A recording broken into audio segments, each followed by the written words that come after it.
The Murim Union is an organization that has gathered forces to keep the peace. Families and clans united under the name Jonpa. The Murim Union was born. Kwang Yun became the first leader of the Murim Union and began to fight against Magyo. But people didn't know about the hidden Anbu group called Black Flower. If Murim was the light, then Black Flower was the darkness. They had 3 tasks. First, secret murders that were committed under the cover of night. They were also involved in fraud. They skillfully deceived people for their own benefit. The Black Flower weren't shy about gathering information, spying on people. Thus, they became an organization whose power was feared even by Safa and Mage. And the leader of the Black Flower was the legendary Ki Myung-dok. No one knew what he looked like. He always wore a mask. It was as if he didn't exist. One day, Marima leader Kwag Yun approached Chang. Qui Myung-dok immediately bowed, standing behind the old man's back. The leader asked if Qui Myung-dok was going to wear a mask in front of him as well. The man politely replied that he did not take off his mask during missions. The old man said that it had been 20 years since Myung-dok had been running Black Flower. The old man kept saying that the conflict with Magyo had subsided and it was time for Black Flower to disband. Kwag Yun asked if Myung-dok thought it was time to stop doing his dirty work. But the brunette only lowered his head obediently, replying that it was fine. But the old man abruptly turned to him and put his hand on the brunette's shoulder. The Murim leader looked at the youngster sadly, saying that he was not all right. And then Qui Myung-dok looked up at the old man, asking if that was an order. The old man reached out his hand toward the man whose face was hidden behind a mask. He remembered how he had once reached out to a helpless boy. The sun was shining high that day, and Kwag Yun's face was not yet wrinkled. The boy, of course, immediately accepted the outstretched helping hand. He said he was going to build a military institution, and that he would be mentored by the best craftsmen. The old man squinted his eyes and told Qui Myung-dok to become one of them. And then the brunette-masked man froze. He was clearly perplexed by the old man's words. And then the elderly leader added that it was an order after all. The man took off his snow-white mask with small red stripes. The brunette steadied himself as he accepted the elder's order. He lowered his gaze. News of the opening of the school in Murima had spread across the island. Everyone began to prepare. A certain boy was breathing heavily, dropping a wooden stick from his dirty hands. This boy's name was Namgung Mei. He was lying in the grass with no strength to get up. A certain old woman ran up to him and called out to Mr. Prince in a frantic manner. Nanny Namugna worriedly asked if he was practicing here again. The boy replied that he must work hard, for he was not a genius like his family. The elderly nanny sadly turned to the younger prince, covering her eyes. Namgung is one of the 5 families that gained strength by participating in the war against Magyo. The current head of the family is Namgung Cho. All of his children are called geniuses. They were recognized as talents. However, Namgung Mai was considered a talentless person. The prince perplexedly asked the nanny if something urgent had happened. Nanny said to pay attention to her condition, told her that the head was asking her to get ready. The boy perplexedly asked if the father was asking everyone to gather. Meanwhile, the atmosphere in Namgung Cho's office was tense. He was looking at a small scroll, saying that a school had been established in Murim. The head of the Namgung clan kept saying about Beck Military Academy. His gaze was stern. The man looked at all the children while muttering the name of the school to himself. The first heir said he would represent their family, so let them send him. But the second heir objected, asking if she would be a better option. The third heir replied that the 2 of them were too old. The 4th heiress obediently said that it would be better if her father decided. Namgung Mei bowed, thinking it had nothing to do with him. The old man wondered who to send, since there were as many as 5 heirs. The eldest heir stepped forward and begged to be sent. But the head of the Namgung clan immediately sternly cut him off, ordering him to stop. The heir was clearly frightened, so he immediately recoiled backwards. The other children froze, and then the old man began to choose the right child by counting. The old man said that Mei's heir would go. The man asked back in surprise. The old man said that Mei would represent their family in the military academy. The first heir of the Namgung family, seeing this, became very angry. After a while, the Namgung training arena was empty. Namgung Mei came there after a while, firmly holding an iron sword in his hands. In front of him stood his opponent, first heir. That one held the weapon confidently. The heir with long hair used the blue sky sword technique. His weapon seemed to ignite with a bright flame that consumed everything around him, and his eyes lit up with the flames from the needle of the 2-headed dragon. The boy froze fearfully as his older brother pointed his sword at him. The first heir rushed to do the damage. Fire swirled around. On the 2 sides of Namgung Mei, only scorched paths remained. In fright, the boy threw the sword at his feet. He realized it was useless. The boy's hands were trembling.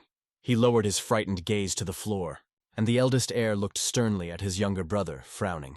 Then the man covered his eyes and also sighed tiredly. He fell silent. He said that he couldn't understand his father's decision to send Mei as a representative. Namgung Mei then tiredly thought that he understood why the heir was angry. The older brother said that Mei lacked the skills to study at Beck Academy. The heir kept saying that Namgung Mei would have to come back in 3 months. The older brother kept saying that if Mei comes back, that he will cover for him in front of his father. He asked if the brother was refusing, but Mei objected. Then the eldest heir immediately turned his back on him. The eldest heir hurriedly walked away from Namgung Mei, leaving him alone. After a while, there were already children with belongings crowding near the Muram Union gate. Namgung Mei stared at the gate, amazed at the Muramu Union. He looked around and realized that all the people coming in were his peers. But Mei didn't understand why his father had sent the weakest one to the academy. The children began to get acquainted. Someone introduced himself as the second son of the clan. All the children seemed friendly. There were both boys and girls. Mei realized that he was probably surrounded by outstanding children from distinguished clans. But a certain girl stood out in the crowd. She looked sullen and disgruntled. Seeing her, Namgung Mei was very surprised and opened his eyes wide. But suddenly, a stern man's voice sounded. He ordered everyone to be quiet.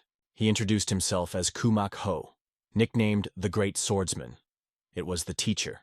It turned out to be a famous warrior who used sword twirling to fend off enemies. Upon hearing this, the children began to rejoice and thank the teacher for coming to the school. Kumak Ho said that each of the children are distributed according to their skills.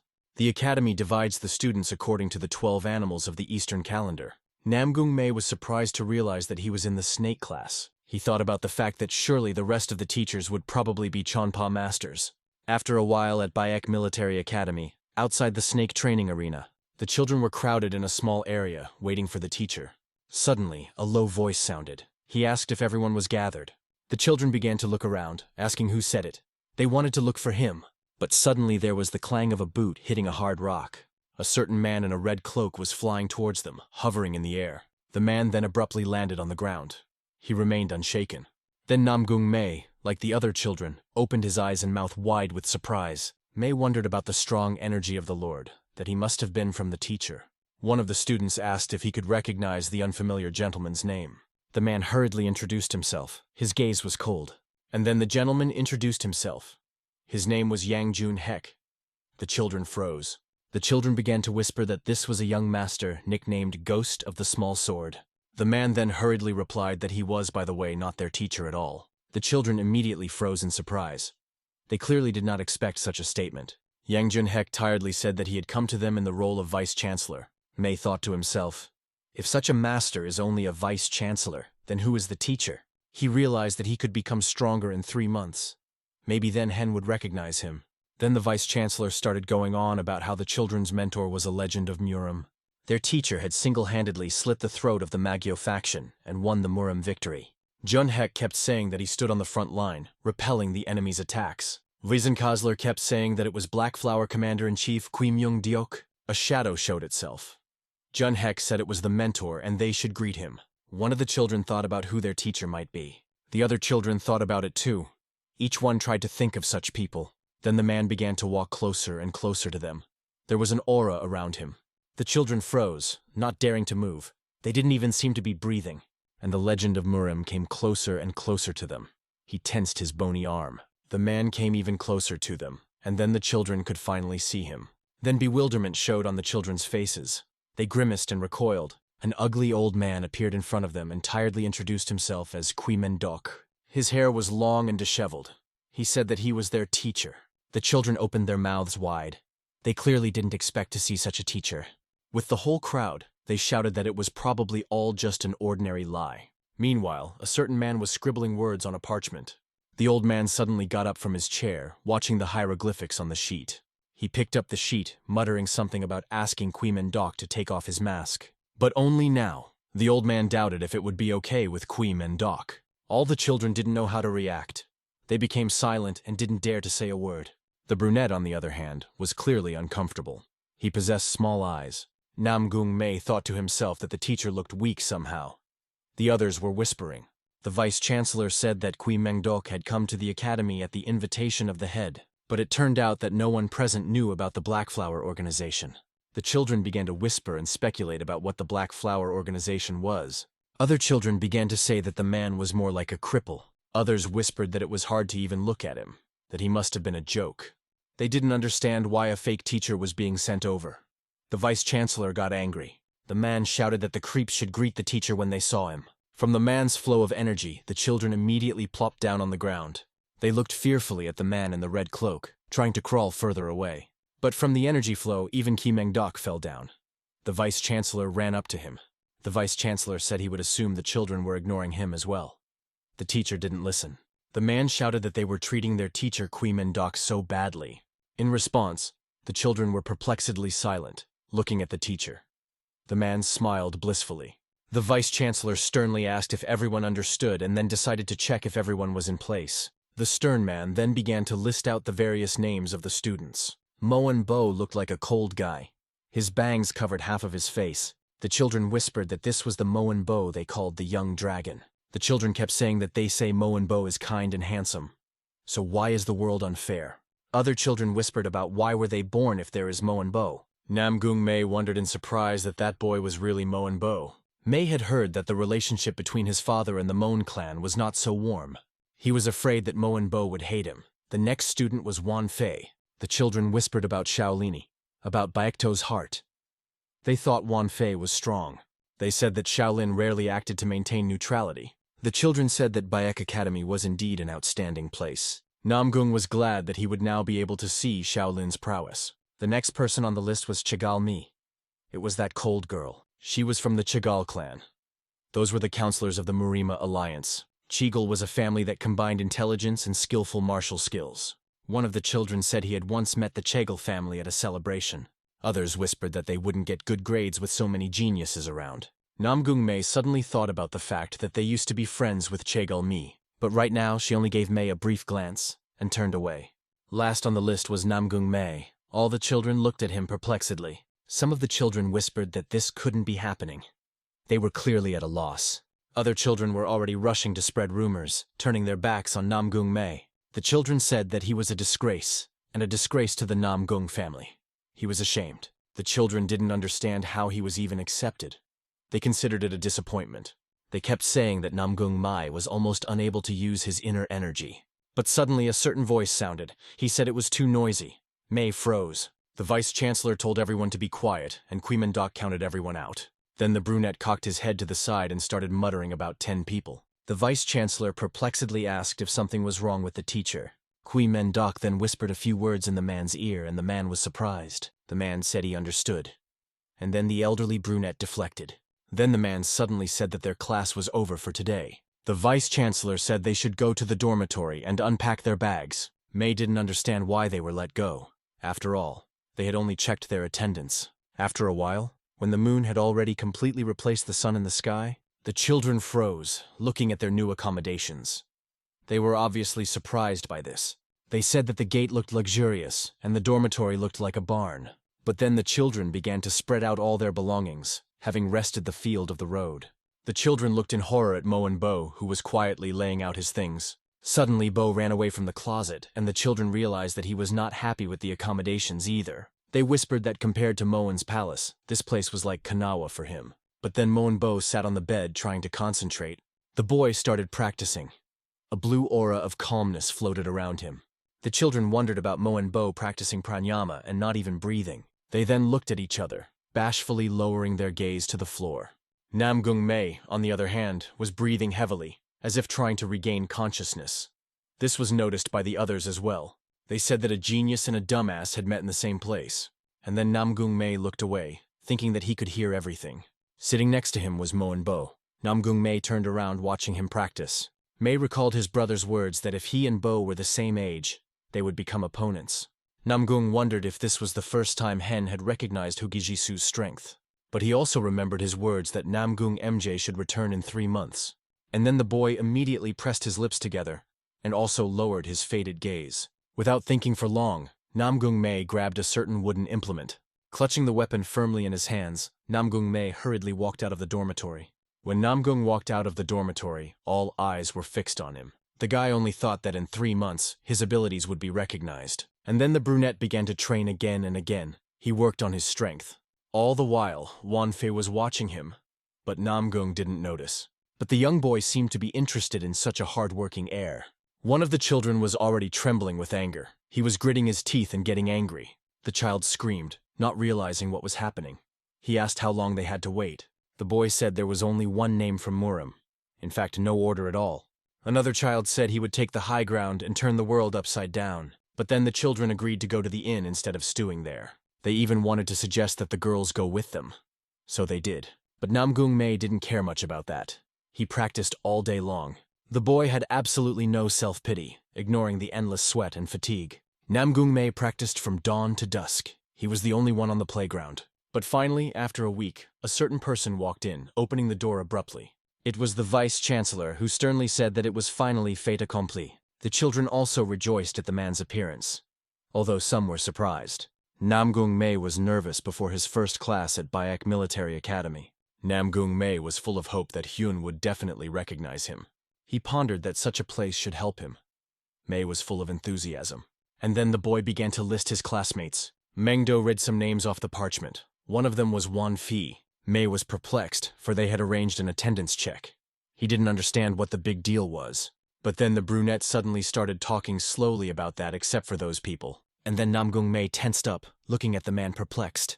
Everyone froze. Then Kwee-min-dok threw a piece of parchment, saying that everyone else was out. The brunette kept saying that the others could pack up. Mei froze. The students didn't realize what was going on either. They only opened their eyes fearfully. The boy tried to think about it over and over again, eyes wide. Then the boy thought about what had been crying for his 3 months. He looked at the snake. He thought about the possibility of going home after a week. He got scared thinking about what would happen if Hen found out. Kid exclaimed, asking what sort of departure the teachers were talking about. The boy countered that there was no mention of expulsion in the admission requirements. They shouted that it was unfair. They said they were told to wait.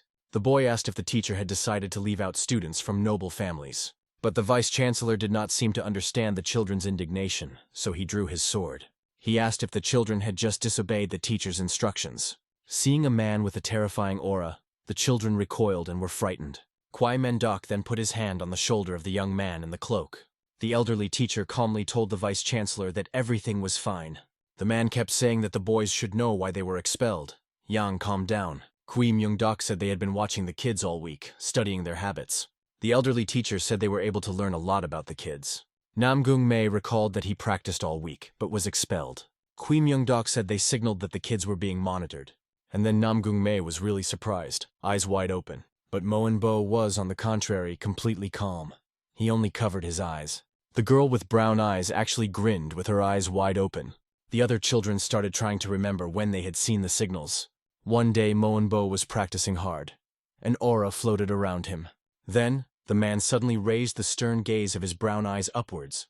Moen-bo immediately, instinctively drew his sword. He clearly sensed something amiss. The boy thrust the sword's tip forward, preparing to fight and brawl. His gaze was cold and aloof. He could have easily retaliated against his assailant. But before the boy's eyes was only a barely open window. But behind that window stood Viskalkaler Jan, who was watching him closely. Realizing that he had been spotted, the man hurried away from the dormitory. On another of the days, one of the children decided to play checkers. It was a certain girl with brown eyes. She was holding a book in her hands. But suddenly the girl looked up with a perplexed look. It was as if she saw someone. She immediately threw the book away from her, looking around fearfully. The book answered far enough away, into the crown of the trees behind. Then the girl froze in place, not daring to move. The checkers had to be put aside. One day Wan Fi decided to climb to the roof of the dormitory. Yang was standing at the bottom. One of the girls trembled with fear when she realized she was being watched. Remembering all those moments, the kids froze in amazement. But here, Namgung-mei was angry with himself. He didn't understand how he could not have noticed this. Then Kwee-min-dok asked affectionately if the children understood everything. Those shook their heads. They were still surprised and amazed. One of the children reminded that no one had said anything about the exam, so it didn't count. The other children picked up on it and started yelling about how it didn't count. But in response, Kwee-min-dok only grinned, clenching his jaw tightly. Kwee-min-dok agreed that they hadn't said anything about the exam, but it wasn't unfair. He said he would give another chance to those who had flunked out. The guys got excited. Kwee-min-dok said that the kids should spar with Vice-Chancellor Yang. Kwee-myung-dok said that if anyone could hurt Jan, they would get credit. The kids realized that it was the same as just walking away. They reasoned if they should just go home. But Namgung-mei clenched his fists. gathering all his remaining strength into his hand. Namgung thought about the fact that he had a chance, since all it took was a hit. After a while, all the kids were on the training ground. The kids fearfully held their wooden swords in their hands, concentrating. Wiesenkaler Jan looked at them perplexed, crossing his arms over his chest. Jan asked the teacher for permission to start sparring. The latter agreed. The vice-chancellor then slowly picked up a small dry stick from the floor.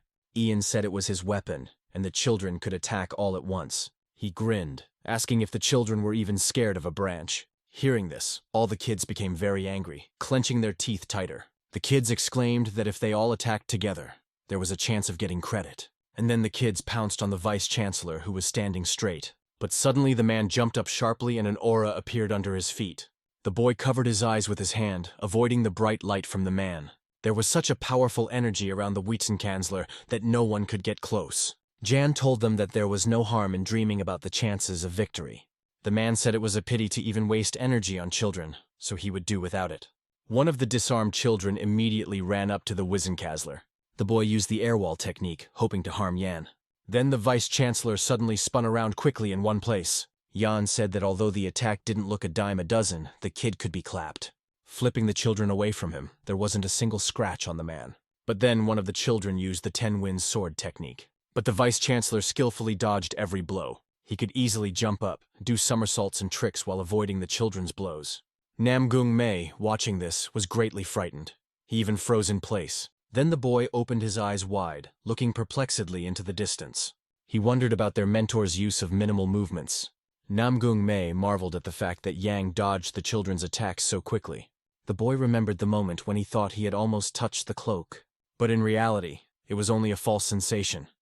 Ian immediately dodged it, and then the man asked perplexedly about whether the children were already exhausted. Yang said that not even 2 hours had passed yet. He stood on Namgung's head. The other children were breathing heavily and trying to recover by lying on the ground. Mon Bo, on the other hand, wasn't even watching the sparring. He had already been accepted into the academy. The girl with brown eyes, on the other hand, was scrutinizing their battle. The other children were also watching the training ground in amazement. After a while, the sun was already starting to set behind the horizon. One of the children had already started crying. He kept saying that he didn't believe.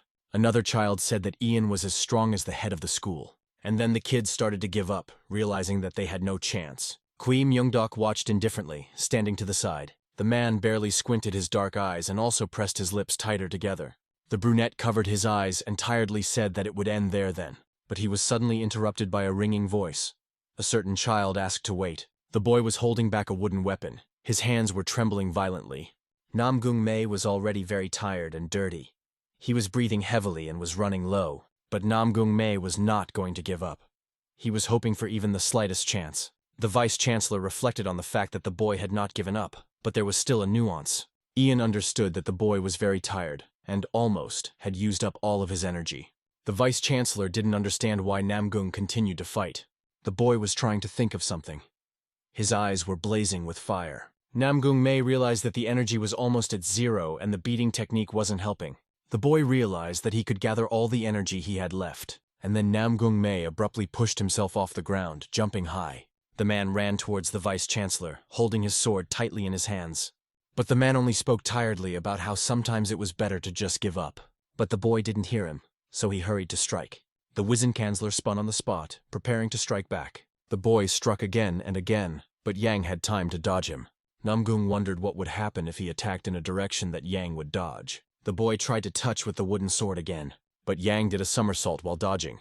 He said that Mei's energy was not enough. The boy began to reason about the energy, trying to think of a solution. Mei realized that he should use more energy, even though his father told him not to do so. But Namgung Mei realized that otherwise he would be expelled. He shifted his gaze to Yang. The vice-chancellor hurriedly told Kui Myungdok that Namgung Mei had given up. But suddenly, the man opened his eyes wide with surprise, abruptly falling silent. The boy was already gathering all the remaining energy in his body. Bright purple veins protruded on Namgung Mei's face and arms. He screamed. The boy's appearance changed drastically. The vice-chancellor was surprised by such a thing. The little boy looked up at the sky in surprise. A tall man leaned over him, which addressed the child affectionately. The man smirked and handed the man a pill, saying it was useful. Little Namgung Mei grabbed the pill, began to examine it. Then, without thinking long, the boy swallowed the purple pill. The Namgung family is in chaos. There were loud noises everywhere. Some servants were running and shouting to report to the master immediately. Other people in the castle froze, frozen in bewilderment. Namgung's nanny was sobbing, but after a while through the translucent door, the silhouette of the master began to appear. An elderly man sternly inquired about what had happened. The doctors crowded around Namgung Mei's body. They tried their best to explain the situation to the master, but seeing the suffering of his youngest heir, the man was frightened. Purple veins protruded on the little child's loon. He was crying and screaming. The master jumped up to the child and angrily asked what had happened to him. The other doctor immediately stepped back, picking up a comforting answer for the master. The old man then said something about how it looked like the younger prince had been poisoned. The master angrily asked who in the Namgung family had the time to do such a thing. He then exclaimed that they should find the culprit and kill him right away. The servant bowed, saying that there were many guests in the castle and it would be difficult to check everyone. But the child wouldn't stop coughing up blood. He sobbed in pain. The doctor said that the most important thing now was the heir's condition. The master shouted that they had a miracle antidote, so let them bring it. The doctor replied that it looked like poisoning, but it didn't feel like it. The master was puzzled, so he wanted to ask again. He wondered how poison could not be poison. Then the older man pressed his palm against the boy's chest. The master realized that Mei's Tanjong was contaminated with a different energy. The man wondered if it could be Sangan poison. The host changed his mind after noticing that the energy was rather the opposite, gathering in the Tanjong. Then the elderly man suddenly bare a small part of his arm. Master wanted to prevent the poison from mixing with Mei's innate energy. Master pressed his palms against his son's back, and fiery tongues seemed to swirl around. Tangyung Mei was already heavily stained, taking on a red hue. But then red energy began to emerge from the small ball. After a while, Tanjong Mai was completely cleansed, leaving only energy behind. When this happened, the boy exhaled in relief and closed his eyes. Everything immediately calmed down. Even nature seemed to fragrance. The exhausted boy lay on his father's lap, who hugged him. The man looked at his son worriedly, eyes wide. The man said that from now on, Mei would not be able to accumulate internal energy. He said that the more Mei used energy, the easier it would be for the poison to take hold of him. But right now, the boy had completely forgotten about all of his father's warnings. The Wiesenkanzler pondered on what he thought. The boy had already used up all his energy. Wiesenkanzler opened his eyes wide, remembering the child's name. Kui Meng Dok was also greatly surprised, eyes wide open. And then the boy abruptly rose from the ground, jumping up high. Namgung Mei had already swung his wooden sword. His eyes were almost on fire. The children were greatly surprised by his speed, opening their eyes wide. And then Namgung Mai struck the first blow, but the vice-chancellor was able to run away. Even Yang was greatly surprised at such strength of the little boy. Namgung realized that he had to attack. His skin turned red. Watching him, Kuimendok thought about Namgung Mei's symptoms. And then the boy kicked the Wiesenkanzler's branch with all his might. But the man was easily able to flick it away. Namgung Mei was not going to give up. The man realized that Mei's strength had increased noticeably. But why would he hide that strength? After making a few jumps, the boy was once again able to assume a fighting stance. Veins protruded on his face and arms, and his eyes turned red. He gripped his sword tighter. Yan smiled, thinking that MJ's spirit was unshakable, so let him attack some more. But then the boy started coughing up blood. His pain became unbearable. But that didn't stop Namgung Mei at all. He fought again. The vice-chancellor smiled lustfully as he watched the boy's efforts. The man crouched down, waiting for a blow, and the boy already swung his sword. But quite suddenly, a silhouette appeared between the two opponents. Kuimendok stood between them, and so Yang was frightened. Mei didn't even notice it. The Wizen-chancellor didn't understand why the teacher had approached them. He was frightened. The man hurriedly walked away from Kuimendok, leaving the man in confusion. And then Vice-Chancellor Yang slapped the boy's neck, and the boy screamed. Kuimendok and Namgung MJ fell to the floor, and the man stood on the ground. Yang was scared, thinking something had happened to the teacher, but the man was fine. The man said that the fight was over, and so he should take Namgung Mai to the infirmary. Yang interjected, looking at the breathless silhouette of the boy. Kuimendok tiredly replied that Namgung Mei had passed the test. The vice-chancellor wanted to object, but Kuimendok immediately interrupted him. The teacher reminded him that it was only necessary to hurt the opponent. He then pointed to the cut. There was a small sword cut on the man's red cloak. The children, noticing this, froze in surprise and fear. Some even exclaimed, and Yan didn't understand when the boy could have had time to do this. There was silence on the training ground. Everyone was only looking at Namgung. After a while, Namgung Mai was taken to the infirmary. Next to him sat Kuimeng Deok. The teacher then reached out his palm to Namgung's hand. That one looked painful, but after touching it, the purple color of May's skin began to go away. Kui Mendok's hand took on a purple hue, and the boy was cured. It became apparent that Namgung Mai felt much better. He began to come to his senses. Looking at his hand, Kui Mendok only confirmed his hunch. But suddenly Yang's silhouette appeared outside the doors. The teacher allowed him to enter. Yang was worried about the boy, but Kui Mendok assured him that everything was fine. And then the man fell silent. It was as if he was choosing his words as he looked at Namgung. Kui Myung-dok said boredly that he thought Yang wanted to say something. Yang asked if that cut on his side was really left by the teacher. Kui Mendok replied that it sounded like Yang was sure of it. The vice-chancellor asked why the teacher let Namgung Mai pass. The man replied cryptically, eyes wide. He said because. The Wiccan Kanzler opened his eyes wide, expecting a completely different answer. But then the man covered his eyes and said tiredly that he understood. Then there was silence between them again. They watched Namgung. There was a queen moon in the sky, which illuminated the night houses. The master was told that the youngest heir had been assigned to the snake class. The man immediately cut off sharply that he understood everything. And then the silhouette behind him dissolved as if it had never existed. The man muttered about how it was probably Kui Meng-dok from Black Flower. The next day, the birds sang their tinkling song joyfully.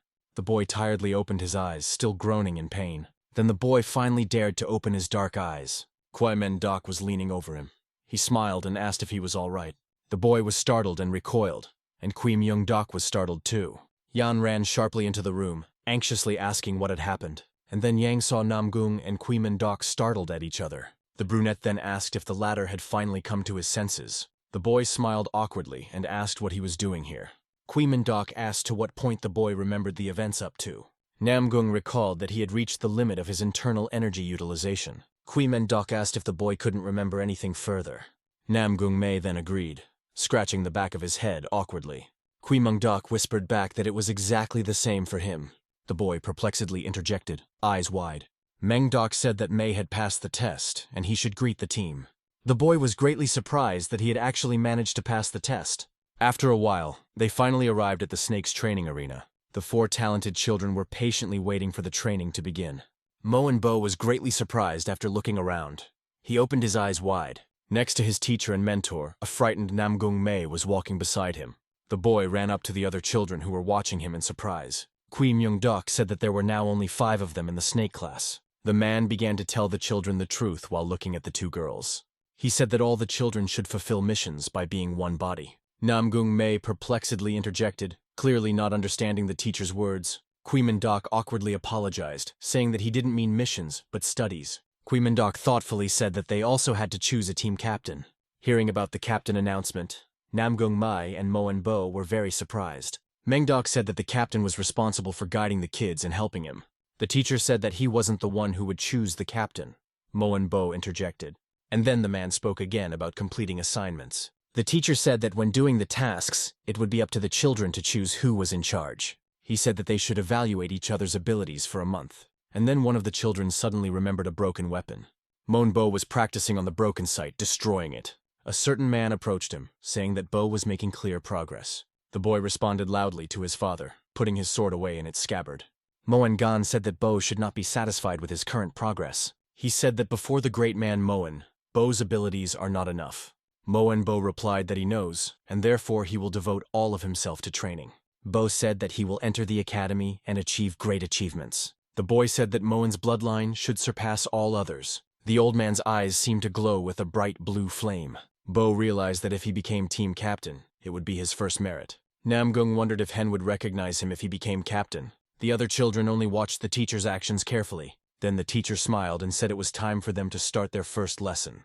The teacher then gave the child a strange blue-colored pouch. The man said that this pouch contained a very valuable item. Kui Myung-dok kept saying that if they looked inside, they would get a low grade. The teacher said that the children were required to take the sacks to the top of the mountain in one piece. He was adamant that points would be distributed in order of arrival at the mountain. Meng-dok said they had to set off in 30 minutes. He wanted to scare the children, but the vice-chancellor interrupted him and carried him back. After 30 minutes, the children ran, trying to complete the teacher's task. Each one of them strived to get the most points. Moen Bo took the lead. Namgung, on the other hand, ran behind them. He thought about the fact that everyone was so talented.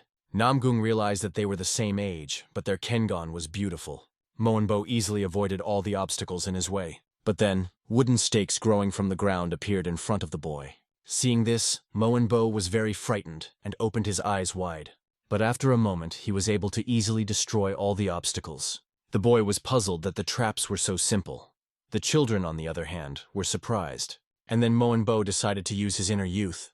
Moenbo ran forward, and his eyes flashed brightly with blue flames. A certain girl with brown eyes also avoided all the traps with ease. One Fee was overcoming every obstacle in his path, fighting against them. The other girl in the yellow dress was scared. She hid behind a tree. Namgung Mei suddenly stopped. He was breathing heavily, seeing the wreckage. Mei wondered if, really, the children had already gone through all the traps. In front of him was a long obstacle course that had been destroyed to the ground. The boy thought that he had better give up on the idea of becoming a commander. After a while, Moenbo had already arrived at his destination, breathing heavily. He was dirty and very tired, but he still continued to stand up straight. The vice-chancellor was surprised at how quickly Moenbo passed all the tests. Kui Mendok tiredly ordered the boy to open the pouch. With leisurely movements, the boy tried to open it. But when he saw the contents, the boy opened his eyes wide in fear. The boy wrinkled his nose, for he was disgusted and frightened. In front of the boy's eyes was the corpse of a small bird that was coughing up blood. Moenbo's gaze dimmed, but he only clutched the bag tighter. The other children had already run up. They looked at the faded boy in front in bewilderment. Kui Mendok ordered them to open their sacks. Those were surprised. Chigalmi, Wan Fi, and Yun Ren hurried to listen to the teacher. And Ren, seeing the contents of the pouch, was very frightened. She opened her eyes. She had a small bird in her hands that was barely crowing and smiling. But then the girl's sparrow trembled and also opened its beak. She was surprised. Finally, Namgung Mei, who was breathing heavily, ran out to them. The boy thought doomfully that he had come last. Namgung looked around and realized that he should have checked his pouch. He opened the pouch and noticed a small bird that was fluttering. He was surprised that there was a sparrow inside. But he was frightened because the sparrow did not move. Namgung Mei held out the pouch to Kui Mendok, and he leaned closer to the sparrow. The teacher restored the bird's blood circulation with a single movement. And then the sparrow immediately got to its feet, looking around perplexed. And then the bird flew high into the sky. The boy was surprised and smiled. Namgung Mei thought the sight was extraordinarily beautiful. Chigal said that he came last, so it was no wonder Mei was energetic. Moenbo stood behind all the children with his arms crossed on his chest. He lowered his gaze. Teacher said that this was exactly the valuable thing he was talking about. Moenbo objected unhappily, asking the teacher if the bird was really that important. But the teacher replied that the pouch was not just a bird, but life. He kept saying that the reason the Chonpa was different from Maji was the power to protect. He said that Bo came first, but the bird was dead, so he gets a low score. But then the man walked closer to Namgung, about to tell him. The man told Namgung that he came later than everyone else, but the bird was still alive.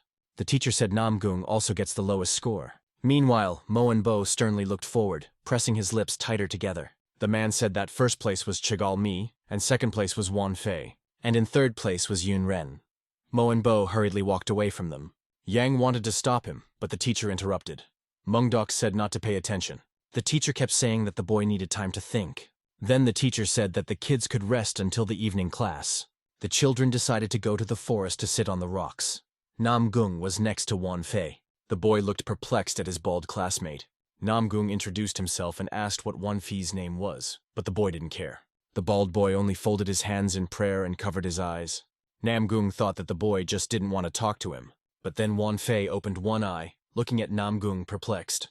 Then the boy took out a small brush from his pocket. Wan Fei began to write something in his notebook, and Namgung was startled. Wan Fei wrote his name and said that he had to be silent on the monarch's orders.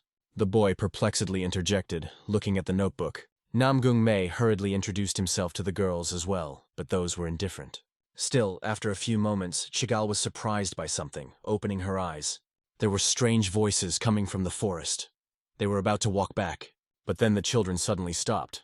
Someone interjected. 2 boys from the pig class walked toward them. They realized where they were. But when they saw Namgung Mei, one of the boys named Wei Ju was very surprised. The boy asked what he was doing here. Namgung recoiled. Namgung Mei also recognized his interlocutor, raising a perplexed look. The Sachongdan clan is one of the families that uses poison attacks. Mugi asked if the dumbfounded heir Namgung Mei had entered the academy. Namgung Mei, on the other hand, replied that he is in the snake class. Another boy said that it seems the selection criteria for their class is below the plinth. He asked if the family members shared their strength with Mei, or is there someone on his side?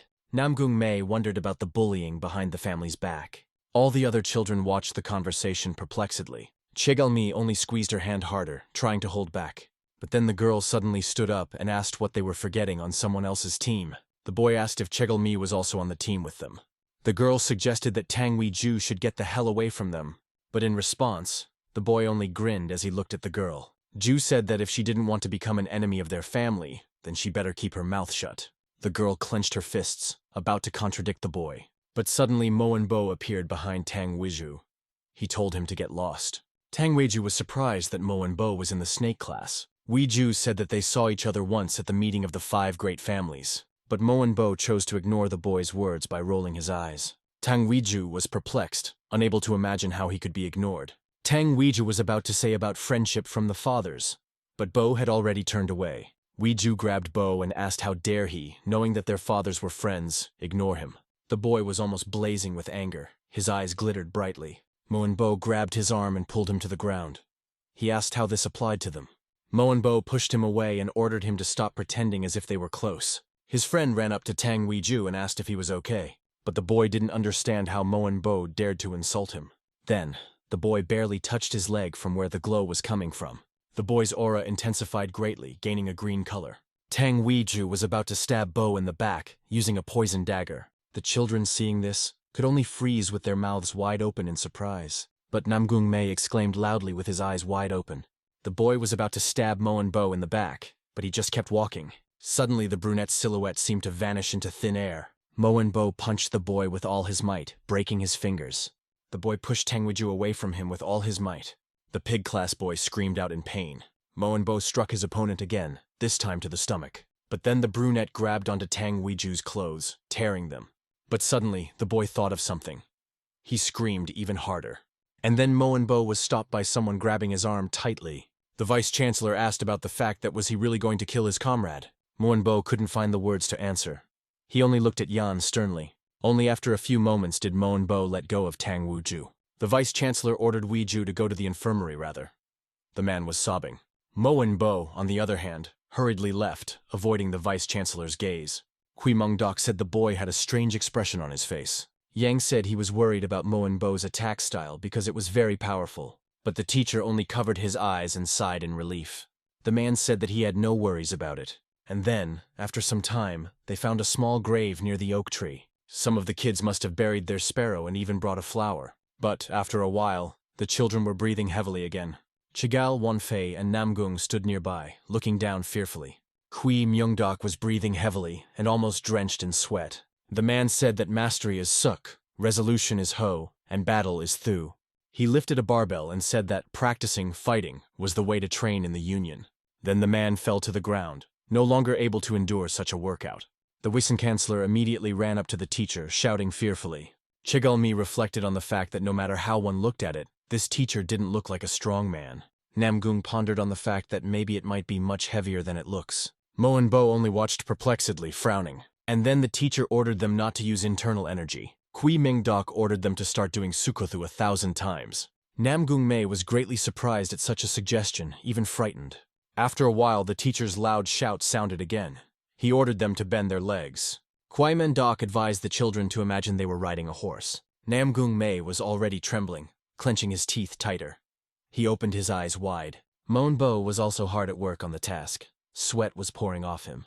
Wan Fi sternly stared into the distance, trying to complete the task faster. Unren could hardly hold the barbell. She was breathing heavily and trembling. They had done the alliance technique of holding back the enemy with all your might, aim for the back, 1,000 times too. Namgung thought it was crazy to do all this without using energy. The teacher then ordered them to do the other technique another 1,000 times. At the break, Namgung MJ almost melted from the heat. He was having a hard time. Mei kept saying that he was practicing to catch up with his brothers in ability. Then the kid looked around, wondering how the other kids were taking it. But suddenly, the kid opened his eyes wide, looking at a certain silhouette nearby. Chegal Mi towered over him and said that Namgung was still a weakling. The boy laughed awkwardly in response, mentally agreeing. Chegal sat next to him, saying that it would be more logical to send Hui or Hai. Devakshka asked why exactly he was sent to the academy. The boy thought he knew that trait of hers perfectly, just like when he was a kid. She said she was curious about something but let him answer the first question first. Mei replied that he didn't know. Chagel said he's not out with his brains. Namgung then asked in surprise what else she wanted to ask him. Mei replied that she was of the Chagall clan and would inherit the position of union counselor. She wanted to know the situation of the union, so she entered the academy. But the girl still couldn't understand the truth about that teacher. The boy asked in surprise, his eyes wide open. The girl pointed her finger at him and asked him if he was fake. Namgung was greatly surprised and confused. He asked her again, exclaiming. The other children, who happened to hear their dialogue, opened their eyes wide. Chagall said that Mungdok is unknown among their generation, but to the adults, he is a legend. Everyone knows about the red flower, but there's also a hidden group called the black flower. Everyone in the group wears masks, so no one knows their true appearance. Chagall said she heard Kui Myung-duk from Black Flower became a teacher, but then the girl asked if her classmates believed it. The three children looked at the girl perplexedly, eyes wide. Moenbo only bowed his head silently, listening carefully to Chagall Mi. She said that Kui Myung-duk hadn't even demonstrated his abilities. She said that it was only a guess, but the probability was 90%. Namgung asked in a whisper what they would do if the assumptions were correct. The girl began to tell the plan of action in such a case. The girl said that first they should reveal the teacher's identity. Meanwhile, the entrance to the snake classroom was guarded by a statue. Tang Weiju stood in front of the stern teacher that seemed to be on fire. Kumak Ho asked if Weiju had been beaten up by the boys in the snake class. The boy said that even their teacher just watched and did nothing. Kumak Ho exclaimed how dare the man not even punish his students. The man said that the great swordsman would handle it. He drew his weapon, and in response, Tang Weiju only grinned nastily, squinting his eyes. And then the boy wondered what would happen if Kumak Ho got involved. The boy hoped that upstart Moenbo would stop showing off. Weiju said he's fine, so he wants the teacher to close his eyes. Mak Ho said that the more behaviors you forgive, the more society rots. Teacher promised to solve this problem and Weiju should take time for his health. After a while, when it was already dark, a small candle lit up the room. Kumak Ho was reading some parchments without stopping to frown. The man looked away and wondered who was the teacher of the snake class. Then the great swordsman finally found the list of teachers. But after reading the line he wanted, the man was greatly surprised and recoiled. The man only whispered quietly about their teacher being Kui Myung-deok. The man grinned at the fact that he was the teacher of the snake class. The stern man then swung his sword that was blazing with fire. Kumak Ho practiced his strikes again and again. His eyes glittered. With a single blow, the man managed to break the table. The man said that he didn't know if Black Flower Commander's reputation was false. Looking at the ruined office, he said that he wanted to check it out. After a while, the tall mountains appeared in front of Kumak Ho's eyes. Namgung Mei was still trying to do his teacher's tasks correctly. After a while, he fell to the ground, unable to bear it any longer. The wizened chancellor said that they should rest for 10 minutes. Chagall Mi, on the other hand, pressed her lips together, looking at the teacher sternly. Wan Fi and Yun Ren looked at the girl, waiting for her command. A little earlier, Chagall Mi said that she had a plan. Everyone listened attentively. And then suddenly the girl turned to Yun Ren. Chagall said that she knew about her origins from a lineage of healers. She asked Yun Ren for a box of needles. The woman was surprised. Then, Chagall carefully took one of the needles. Her movements were quick. The girl then dripped a paralyzing medicine on the end of the needle. She said it wasn't deadly, but it shouldn't work on Mendok. The girl said the children would act on her signal. The boy held a huge ball in his trembling hands. Chagall Mi suddenly waved her hand, for she realized it was time to start. Namgung Mei, who was holding the balloon, looked at her in surprise. Then the boy dropped the ball on the ground, still with his eyes wide open. The boy screamed about his leg hurting. Teacher and Yang were startled. And then Yun Ren immediately ran up to the teacher and the vice-chancellor. The girl threw about a dozen poison needles at the teacher. But all of them immediately fell to the cracked ground of the mountain. Kui Myung-duk opened his eyes wide in surprise. And then it seemed as if the entire world disappeared for a moment, leaving only the strokes of the sword. And then the wizened chancellor threw all the needles away. The teacher looked at him perplexed. Namgung was surprised at the fact that Vice-Chancellor Yang Jun had reflected everything. Moenbo and Wan Fi were also greatly surprised, eyes wide. Yang recalled what he had already said about showing disrespect to the teacher. But then the Vice-Chancellor saw that the girl was sitting on her knees and trembling. There was a needle stuck in Yun Ren's shoulder. The girl was breathing heavily. Yang Jun-hek ran up to her, thinking that she had been hit by the needle he reflected. The man thought about her having a strange reaction to an ordinary needle. And so the Vice-Chancellor took the needle out of her hand and sniffed it. Ian realized that the smell of a paralyzing drug was coming from her. The girl started sobbing and said that her hands were paralyzed. The Vice-Chancellor told the teacher that he would take her to the infirmary. The latter agreed. Then Vice-Chancellor Yang picked up the girl and carried her on his back. The man decided to speed up in order to get the girl to the doctor faster. Chigal Mi, on the other hand, indifferently watched Unren, who covered her eyes. They quickly ran past the young girl, leaving her alone. Before that, Yunren asked why they would only need the paralyzing medicine. The young girl clearly didn't understand Chigal Mi's actions, and Chigal Mi just as calmly replied that the other needle would only be a trick. All the children froze in place, opening their eyes in surprise. She kept saying that since Yunren is from the healer family, she knows how to handle the games. Mai said that after they threw the needles, Unren would stick the needle in his arm. She wanted Yang to carry Yunren to the infirmary. Mi didn't understand why involving him in this. Mi replied that if Jun Hyuk was by her teacher's side, there was nothing they could do. The girl reminded him that Nam Gung had already tested it out on himself. The boy then remembered how teacher Jun Hek had stood on his head that day. Mei remembered trying to at least hurt the vice-chancellor, but it didn't work. The girl said that the purpose of their plan was to separate Yang Jun from the fake Kwimen Dok. And so, Chigal only bowed her head slightly when Yang Jun Hyuk ran past. Yunren smiled at Chigol and then actually winked at her. Only then did the girl allow herself to smile back. The other children, on the other hand, froze in amazement. They opened their eyes wide. Namguen realized that everything had turned out exactly as Chigal Mi had said. Now the girl stood alone, watching the smoke left by Yang. Then Chigal Mi hurriedly went somewhere. She was almost running. In just a moment, the girl was already next to the teacher. The latter was greatly surprised. The girl turned to him, and all the other children stood behind her. Mungdok froze. Kwimen Dok asked what had happened to Chigal Mi. She said she wanted to talk, but suddenly she was interrupted by a certain voice. It was loud and commanding. Chigal froze. Then the girl turned around frightened. The man looked up in surprise as well. A certain imposing silhouette stood in front of them. He was holding a weapon in his hands. It was a great swordmaster teacher of the pig class. He looked stern. The children stared in surprise at the imposing figure of the man that came closer. Moenbo bowed his head, realizing that the man in front of them was strong. Namgung Mei recognized this man as the great swordsman Ku Mak Ho. And then the stern man placed his weapon on the ground, piercing the ground through. Ku Mak Ho asked the teacher if the snake class was here, but suddenly the man opened his eyes wide and then frowned. Ku Mak Ho began to look around the area, trying to figure out where he was. Ku Mak Ho asked if he was mistaken, and if it was definitely the snake class. Then the man asked if their teacher, Kwi Myung Dok, had gone somewhere else. But the children pointed their fingers at the man with black hair behind them. Moenbo and Namkin looked confused as they looked at the great swordsman. Ku Mak Ho didn't even realize at first what the children were pointing at. Chigal immediately realized that Ku Mak Ho had come to Kwimen Dok to fight. The girl, however, smiled and asked why teacher Kwimen Dok was acting like that. She said that teacher Ku Mak Ho came to him, so why is he being quiet? Ku Mak Ho was even confused, asking if he was really Kwi Myung Dok. The man replied that he was really Kwi Myung Dok. The girl hurriedly left.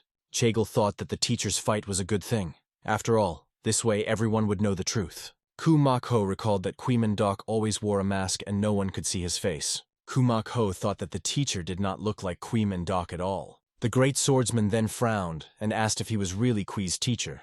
Kwi replied that he was. He asked why the pig class teacher had come, but then the man suddenly lifted his tired gaze upward. His cheekbones became visible. Then the snake class teacher began to rub his fingers nervously. Ku Mak Ho thought that it felt as if the teacher was having a hard time standing. Ku Mak Ho thought it was as if the teacher had taken the name of Kwimen Dok of the Murim Union and come to the academy. Ku Mak Ho realized that if he fought Kwimen Dok, he would raise his reputation. Mak Ho said that his student was attacked by members of the snake group. Ku Mak Ho said that the attackers didn't even get punished. Mei was perplexed. But then the boy remembered Tang Weiju laughing at them. But that day, Moenbo stood up for him, who beat up Weiju. Mei realized that Weiju had lied to the teacher, and this misunderstanding needed to be resolved. Namgung Mei immediately stepped forward, taking a step towards Ku Mak Ho. Namgung said that it was all because of him.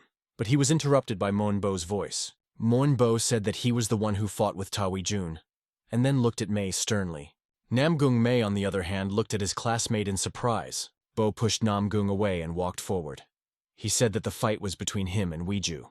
But Ku Mak Ho replied that he could see, the snake class has no manners at all. The great swordsman exclaimed that he had not finished speaking yet, and the children dared to interrupt.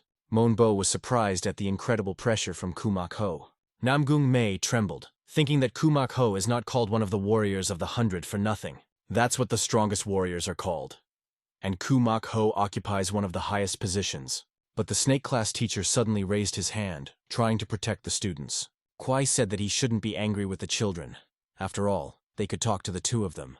But in response, Kumak-ho only smiled brightly, realizing that Kui-men-dok had been caught. Mak-ho said he understood that he was protecting the students. Mung invited him to drink tea. He said he can't give offense to the disciples. Therefore, everything will be decided according to the rules of the Murim. Namgung realized that Kumak-ho was referring to the rules of Kanjiajong. The great swordsman then pointed his finger at the snake class teacher. The man suggested that they settle all matters in a pimu fight. The children behind him froze, waiting for the teacher's response. Kui-men-dok looked surprised. Namgung had said that Kumak-ho didn't even know the whole truth, so I bring it to this. He suddenly had his mouth firmly clamped with the palm of his hand. He doesn't even have time to react.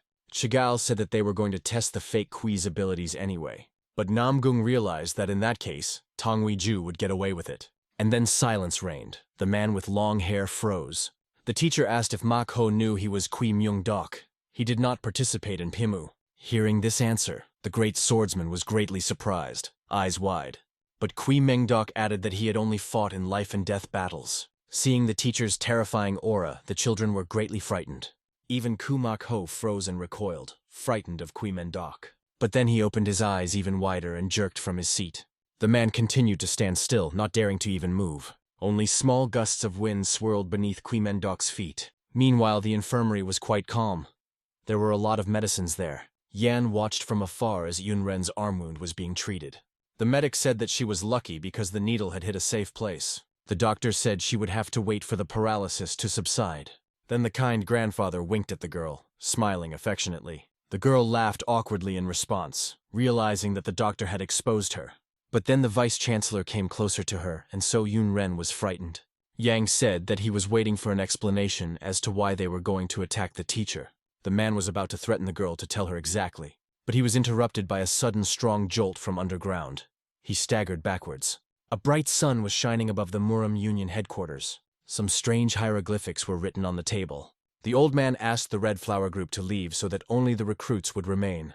All the recruits greeted the old man with one voice, exclaiming loudly, and then everyone hurriedly left. Grandpa towered over the people. That old man was the leader of the union, Murim Kwag-yun. Yang greeted the gentleman and introduced himself. He had joined the Red Flower Squad. The old man said that as far as he could remember, the son of the sword demon in front of him was Yang Ji-gang. The man lowered his eyes to the floor and said that it was true. Kwag-yun immediately apologized for mentioning the man's father. Stouthawk said that he was going to entrust Yang Jun-hyuk with a personal mission. Upon hearing this, Yang Jun-hyuk first interjected as if he didn't believe it. The old man walked down closer to the new recruit, intending to bring him up to speed. Kwag-yun looked sternly at the new recruit, who opened his eyes wide in astonishment. The old man then extended his hand towards Yang Jun-hyuk, intending to hit him. Kwag-yun put his hand on his shoulder and then ordered him to protect him. The old man ordered the new recruit to protect Kui-men-dok. The latter froze in surprise. Yang Jun-hyuk asked why he had to protect Kui-men-dok's son Benim. In response, the old man stroked his long beard, saying it was hard to explain. Kwag-yun said that Yang Jun-hyuk needed to be close by so that Kui couldn't do anything. And then the new recruit was even more surprised, opening his eyes wide. He asked again, and then the older man only faintly chuckled. The leader calmly said that it was because he was Kui-myung-dok. And because of that, right now, the scenery in front of the man's eyes was rapidly changing. He saw before him only the long roads out of the forest that led him to Kui-men-dok. Yang heard a rumbling noise from the training ground. It sounded like something had happened to the teacher. The man decided to use all his strength to get to them faster. Yang Jun-hyuk realized that he shouldn't be a second late. Meanwhile, on the training ground, someone had cut through the mountain. It was a great swordsman who had inflicted such damage with just one strike. Kumak-ho was about to kill Kui-men-dok, but he managed to run away in time. The brunette looked fearfully at the huge hole in the mountain. He was clearly perplexed. Kumak-ho asked where all the fighting spirit he had just seen had gone. Kwai said that if Kumak-ho didn't want tea, they could have a shot of alcohol each. But in response, the great swordsman only gripped the hilt of his weapon tighter. Flames swirled around Ku. He suggested that instead of alcohol, they should try this. Watching his opponent's actions, the man only opened his eyes wide. And then the great swordsman jumped up, about to strike at Kumeng-doku. Then Kumak-ho had already thrown a punch, cutting through the mountain once again. The children watched Kumak-ho's actions. They were all thinking about him cutting the boulder. They realized that it was as if the teacher was cutting an ordinary tofu. Then Kumak-ho stopped, but only for a single moment. The swordsman asked how long Kui was going to dodge his attacks. The teacher fell to the ground. He replied that until they stopped attacking. In response, the great swordsman laughed ringingly, eyes wide. The man then rushed to strike Kui Myung-dok once again. The man dodged. But the great swordsman struck again, and Kui Myung-dok cried out loudly as he recoiled. Kumak-ho then swiped his weapon across the hard ground of the mountain, as if he was about to cut. The great swordsman began to breathe heavily. His eyes turned snow-white. The great swordsman sowed to use the 3 paths of wave power. The man aimed all of his blows at the snake-class teacher, and the man recoiled backwards. The brunette shouted loudly, raising his hands to the sky. He had dodged the attack. Kumak-ho didn't understand why the teacher didn't attack back but only dodged. And then Kumak-ho thought that Kui Myung-dok was just messing with him. The great swordsman began to strike even faster and harder. But he avoided them. The teacher only shouted loudly and ran from the pig-class teacher's blows. The children thought about the fact that teacher Kumak-ho had already proved to them that Kwai was a fake. In the midst of Kumak-ho's huge flow of energy, a silhouette could be seen.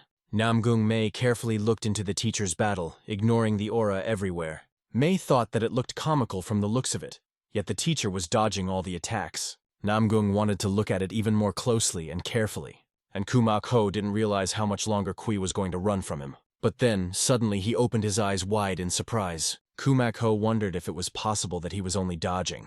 The swordsman realized that his opponent was stronger than him. Kumak-ho let out a curse. The swordsman shouted that this couldn't be happening. He threw himself at Kui Myung-dok. The man once again rushed to strike at the teacher, but the brunette only turned away as if hiding his face. When Kui Myung-dok turned around, his eyes were glowing with bright blue flames. But then Kumak-ho clashed in battle with Yang Jun-hyuk, who had his back to the teacher. The vice-chancellor frowned and then apologized for being late. Epic battle. A bearded warrior with a sword attacked the cloaked opponent. The hero with a burning gaze repelled the strong blow. The opponent was shocked by it. A bearded man in battle, reflecting multiple sword attacks. The warrior fought, fending off attacks, flashes of blows and dynamic sound effects. A bearded blonde-haired man asked to protect Kui Myung-dok. A young guy in a red cloak stood up and drew his sword swinging. The young man looked at his opponent with anger in his eyes, holding his sword in his hands. The two opponents attacked each other with eyes full of anger. The students in the circle stood in total confusion. One of the boys noticed the battle between the two sword masters. A wounded character looked anxiously at a dark figure surrounded by flashes. A character with a red scarf and glowing eyes in a battle scene with destruction. A warrior in a red cloak with a sword attacks an enemy from above with a powerful jump. A bearded man turns around in fear at the sword-wielding attacker. The fierce warrior looks down while speaking a phrase. The sword of his opponent is visible in front of him. The image shows a dynamic scene from the manhwa. A character blocks a sword blow with his hand. After the battle, the warrior holds the sword clasped between his hands and says the phrase, "Yes, my name is Yang Jun-hyuk." The character with black hair and a cloak has a gloomy look while talking about the guy. Walking away from the battlefield, he turned around after saying his name, Yang Jun-hyuk. The man with an angry expression asked a question about the upcoming battle. The hero refused to back down, raising his hand, while his opponent held his sword at the ready. The man turned toward his interlocutor in surprise and asked a question. The man with the sword folded his arms and calmly replied that he couldn't say. The warrior clenched his sword and confirmed that his opponent had no intention of retreating. The man anxiously pondered his reputation as he looked at his opponent. The man was surprised by his opponent's stance and recognized the 10,000 generation sword technique. The warrior raised his sword surrounded by flames, preparing to attack with incredible power. The warrior burned in the flames, looking forward in surprise, remembering a forgotten technique. A bloody body lay on the ground, and a voice reported an unexpected son. Bloody bodies lay on the ground, pools of blood spreading around. Warriors and elders stood in front of the burning building, holding weapons and a flag with hieroglyphics. A warrior with burning eyes waved his sword, surrounded by a purple aura and laughter. The warriors surrounded the laughing enemy, standing in fire and purple aura. The man watched tensely and thought that it wouldn't end so easily. The warrior with the burning sword stood, and his opponent was running away towards the hills. The young man screamed in pain, holding his bloody eye, clutching his fingers in agony. The two men looked at each other in surprise, realizing the unexpected threat. The wounded young man sat on his knees, while the three friends looked at him worriedly. The picture showed a man with dark hair bleeding from his eye. In the picture, the characters were standing on the ruined ground. One of them asked about Namgung-mei's condition.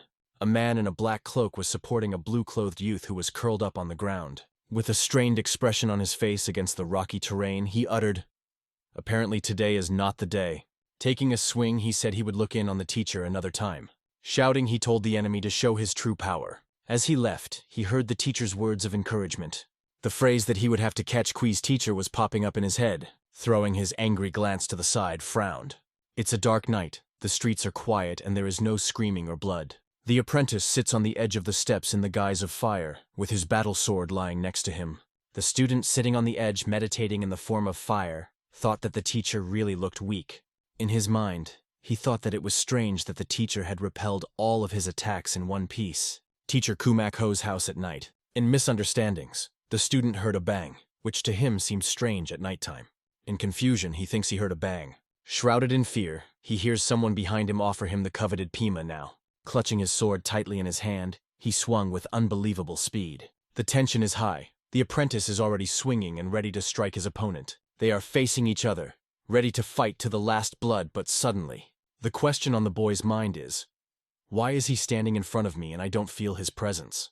The sweat dripping down and the fear in his eyes screams that he's real. The student asked Qui Myung-dok, to which the masked man simply remained silent in surprise. Shouting, the masked man asked another question.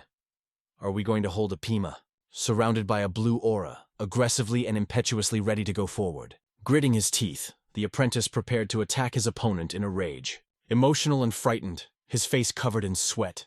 His eyes are wide open. He pounces on the masked man, ready to take him down with his sword. But the enemy is enveloped in a blue aura and given incredible strength, due to which he easily broke the sword bearing down on him and broke him down.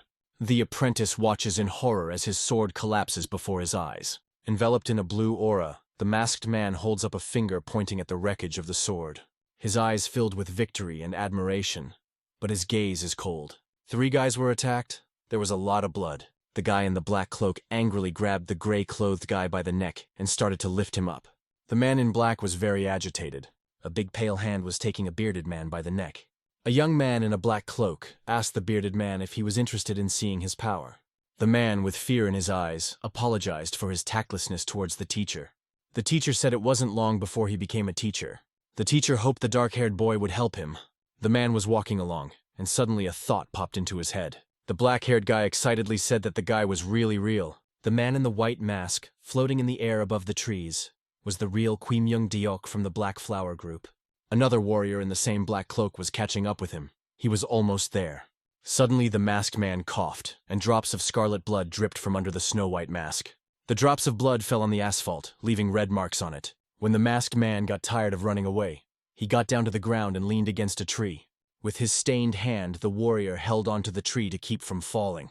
The guy in the black cloak was saying that he wanted to live quietly and peacefully. The man realized that this mission was very difficult for him. The guy came to the creature and started calling for Hawk. A man in a white suit stood up blindfolded. The man was removing his blindfold from his face where bruises were visible. The guy stood up and passed out again. The guy sat up and talked about focusing inner energy in his eyes. The person lying on the bed asked him if he had regained consciousness. In a trembling voice, she asked what was wrong with the teacher. The answer she got was that he was a little too much all the time. With a fixed gaze, he looked at her, and in his head he asked her. She was surprised to see him dodging his attacks. In his head, he replied that he was not mistaken in his thinking. The 2 boys saw something. The man was looking in the distance in surprise. The guy asks the patient that he saw it with his own eyes. The warrior asked the guy if he realized how dangerous the power he was using was. The guy answered if he knew his secret. The guy said even if he uses just a little, that power will awaken in Tanjong. The 4 students were standing around the fire, where a man with a beard was standing with his back to them. The boy was still not satisfied with his desire to become stronger. The man asked the black-cloaked warrior for a way to become stronger. The warrior replied that he knew a way for the boy to become stronger. The teacher sat down with both hands in his lap. The man listened attentively to the teacher. The warrior told the boy that this power is like a curse. If he uses it wrongly, he will be crippled or lose his life. The boy in the black cloak asked why he wanted to be stronger. He didn't know the consequences. The student said that he was ready for danger, because no one had any expectations of him. The teacher muttered the boy's phrase under his breath. The warrior said that this boy would walk the same path as him. The teacher dared to share the secret of strength. The night was dark, and only the light of the moon barely broke through the clouds. From the camp, which was set up under some hill, shouts were heard. Bloodstains appeared on the wooden wall that enclosed the camp. The 5 men armed themselves with what they could and went to meet the danger. But they were not prepared for what awaited them at the wall. Neither swords nor axes could resist the young man in the black robe. He strode across the concrete pavement, bloody footprints trailing behind him. A blue glow emanated from him, speaking of the power of his aura. His eyes were completely white and his face was hidden behind a mask. Another brave warrior abruptly stepped out right in front of him and called him an insolent man. The man's face twisted as the masked man dared. But no sooner had he finished speaking than something cold and sharp passed down his neck. A moment later, the man's decapitated body lay lifelessly on the floor. The other men, who had rushed out to the screams, stood bewildered. Even though they were armed, they were no longer willing to step on the young man. A man with a gray beard trembled with fear, asking whose order it was. They could not understand why the warrior was attacking them. He asked if they knew who he was. The old man made a low bow and said he really didn't know, then asked for mercy. He proceeded to say flattering words toward the young man, swearing that he would be grateful to him all his life. Kui Myung-dok said that wouldn't do because the old man didn't recognize him. The man's pupils narrowed, and his eyebrows drew together at the bridge of his nose. After a few moments, the realization came to him that this warrior was really Kui. But before he could speak, the warrior reached for his sword. His sword looked rather strange, divided into sections. In fact, it was some sort of whip. As soon as the man spoke the warrior's name, he confirmed it. But it never granted life to the locals. All of them died from a single blow. Meanwhile, somewhere within the training ground, it was fairly quiet. A boy was sitting in the middle of the training devices. It was none other than the 5th son of the Namgung clan. He tilted his head examining the training fixtures. Remembering how someone had promised to tell him how to become stronger, he remembered exactly the person who had made that promise. That person had told him that he needed to understand his body first. The boy was willing to learn, and so he agreed. He was also told that the concentration center of his power was different from others. The boy was worried about dark energy breaking free, and the man in the black robe said that one could just not use the power concentration center. He then asked if the boy had forgotten which family he belonged to. This warrior looked rather tired, saying that it was the strongest Namgung family. The boy's body contained a large amount of energy. When he couldn't control his energy, everything went into disorder. The warrior told him that if he used the power concentration center, the dark energy would come out. Then the boy came to the realization that he could never use it. His father had sealed the power center from the beginning. If he hadn't, the boy wouldn't have lived to be 10 years old. The youngest child of the Namgung family didn't believe the man's words. The boy couldn't accept that he was so useless. The warrior got tired of listening to this and got up from his seat. He had already repeated several times that the boy had his own purpose. It also meant that this warrior would become his teacher. Namgung Mei looked at him with surprise in his eyes. The teacher said that he had to learn how to control energy first. The boy didn't understand anything because it contradicted his previous words. The warrior, on the other hand, explained that he didn't need to use the center for that. The boy would do just fine with the reverse flow method. The teacher saw his student become frightened. The younger son, seeing the teacher's reaction, hurriedly apologized. Using this method, he is on the verge of life and death. Therefore, it's dangerous. If we compare it with the road to the mountains, the usual methods are a quiet road among the trees. In the case of the back current, this path is full of difficulties with many obstacles. A difficult and dangerous path, but only this path was suitable for a disciple. The boy was happy that he would be able to utilize light energy with this method. The man in the black cloak left the room, leaving his student to think. The teacher opened the door with a creak as he placed his left hand on it. He said that this was the minimum of what one should be able to do being his student. The warrior also promised that once the boy learned, he would tell him about the next level. The younger son left his memories. He realized he was still at the training ground, sitting in the same spot and stretching his neck, looking at the black gate in front of him.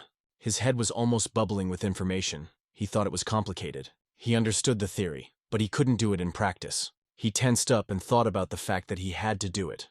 As the boy tried to concentrate, 4 other children stood behind him. They looked at the young martial arts master like he was an idiot. The situation was quite comical.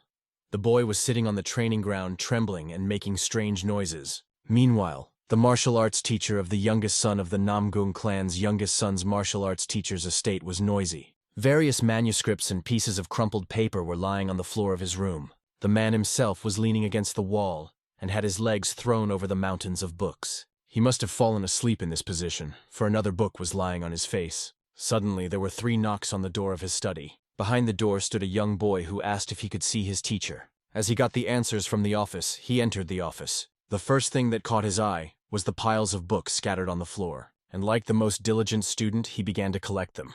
While picking up the books, he also delivered the latest news that teacher Gu Mak Ho was injured. The disciple asked if the dark-haired warrior was involved. Meanwhile, the man reached out and finally threw the book off his face, finally waking up. He didn't express any interest in this conversation and didn't want to answer. But not wanting an answer made the apprentice think that this man was involved in something. Seeing the student's reaction, he asked if he had to stick his nose in everything. In fact, the warrior had long ago figured him out. He knew that this man reported everything to the head. Master Kui rose from the mountain of books to his feet and walked towards the apprentice. He said that he could tell him that the master was not dead, but only wounded. The apprentice at this time thought only that Master Kui already knew about his espionage. The man in the black robe strode briskly out of the room, but something stopped him on the threshold. He forgot to say something. Kui Myung-deok asked him to tell the head that he was going to visit him soon. Meanwhile, the students of the school were lifting heavy stones above their heads. The poor kids practiced day and night with those stones. Afterward, there was a hand-to-hand wrestling practice for everyone to practice. The youngest son of the Namgun clan ran with a stick to practice. After exhausting themselves, the children moved to the training ground again. Now they were practicing hand-to-hand combat with each other instead of their teachers. The youngest son and a boy were fighting each other. It was clear that younger son was in an attacking stance, but even that didn't give him an advantage, as the boy was fending off all of his attacks. His opponent's eyes lit up as if his eyes were glowing, which meant that something was about to happen. And then the boy realized that he couldn't fight anymore. Suddenly, a notebook appeared right next to his face out of nowhere. When youngest son realized that he wasn't going to be killed, he opened his eyes. On the blank sheet from the notepad was written that the boy couldn't reverse energy either. The younger son said that was a good thing. And then their battle continued with younger son taking a swing with his knee. He didn't spare his opponent at all while he managed to dodge. The other children looked at them and were puzzled. The younger son was attacking just like a martial arts master, and that boy was defending himself with the same fervor. They were spinning in the same place, but their battle looked epic. Then the boy moved into an attacking stance, leaving the younger son to defend himself. As soon as this change happened, younger son was knocked out. His back hit the ground, raising dust. The boy realized that he had lost his balance during the attack. He now recognized what the Shaolin martial art was. The boy seemed to be preparing for another attack. His hand reached out somewhere. Namgung Mei looked at him with frightened eyes, thinking he was in for another blow. But the boy just handed him a notepad where it was written that usually only direct the energy upwards. He was suggesting to change the direction of the energy for the reversal. The youngest son of the Namgung family couldn't believe it was that simple, so he decided to give it a try. He was very surprised when he felt the flow of energy. He stood in a rather strange position, saying that he seemed to have found his balance. Two girls were watching from the side and didn't understand anything. One of them said from time to time, "What a shame." She also said that next week the real fighting would begin. The other girl, who had a harder time learning, asked if it was scary. Actually, it wasn't a big deal. All 12 groups just had to train outside. Another student intervened in the conversation. He said that it was all to make them more experienced. His appearance was rather strange, since he wasn't here a few seconds ago. He said that everyone got used to the quiet life in the clan and forgot that real danger could be waiting somewhere. So such training was needed to test how they would apply their skills in an unfamiliar environment. He wanted to ask one of the girls a question, calling her mistress, to which she got angry. She asked to call her Kalmi by her first name, then the boy corrected himself. He asked her if she wanted to be their captain, to which the girl answered him not to worry as she was not interested at all. She said it was important for her to uncover Kui Myung-duk's fake.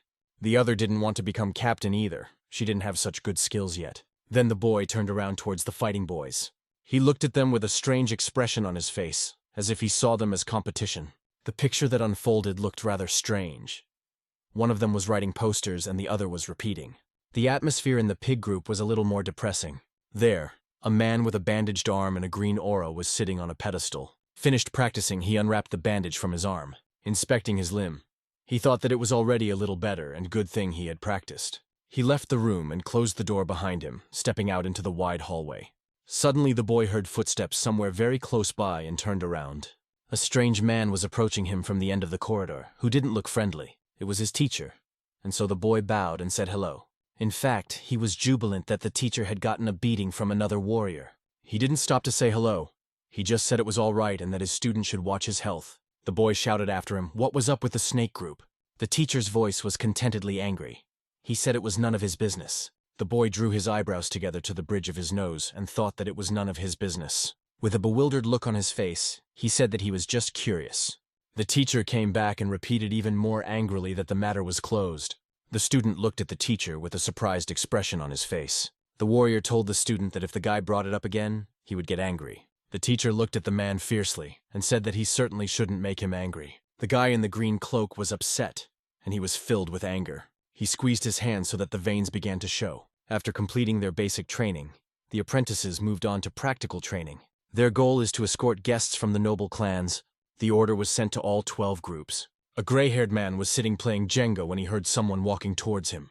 Kwimendok said he wanted the snake class to be assigned a separate training session. The chief replied that Kwimendok had nothing to worry about. The guy in the black cloak said that the training would be appropriate for their level. The bearded man said to tell Yang Ju-hyuk to look after the teacher. People say that everyone is so excited because the three are out for the first time in a whole month. The guy wondered who they would be accompanying. The girl with surprised eyes found the guy from the crowd of people. The man ran to the guy named Namgung Mei. Namgung Mei was happily surprised that his acquaintance Ji Pyung was also in the academy. Ji Pyung said even if her family wasn't the main family, her father sent her to study here anyway. Jiyoung asked what group Namgung Mei was in. Ji Pyung knew that Namgung Mei was not good at martial arts. Namgung Mei was surprised and replied that they didn't have that, and they started practicing right away. Ji Pyung said with tears in her eyes that the basics of energy and weapon techniques were very difficult. Namgung Mei asked Ji Pyung with a surprised look on his face if they had practiced the 3 techniques of the Murim clan. Ji Pyung with a very surprised face asked Namgung again. Ji Pyung leaned toward Namgung Mei and whispered in her ear, asking if it was true that their teacher was Kui Myung-duk himself. Namgung was told by his father that Kui Men-dok is a very scary person. The people heard the words about Kui Man-dok and said that he is not really scary, he teaches very well. Ji Pyung saw in the distance that people were already coming to meet the 2 warriors. Namgung Mei realized that they were all alone. The red-haired girl said that they could drag someone like that too. The girls stood there thinking about who they were going to accompany. Meanwhile, Kui Myung-duk and his partner were on their way. When they arrived, they saw that the clan leader was gone. Kui Men-dok and his partner led the team of men behind them. After a while, the team of men and their teachers arrived at the place. Namgung Mei didn't expect it to be the Merchants Guild. The team of people were shocked by the surprise that where they were going was the Merchants Guild. Kui Men-duk said they were here for a purpose. Suddenly, Kui Men-duk saw a black shadow standing from behind the door. 2 men were standing there looking somewhere with very intense eyes. A man ran out of the gate screaming, while the other 4 men walked calmly forward. The man looked up in fear, while the other held a dagger and spoke loudly. The bearded man turned around with a displeased expression and asked a question. The man partially bared his sword, uttering a threatening phrase about the value of life. The man raised his sword with burning eyes and demanded to remove his hand immediately. The man opened his mouth and eyes wide, expressing intense consternation and shock. The man's foot ran on the sandy ground, leaving footprints. The boy and girl stared in surprise as something flew past them.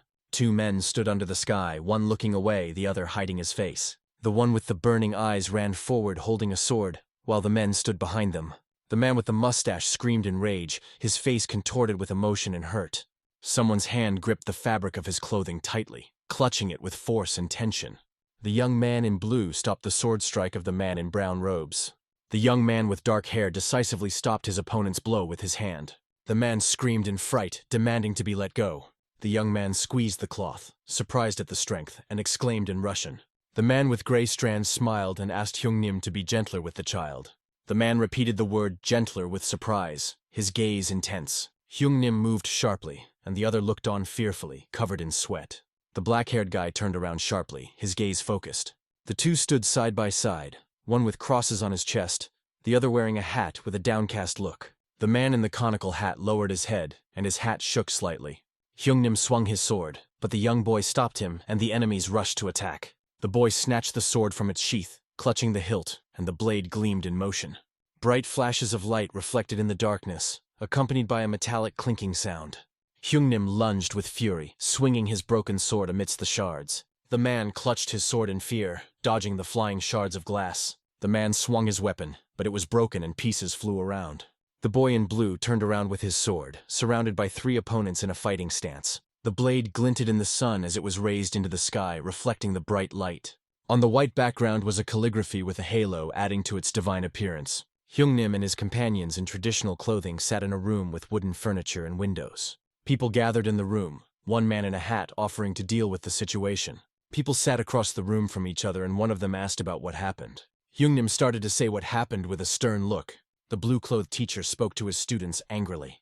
Hyungnim looked forward with suspicion and fury. The teacher smirked and asked Hyungnim who they perceived him to be, and suggested they stop. Hyungnim laughingly asserted that the teacher was not happy with the teacher. The man in the red suit said that this guy has incredible powers. Hyungnim suggested that his friends leave and everyone agrees with him. The man in the hat grinned at Hyungnim's suggestions and remained silent. Hyungnim and his companions left looking back at the teacher. The teacher realized his mistake and shouted at Hyungnim and suggested they talk it over. Hyungnim told the teacher that they had had enough of what the teacher was doing. The teacher panicked and looked anxiously at the students leaving. The teacher said and praised the boy for being able to control the power. With a smile on his face, he said well done to the kid. The kid with excitement and surprise thanked the teacher with a trembling voice. The teacher stood there with a blank stare, wondering what to do now. He was called out, and he turned around to look at him with interest. After apologizing, Wang Sobong introduced himself to his students. Wang Sobong thanked the guys for their help. A female disciple asked her friend about the clan head with surprise in her eyes. The girl in red insulted her friend and told her to think instead of talking nonsense. The babe in blue clothes squinted at the laughing girl from the side. The man in the black robe stood up and told Wang Sobong that they were looking for him. Wang Sobong asked about the Merchant Guild in a surprised manner. The man in the black robe introduced their group, PEC Academy. Wang Sobong asked excitedly that this was the academy they had recently created. The leader of the academy approached Wang Sobong and asked him what happened to help him. Wang Sobong tremblingly began to tell what had happened. The three men stood around discussing the guild and who was going against them. They were angry that their guild was poaching people with whom they had made contracts. The guild founders had bribed the transportation company to stop contracting with them. Wang Sobo told what happened to their guild to the teachers at the academy. The students of Ping Academy stood there with eyes filled with fear and surprise at what they had heard. A female disciple asked Wang Sobong for trade relations. Wang Sobong was punched in the stomach and the impact made him fall down. The academy member asked Wang Sobong how long he would continue this. The clan member thinks in her head that talking to Wang Sobong is a waste of time. Wang Sobong said that this is a mistake and there is no guest here. With a smirk on his face, the clan leader told Wang Sobong that he had misunderstood him. The clan leader said that they did not come here to look for the head. The clan disciples wondered what they were doing here then. The clan leader said that they would be looking for Sayo of the guild. The disciples screamed in horror at what they were here for.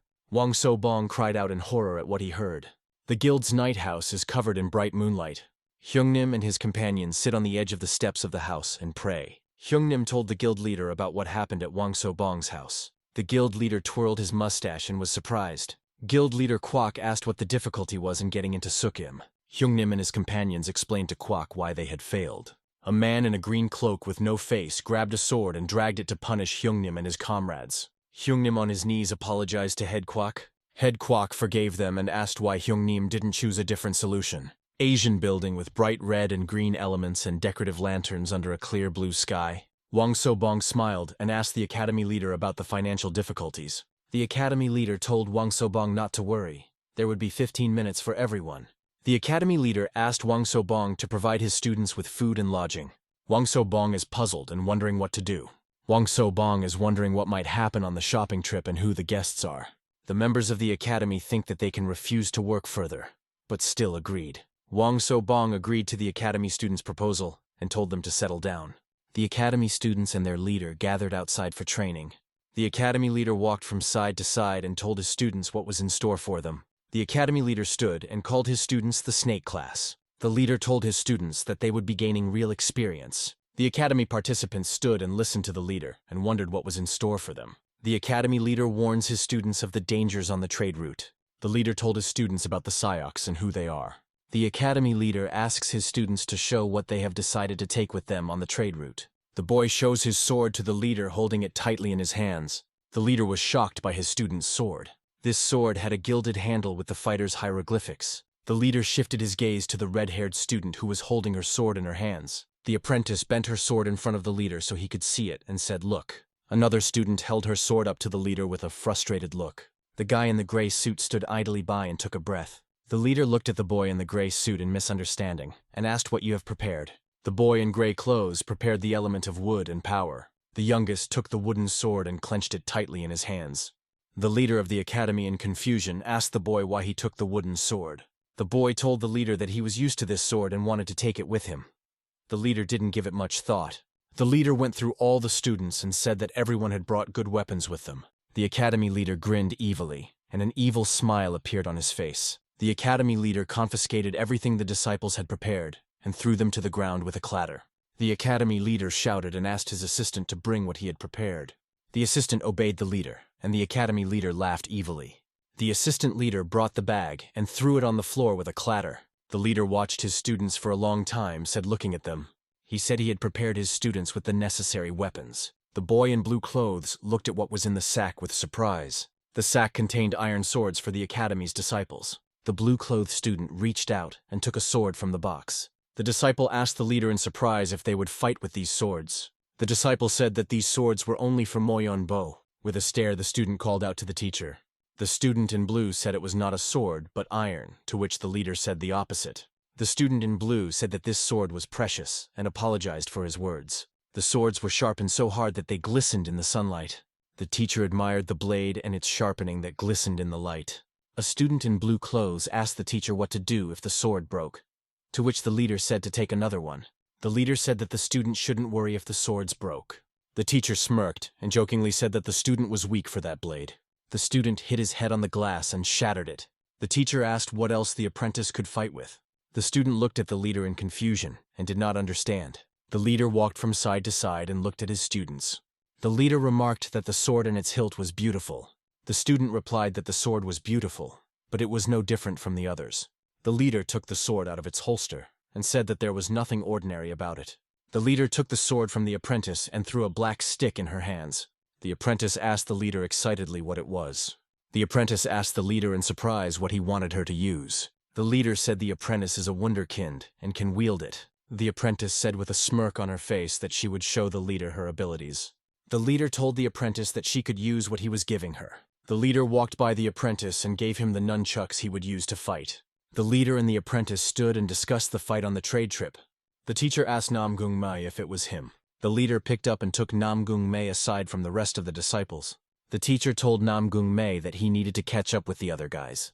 Namgung Mai tells the leader that he doesn't know any way to do it yet. The leader assures Namgung Mai that he believes in his abilities and says that she can do it. The leader tells Namgung Mai that the energy of nature is stored in a person. Namgung Mai listens carefully to what the teacher tells him. The teacher told Namgung Mai that energy is needed and asked him what he should do. Namgung Mai kept silent because he didn't know the answer. Namgung Mai realized what he had to change and what the teacher was trying to tell him. A man sits on a rock and is sad because no one is seeing him off. Elder Caban decides that he's being beaten and he's sad. It's a normal day, people working, carrying sacks. A guy sitting with a sword, doing something with it.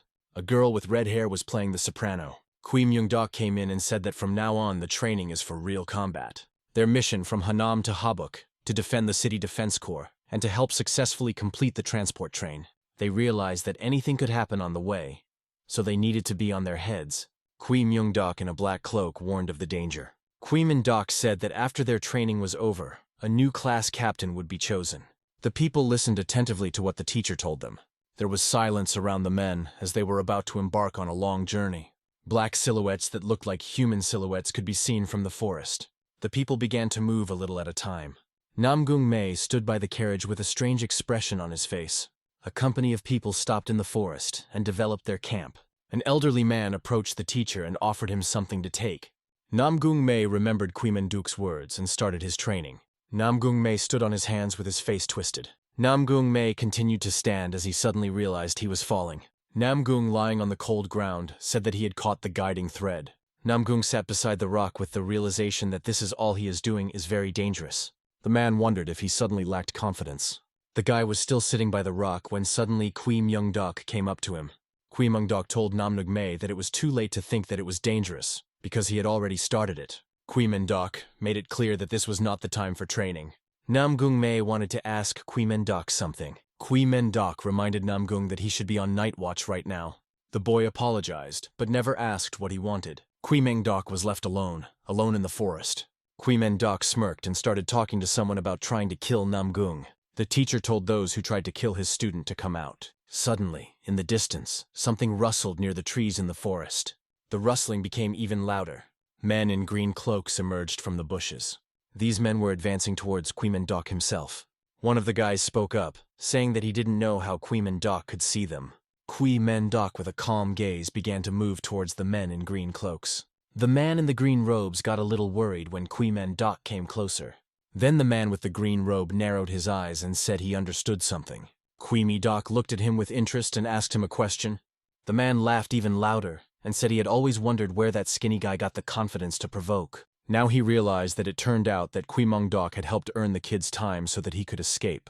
The guys in green robes began to surround Kui Mendok from all sides. The man said that no matter how, it was not only that kid would die. Kui Mendok put on his mask to be ready for the guys in green to attack. The guy with an angry face looked at Kui Mendok. He thought that Kui Mendok would pull out a weapon, and it was the mask. The man in green shouted to his soldiers to attack. The guys in green started running towards Kui Mendok, eyes full of rage and the desire to kill. One of the men drew his sword while jumping to strike. The man in the green robe was already close to Kui Mendok. Kui Mendok calmly pulled back his mask, seeing that the warrior's sword was right in front of his eyes. Kui Mendok put his mask back on, ready to fight. Kui Mendok attacked, and the man in the green robe flew away. The rest of the people in the robe stood in bewilderment. Kui Mendok jumped to the ground and kicked up a pile of dust. An ally of the green robe guys was killed by Kui Mendok. Kui Mendok angrily asked the other men that in their eyes it looked like he was joking. The boy with fear in his eyes looked on and marveled at Kui Mendok's abilities. The three warriors were covered in blue rays and ready to attack the academy. The warrior in the center received a powerful punch and was swirled in the enemy's strength. The masked man took a powerful punch from his opponent and he spun backwards. The masked man took the enemy by the neck and began to choke him with his power. He asked what they had planned against them in the academy. The students of the academy were sitting around the fire and looking at their weapons that the leader of the academy had given them. The assistant leader was standing by a tree and heard his name being called. The assistant asked the teacher what happened and why he called him. The teacher told the helper that it had already happened and was over, and the helper was surprised. The helper ran to the teacher to see what happened. The teacher said that Yang Jun-hyuk was late for his request to come. Yang Jun-hyuk asked the leader in surprise if he had killed them all. The leader gestured that he didn't kill them and laughed. The teacher replied that he just broke their joints and got off the rock. As he left, the teacher kicked the enemy on the head and said he had destroyed their tanjon. Yang Jun-hyuk asked the leader who the men were. The teacher replied that they were mercenaries who came after them. Yang Jun-hyuk's assistant asked the leader who the assassin was. The leader told Yang Jun-hyuk that the attacks would continue because their underbelly was strong. Assistant Yang Jun-hyuk came to see the leader sitting on a rock in a pile of corpses. He decided to go over to his students to see what they were doing. In the middle of the forest, a bright fire was built by the students of the academy. Yang Jun-hyuk and Kui Mendok were talking about how they should interrupt the students' training. Kui Mendok said they wouldn't interrupt anything. Kui Mendok told Yang Jun-hyuk to deal with the assassins himself. Yang Jun-hyuk asked Kui Mendok what his words about trust meant. Kui Mendok had some business to attend to, so he would not be leaving Yang Jun-hyuk for a while. Before leaving, Kui Mendok said that Yang Jun-hyuk is responsible for the snake class. Yang Jun-hyuk asked Kui Mendok where he was going to go in such a tense situation. Looking at the sky, the assistant wondered. He looked at the moon and called out to the teacher in a sad voice. The assistant teacher called out Namgung-mei, Yang Jun-hyuk. Namgung-mei asked Yang Jun-hyuk where teacher Kui Mendok was. Assistant Yang Jun-hyuk asked why Namgung-mei is asking for teacher Kui Mendok. Namgung-mei told assistant Yang Jun-hyuk that the teacher would be back soon. Assistant Yang Jun-hyuk was disappointed, but he didn't stop his shopping trip. Namgung-mei agreed with Yang Jun-hyuk, and in his mind he asked himself, where did he go? Namgung-mei thought to himself, and began to realize what the teacher had said. A man who came out of the forest called out to Yang Jun-hyuk and asked him if he was asleep. Yang Jun-hyuk answered the stranger that he sometimes closes his eyes to sleep.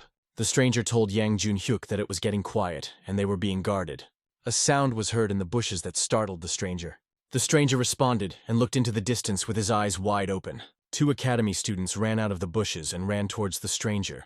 The academy students and the stranger stared intently in the direction while keeping their eyes wide open. Out of the bushes came a strange guy who shouted at the stranger with his eyes wide open. The unfamiliar guy stood and looked at the academy students and their weapons with astonishment. The stranger happily called out to Jin Hyo and told him how happy he was to see him.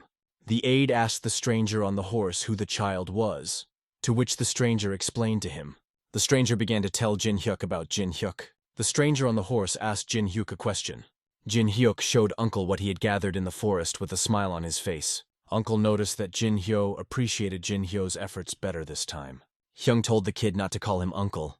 There was a boy lying on the ground with a huge red stripe on his back. There were bloody corpses scattered all over the village. The little boy cried and then called out loudly for his grandfather. The little boy dropped the basket from the children's hands. Its contents scattered. All three adults froze with fright. The boy ran to his grandfather. Namgung-mei put his palm to his mouth, eyes wide with surprise. The boy frightenedly wondered who could have created all this. The sun was already beginning to set over the horizon. The sunset was floating. The boy struggled to open the wooden door of the house, unable to stop sobbing. In front of the boy's eyes was the injured grandfather. The boy jumped up to him and pleaded for Grandpa to wake up. The old man sobbed, muttering about how he couldn't, because those brats. Namgung-mei froze, not daring to go beyond the threshold of the house. He opened his eyes wide. Then various medicinal herbs appeared in front of his eyes. The old man was given medical attention and fresh wounds were bandaged. There were survivors in the village, but most with severe wounds. The whole crowd bent over the wounded old man, who was barely breathing. But then suddenly the grandfather started coughing. Yunren was greatly surprised. The vice-chancellor said in surprise that Grandpa was finally coming to his senses.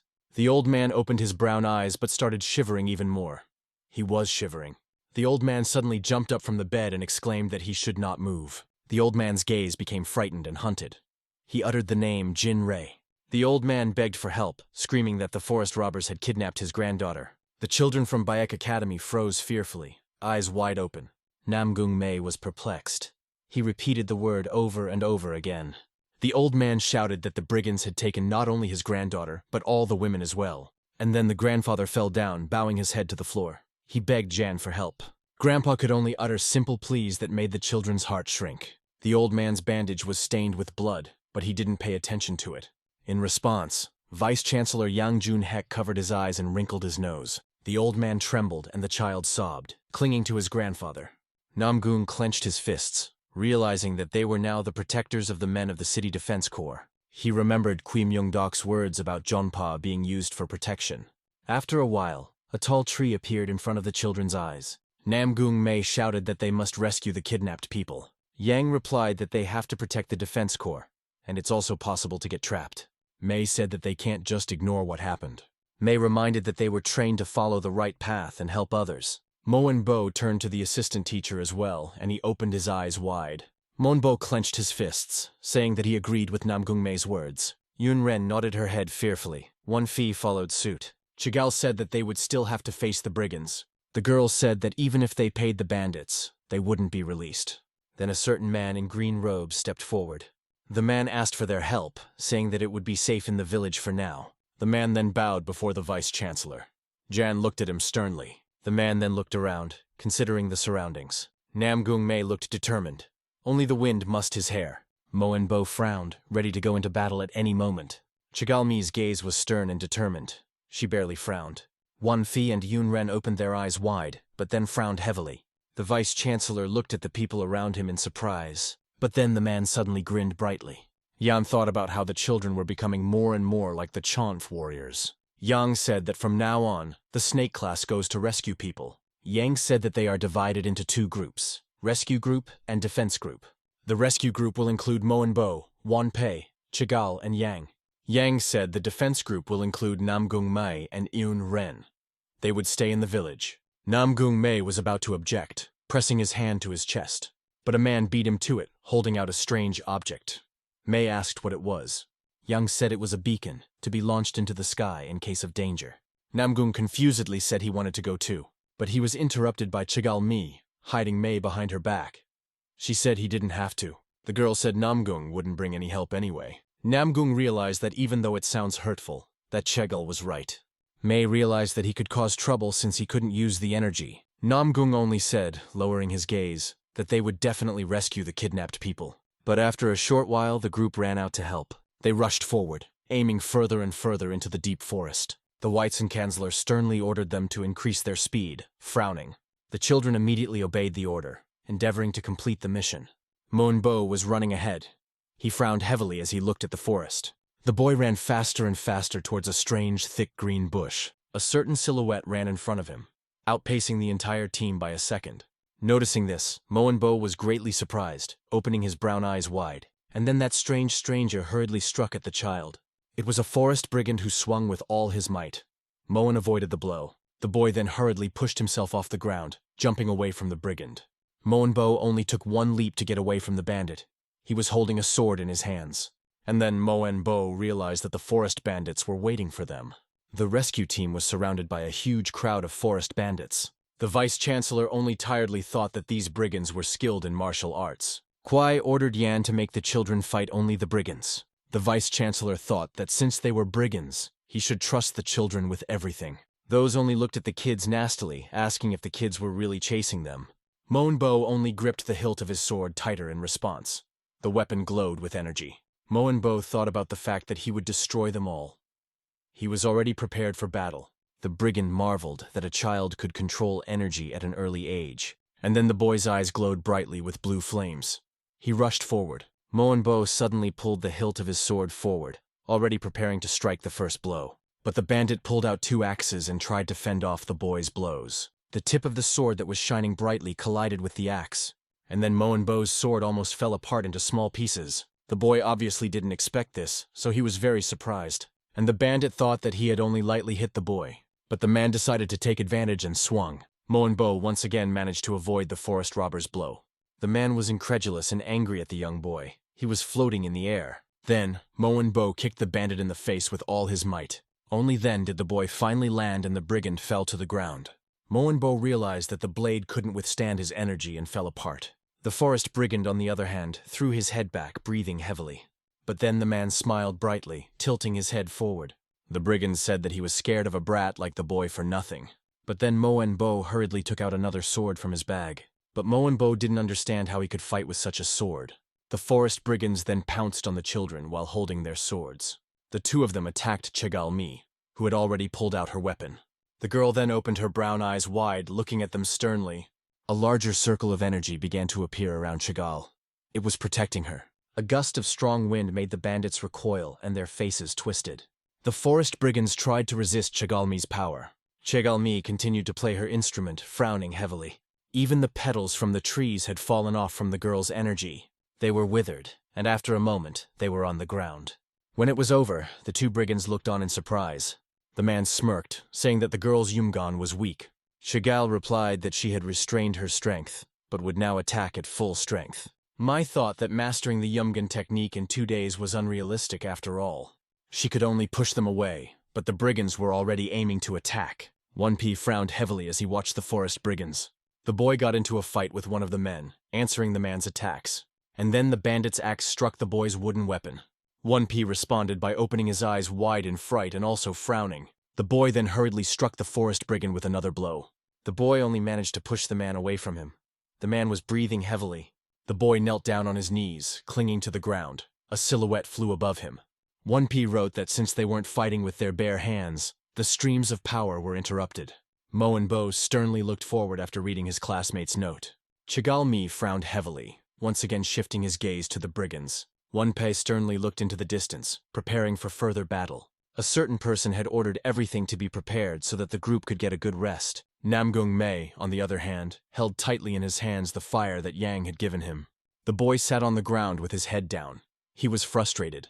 Mei understood that their original duty was to protect the hull. He realized there was little chance of the brigands returning, but one had to be on guard. Hiding the fire in his clothes, the boy looked around. Then Namgung saw that boy ahead of him. He was standing near his grandfather's house. Namgung ran closer to the boy, standing next to him. And then Namgung was greatly surprised by something. The other child looked scared. Yunren came out of his grandfather's house, breathing heavily with her eyes covered. Yunren said that his grandfather had finally fallen asleep again. Namgung was surprised. Yunren said that Grandpa would probably get better soon. The little boy then bowed deeply and thanked Nuna. Namgung said it was time for him to go look around the perimeter of the village, and then he would come back. But the little boy objected, saying that he would see Hen off. And then, after a while, a tree appeared before the eyes of the 2 children. Namgung looked around with his eyes wide open. The child looked determined. He said that bandits don't attack often, and therefore even the closest hiding place is far away. The child said that since this was not the brigands' territory, they had based themselves here. Namgung couldn't understand why the bandits attacked then. The boy thought to himself that things were much more confusing. And then the boy noticed strange movements of a body that was labeled for dead. Then the boy noticed strange movements from the other body as well. Mei thought that the body was making a transportation trip for the first time in 3 months. Namgung MJ then abruptly turned back around, eyes wide. May realized that the enemy knew that Sukyum would definitely stop by on his way to the village. The boy looked at Namgung May perplexedly. Namgung May clenched his fists tightly and also lowered his gaze downward. He turned to Jin Hee, looking at the scarlet, setting sun in the sky. Namgung May ordered him to go inside as soon as possible, but Jin Hee only perplexedly asked why he should do so. Namgung replied that he had a bad feeling. It was not for nothing that the boy thought about it. They were being watched by a man who was sitting in a tree. The brigand's face was covered by a green mask, and his eyes glittered brightly. Jin Hee awkwardly asked why Hen was acting like this. In front of Namgung May's eyes was a desolate area and an open gate. Namgung frightenedly replied that this was no joke and Jin, he needed to go home. But suddenly, a certain voice sounded.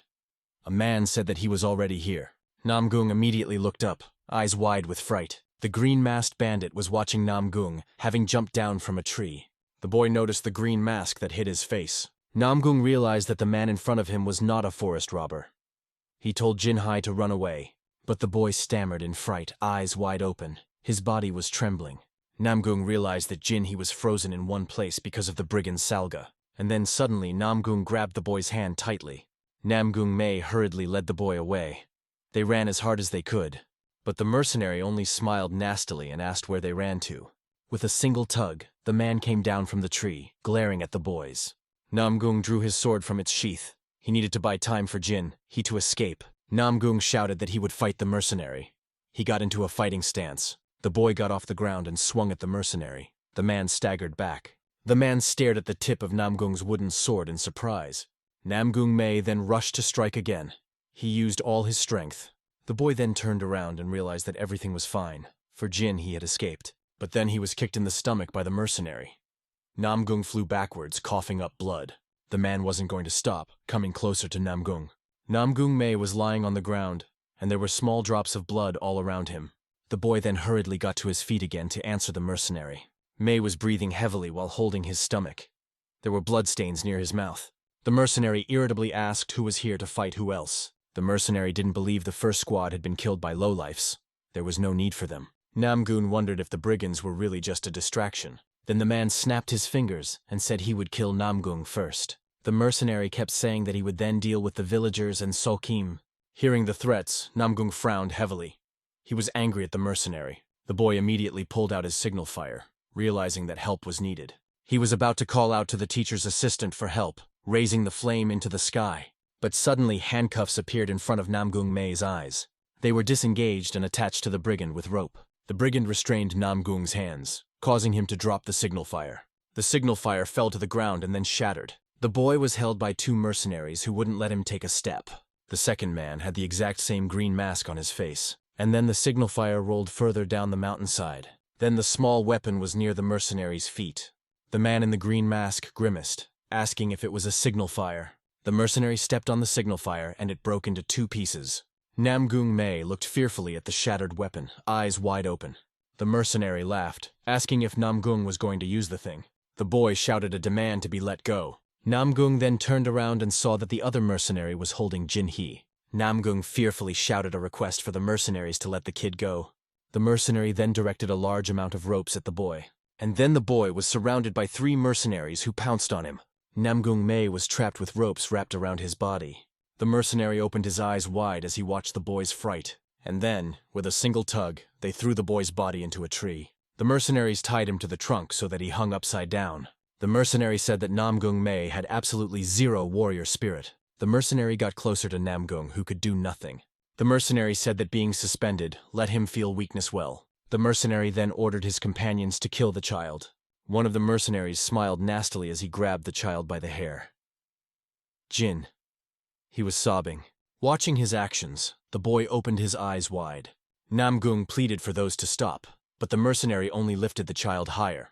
Chen He was sobbing and barely audible, almost a whisper, called out to Namgung May. The mercenary turned around and asked if Namgung still had any fighting spirit left.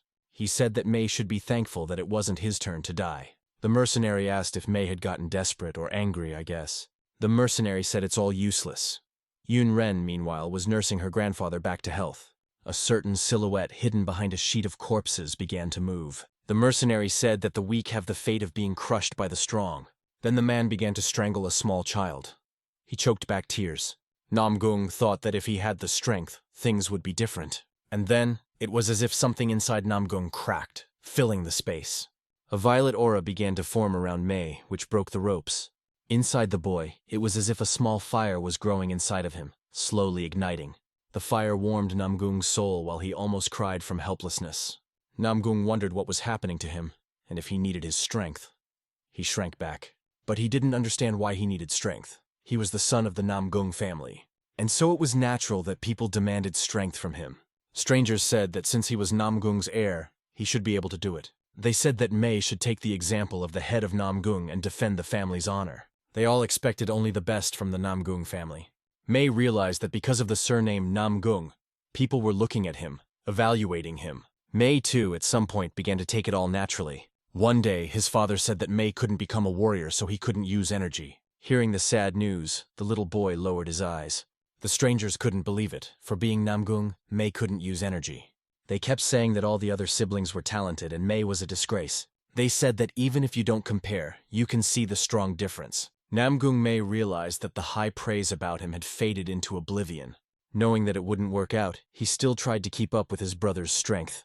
The boy practiced constantly, not sparing himself even for a minute. After a while, Namgung Mei forgot the reason why he had to become stronger. He swung his sword endlessly, hoping that it would bear fruit. But at some point, Mei wondered why he wanted to become stronger. He lowered his sword, trying to remember a single reason to do so. But it was as if all memories had been erased from Namgung Mei's mind. But with every practice, a bright flame grew inside Namgung Mei. Suddenly, Namgung Mei saw his father in front of him. He was as stern as ever. The elderly man was carefully watching his son's training, but then his father asked if Mei was interested in studying Choshik. Namgung Mei replied that then he would become stronger and protect people. The father asked what kind of people the boy wanted to protect. The boy thought for a moment and replied that those who were in a difficult situation. The older man asked what then, in Mei's understanding, is strength. And then the boy froze, looking at his father in surprise. He gripped his sword tighter. Namgung Mei then replied that strength to him was his father. He looked stern. Namgung Mei replied that if he became like his father, he would be strong. In response, the elderly man laughed resoundingly, bowing his head down. Then the head of the family slowly and carefully stood up. The elderly man said that judging from Mei's words, he was a weak man. Namgung Mei replied that he didn't understand what his father was talking about. Namgung Mei perplexedly kept saying that his father was strong. In response, the head of the family stroked his son's head, thoughtfully agreeing with him. The man said that it was hard for Mei's father to protect even his dearest people.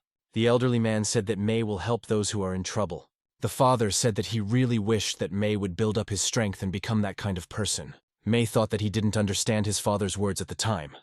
But now he realized. The old man's lean and scarred body appeared before Namgung Mei's eyes. The boy remembered both Jin Hai's pitiful sobs and his bitter tears. The next vivid memory was the mountain of corpses in the village. Mei thought about how despite that, he still wanted to protect them. Mei opened his eyes, thinking that this was the reason why he would become stronger. The boy also remembered the dark silhouette of the teacher he was following. His promise to show Namgung Mei how to become stronger was etched into his memory. Then the boy opened his eyes wide and his eyes turned red. Long streams of internal energy began to emerge from his hands. Namgung Mei skillfully controlled them, squeezing his hand so that light would come out of it. And then the boy twirled in the air, dispersing the flames. The boy managed to escape from the mercenaries' knots, and then landed. Namgung Mei stared sternly ahead. All around him, flames blazed around him. The mercenary was surprised that the boy had broken free from his iron whip. The man didn't understand how a little boy could do such a thing. But the boy did not stop blazing with bright fire as he looked at Jin Hei. And then, after a moment, Namgung Mei pushed himself off the ground with all his might. The boy ran up to the mercenary who was holding the child in his arms. Namgung Mei managed to pick up Chen He, holding him tightly. The mercenary was dumbfounded. The mercenary then turned around, eyes wide open. He was surprised. Namgung Mei's gaze became heavier and then faded. Namgung held the little boy tightly in her arms, cradling him close to her. Looking at Jing He's haggard face, Mei was glad that he had succeeded. Namgung Mei then pressed his lips together, thinking of Yogen's inner energy. The mercenary thought that not long ago, the boy's energy was worthless. The mercenary was perplexed and thought that Namgung had gotten stronger over time. Namgung said that he who has strength should protect the weak, not drown them. Namgung Mei then slowly picked up the wooden sword from the floor. The boy clenched his fists, saying that this was the true way of the strong. The mercenary looked at the boy irritatedly, then frowned. The mercenary said that for now Namgung is small, so he doesn't remember well. The man said that May was starting the journey in Murima, so he would narrate the law of the jungle. The boy was surrounded by a lot of mercenaries who looked at each other. A mercenary flew up to Namgung, saying that he would tear the impertinent boy to pieces. But Namgung wasn't going to give up, so he used Yoganyong. Then the boy blocked the mercenary's punch, but his weapon was better. And then the mercenary threw dozens more punches, but the boy avoided them. May thought that he couldn't use energy, since he had just learned it. The boy decided that he should use Choshik and increase the power. The boy remembered his brother, remembering his Choshik. And then Namgung Mai decided to grip the hilt of his sword tighter. Namgung Mai repeated his brother's movements using the blue sky sword technique. Seeing such a sight, even the mercenary was greatly startled, opening his eyes wide. But the boy only shouted louder, applying the two-headed dragon play. The boy made the first movement of the sword technique, and then he applied his energy to the wooden sword. With the two-headed dragon play, May managed to throw the mercenary away from him. The man's body was scorched by bright flames. He threw his head backwards. The obese man then fell to the ground. His mask and clothes were torn on him. The other mercenaries looked at the corpse of their comrade in surprise. He didn't understand how a first-class warrior could be inferior in strength to a child. The mercenary looked at the corpse and didn't understand what had even happened. And the boy's hands trembled faintly. He lowered his sword. Namgung thought in surprise that he had succeeded in harnessing the energy. But then the boy suddenly raised the wooden sword to the sky. Then Namgung Mai staggered, hardly able to even stand on his feet. And then the boy stuck the tip of the wooden sword into the ground. Namgung bowed over the ground, realizing that he had overdone the energy. But then the boy rose from the ground, ordering himself to come to his senses. Namgung Mai reminded himself that there were still 3 opponents left. But then his gaze fell on the corpse of a man. He opened his eyes. The mercenary looked at his comrade in surprise. He was silent. They were originally going to split the forces and destroy the core.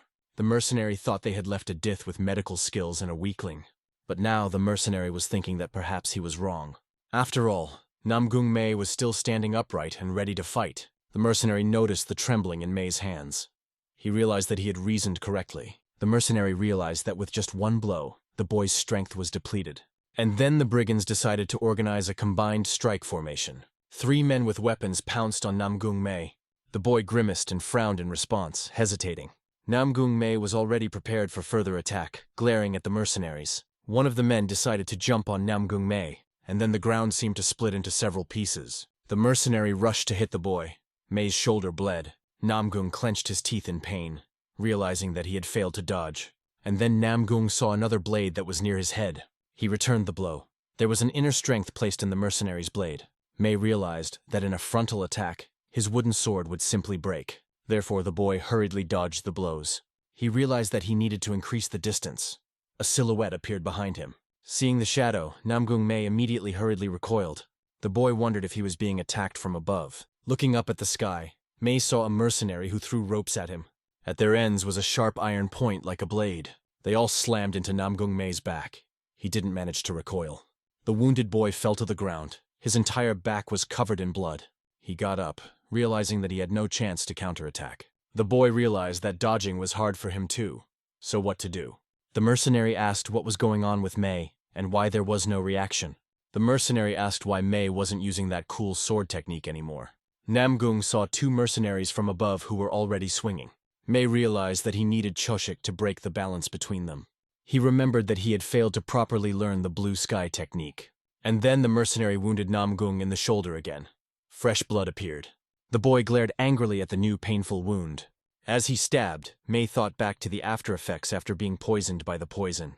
And then the iron point was thrust into his arm again. He frowned. Mei remembered that after the poisoning, his father had stopped training him in Choshik. The mercenary shouted that Mei was only dodging the blows. Mei thought that one Choshik he had repeated 10 million times. Namgung paused, remembering the first movement of the sword technique. And then the guy's eyes lit up with a bright red fire. The mercenary, seeing Namgung's strength, was startled and recoiled backwards. The guy's eyes lit up with fire. Everything around him was ablaze. His wooden sword was surrounded by tongues of blazing flames. He then flung the mercenaries away from him using a 2-headed dragon play. The bright flames rose towards the sky. Its tongues swirled in a dance. But then the flames abruptly began to fade, returning to the ground. Entire puffs of smoke were left under the boy's feet. The boy's body shook violently. He could hardly stand on his feet. May tried to say that this was not the end, but he didn't have the strength. He fell to the ground face down, swinging his sword away from him. Blood spurted from his wounds. The two mercenaries looked fearfully at the scorched earth and the corpse of their comrade. One of the men opened his eyes wide and asked what it was. The man hurriedly approached the two bodies lying on the ground. The brigand walked over to the body of a boy who must have been unconscious. The mercenary thought that a child with no experience in combat had managed to modify the choshik. The man didn't understand how he was able to use the deformation quickly. A sword technique, a few choshik created to put them into a principle. If one understood the true essence of the choshik and learned how to modify it, what would happen? It would no longer be a choshik, but a sword technique. This was something that all warriors knew about. The mercenary realized that if he left the child behind, there would be trouble in the future. The mercenary then swung his sword, realizing that he needed to kill May now. The man swung his sword intending to kill the child, but suddenly the mercenary stopped, frozen in place. The silhouette of an old grandfather appeared behind him, saying that it was difficult. The mercenary realized that the Fisa couldn't come back yet. The man pointed his sword at the old man and asked who he was. The grandfather replied that it was a little difficult for him, for he did not know the circumstances. The old man scratched his head and said that one thing he already knew. Grandpa replied that those who hide their face under a mask have a snout in a gun.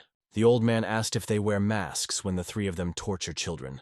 The mercenary thought he was looking at a homeless man. The mercenary ordered number 2 to deal with the old man. And then, in a flash, long blades appeared from the man's sleeve. The mercenary pointed the blades towards the old man and then threw the dagger. The old man recoiled. It seemed as if he fell to the ground. The dagger ended up stuck in a certain tree trunk. The old man said that mercenaries don't hesitate to kill people by covering their mouths. The elder said that he should give the mercenaries a good beating. After a while, the bright setting sun was already slowly floating across the sky. A certain forest brigand clutched the sand in his hands. He crouched down on the ground. He was once again attacked by Moenbo, who was trying to fight with his sword. Moenbo was surprised that the brigand threw sand at him. He froze for a moment. The boy saw in front of him a huge number of spears flying at him. And then Moenbo ran away, avoiding injuries and scratches. The boy realized that the brigands would use any methods in battle. The two men across from him smiled nastily while holding swords. Bo wondered about the normal weapons. Behind him lay dozens of broken swords. Just a moment later, Moenbo was once again attacked by a brigand, shouting loudly. Chegelmi only managed to dodge the brigand's blows once.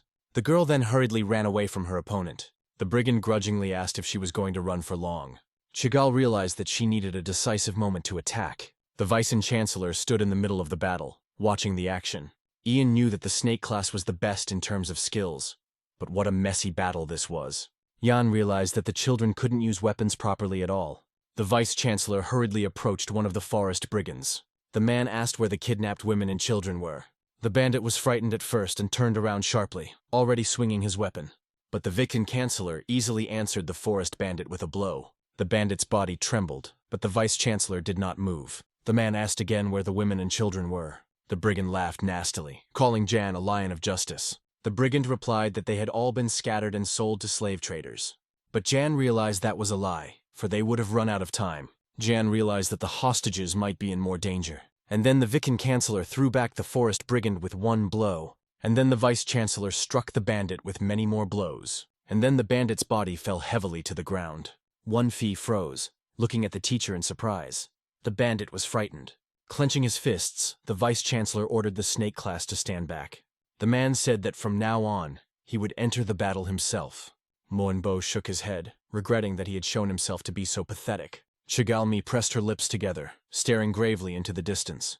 One Fee exhaled tiredly, wiping the sweat from his face. After a while, the Vice-Chancellor stacked a mountain of mercenary corpses. Jan said that if they continued to fight, they would probably win. Jan said that the children didn't know how to use weapons properly. Yang said they showed confusion about the tactics of real outlaw combat. He said this is the reason why they need experience in battle. Yang said that practicing in real combat is important. Ian was adamant that rescuing kidnapped people comes first. The kids exclaimed that they understood. One Fee pressed his lips together, and then the Vice-Chancellor stepped closer to one of the brigands. The Vice-Chancellor ordered the brigand to lead them to the base. The man was greatly frightened, and so he awkwardly agreed. The elder, meanwhile, was already gathering energy around him. The old man said that the mercenaries could attack as they wished. The mercenary was surprised that this grandfather was an outstanding Caban fighter. The mercenary realized this because of the knots on the old man's belt. The mercenary realized that the elder in front of him was at least at the Cholchon level. Looking at the strength, the mercenary realized that there was a possibility of being a Cholchon warrior. The mercenary thought about the fact that they needed to break away from the old man. The mercenary then swung the kettlebell, intending to kill the old man. Upon seeing the mercenary's weapon, the man suddenly froze, startled. Grandpa realized that it was a smoke shell, so he ran towards the enemies. But the mercenary had already managed to use a weapon, and the old man did not have time to run. Before his eyes there was only a huge cloud of smoke. The old man stood next to the body of the young boy, as if protecting him. Grandpa mumbled thoughtfully, wondering if the mercenaries had escaped. The elderly man said that they were very cautious. Then the old man turned around, eyes wide. Grandpa thought that the boy had powerful fortitude and good judgment. The old man said that it was worthy of praise. He decided that since the boy used the blue sky technique, he must be Namgung Hui. After a while, it had already gotten dark. The sun had set behind the horizon. Many men were carrying heavy sacks and loads. But suddenly, one of the men froze, not daring to move out of surprise. Following him, another man turned around as well. He smiled faintly. Behind them stood a huge crowd of returning women and children. One of the women cried loudly as she looked at the village. A certain man immediately ran up to her. Tears were visible in his eyes. The women rushed into the arms of their loved ones. Children fearfully hugged their parents, and those parents cried with happiness. It was as if the couples couldn't believe the reunion. Grandpa was hugging his grandchildren, who were sobbing loudly while hugging each other. The rescue team from Beck Academy were smiling warmly, but suddenly Chigal opened her brown eyes wide. She saw Namgung Mei's wounded body with Yun Ren leaning over it. Tight bandages were placed all over Namgung's body. The vice-chancellor, upon seeing this, was surprised. He didn't understand why Mei was injured. But then the village elder came out to them. The old man said that the boy needed rest, and so he suggested that Yan talk. Yang asked if the elder in front of him was Hong Seo Gol, nicknamed Drunkard. The old man apologized and asked why he constantly disliked hearing the nickname. The vice-chancellor asked what business the elder had come to see them about. Hong Gol replied that he was just walking on his way home and stopped by to see them. Yang asked if the elder had done this to the child. Yang looked at Namgung's body with blood dripping from his mouth. The old man exclaimed that even if he got drunk, he would never touch the child. The elder stroked his beard, trying to figure out where he should start the story. Then the old man ordered the Viscount to serve him a drink. Jan realized that he would be better off remaining silent than saying anything. After a while, a set table appeared before the old man's eyes. The old man was greedily drinking some kind of liquid from a cup. Alcohol dripped down the old man's beard, but he wiped it off. The Wissenkanzler decided to question the elder. The Viscount asked if all of what the elder said was true. The old man said that that boy from the Namgung family fought until the very end. But Yang remembered that Namgung Mei couldn't use energy normally. He thought about the fact that Mei fought in the guise of a demonic soul. And then the vice-chancellor remembered how the boy had fought him. Back then, Namgung Mei had completely extracted his inner energy. The boy didn't feel sorry for himself at all, as he continued to fight despite the pain. Yang asked if it was because he fought unconsciously and instinctively. In response, the old man stunned, eyes wide with surprise. The old man asked if John was referring to a demonic soul. The children froze. Then the old man fell silent, as if he didn't even know what to answer. But then Grandpa suddenly put his finger up, saying that there was no such thing. The old man said that on the contrary, the child was very talented for such a young age. The old man said that Namgung had eliminated 2 of the 4 assassins. Hearing this, Chigal Mi frightenedly froze with her eyes wide open. Moen Bo was also greatly surprised, opening his eyes wide. Yan asked, that did the boy really fight against the assassins? The old man replied that more than that, the assassins were first-class fighters. Those who had only picked up a blade were third class. The second class were warriors who had begun to learn the Choshik and fight. And the first class are warriors who can release internal energy. Chocholchon warriors can give form to internal energy. A Chocholchon is a warrior who accumulates energy for 60 years. Next are the Hwagan and Hengen levels. Chigal realized that Namgung Mei wasn't capable of such a thing. She asked again. The old man replied that he saw everything with his own eyes. The old man said they had a strange reaction. It was better to praise the child. He asked why he was being questioned with such distrust. Yan said that the child's abilities would not have allowed him to do such a thing. The elder exclaimed that did Yang mean to say that he was lying. He said that if he lied forever, he wouldn't be trusted with the clan's information. The elderly man then pointed his finger at the boy's body. The elder said that he saw the boy using the blue sky technique. The old man kept saying that meant that this child was from the Namgung family. The elder exclaimed that there was only one candidate who the boy could be. The old man said that he has a bad reputation because of his laziness, but he is still brave. The old man hardly dazzled the guests with his energy. The old man said that according to all the criteria, the heir Namgun Hui was suitable. There was a heavy silence. The old man calmed down. Then the old man shifted his gaze to a certain snow-white liquid. Chegalmi kept saying that was why they had said about the old man's mistake, and in response, the elder only interjected perplexedly. Chegal said that guy wasn't Namgung Hui, but the fifth heir of Namgung Mei. The old man exclaimed, how could that be? He was clearly greatly surprised. The old man realized that he had told about Kabin's informants for nothing. The man realized that it could ruin the clan's reputation. The old man realized that in such a situation, it was necessary to smoothly change the subject. The old man asked why the assassins had attacked the village in that case. The children noticed how ineptly the elder translated the conversation. But suddenly, a certain man said he had a guess. The man kept saying that it concerned the cause of the assassins' attack. Meanwhile, Anhui province was quiet, with the moon illuminating the mountains. Kui Mendok was walking through the dense forest, hiding his face behind a large hat. Then the man looked up tiredly and said that here he was. The brunette approached a certain huge building. He looked up. Kui Myungdok decided to stop by to visit the Namgung family, and then the man with long hair walked closer to the building. After a moment, Namgung Mei's teacher knocked on the door, and then Kui Myungdok began to wait for an answer while looking at the gate. After a while, the wooden gate finally opened with a heavy sound. A certain man asked who it was that had come to Namgung so late. Kui Myungdok replied that he was a martial arts teacher, Baek, in the Muram Alliance. The certain man interjected. He looked at the stranger appraisingly. Kui Myungdok smiled affectionately as he looked at the stranger.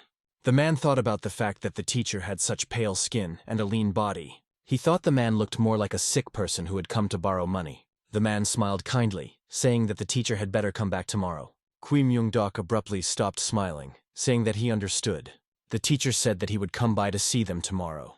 The doors immediately closed, and the man was left standing alone, in complete silence. After a while, Kui Myungdok climbed onto a certain high roof. Kui said it was a family visit, which meant there was no need to make a fuss. And then the brunette looked up, as if he was scrutinizing something. Kui Mendok was looking at the energy streams from the room upstairs. The teacher thought he felt a powerful energy from that place. The wind was developing the man's dark cloak. He hurriedly stood up. In a moment, the roof of the building was empty, as if no one had ever been there. Kui Mendok realized that only head Namgung possessed such energy. Kui Mendok hurried over to Namgung Cho while wearing a mask. Yang at the same time turned to the junior corps leader. Behind him stood a frightened man in yellow robes. The junior leader then hurriedly took out something from his pockets. The man carefully placed a certain box on the table. The vice-chancellor and the children looked at the glowing box in surprise, but then they asked again what the wooden box had to do with it. Then the junior leader hurriedly showed the contents of the box. But what was inside was only a purple, wrinkled cloth. Chegalmi stared perplexedly, observing what was happening. Then the girl said unhappily that there was nothing in the box.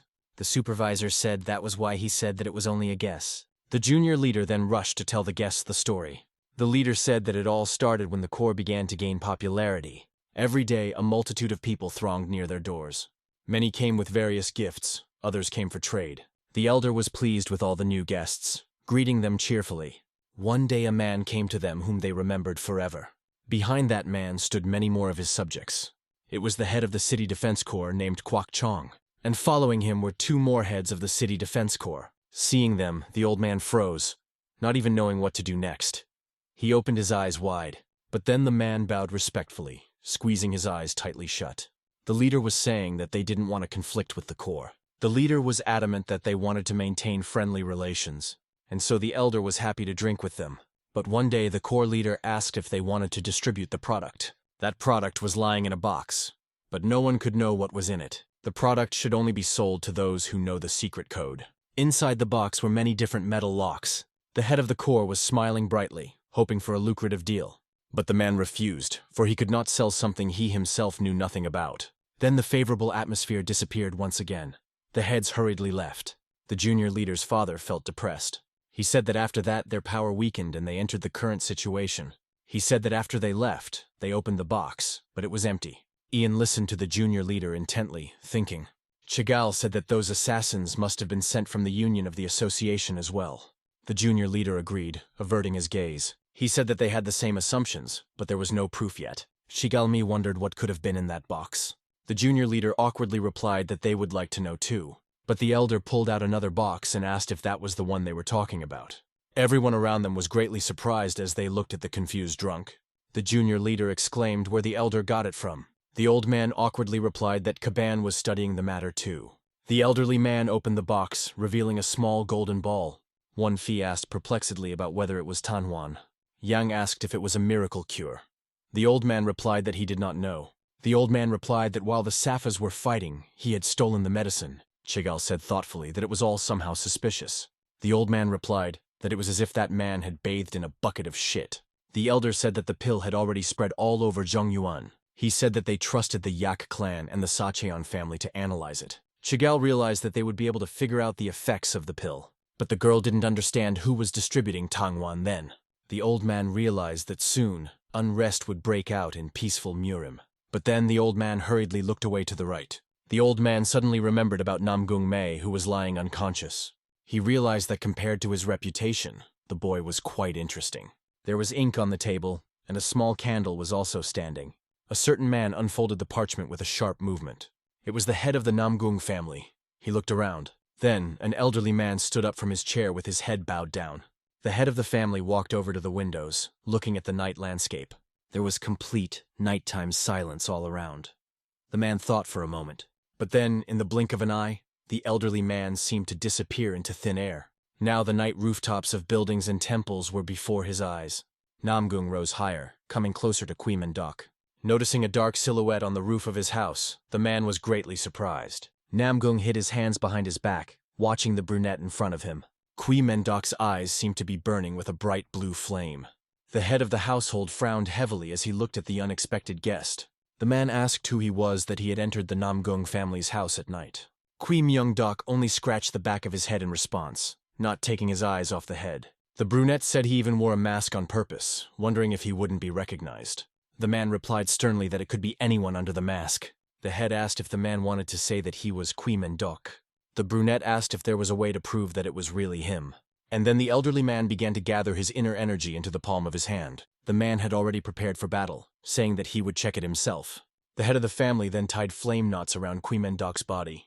And then Namgung began to lift the brunette's body higher and higher. The man's eyes lit up with a bright red fire. He sighed heavily. And then the head of the Namgung family threw his arm back, swinging. He controlled Kwee-Mendok's body like a small puppet. And then the elderly man threw the brunette far outside the gate of their house. Kwee-Mendok landed on the mountain, laminating the ground with his body. The landing was quite painful, but the man did not resist. It seemed that the force of the head's impact could be seen even tens of kilometers away from them. Kwee-Mendok was lying in the ruins with puffs of smoke circling around him. The head of the Namgung family had already rushed towards him, rising high into the sky. Kwee-Mendok said that the man had powerful and speedy kicks. Then the elderly man had already landed on the mountain. The man said that he thought he could withstand all of his attacks since that Kwee-Mendok. And then the brunette hurriedly got up from the sharp rocks behind him. Kwee-Mendok managed to stand up with ease, and then shook off the dust. Kwee-Mendok said that the head must have a nature of distrust. The man asked if their world was dominated by lies.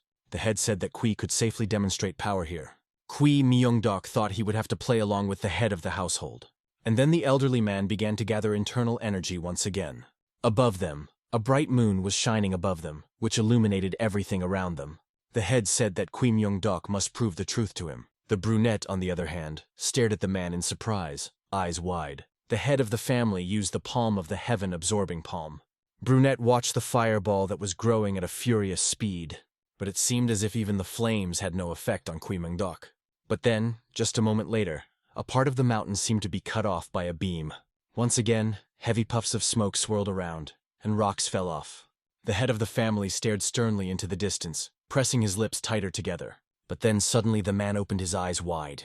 Kwee-Mendok skillfully recoiled from the sizzling beam of energy. But the head of the Namgung family had no intention of stopping. The man ran towards Kwee-Mendok. The latter hurriedly dodged. Then, flames began to emanate from the elderly man's hands once again. The head of the Namgung family hurriedly struck with the flames. But the brunette was once again able to skillfully dodge the blow by recoiling.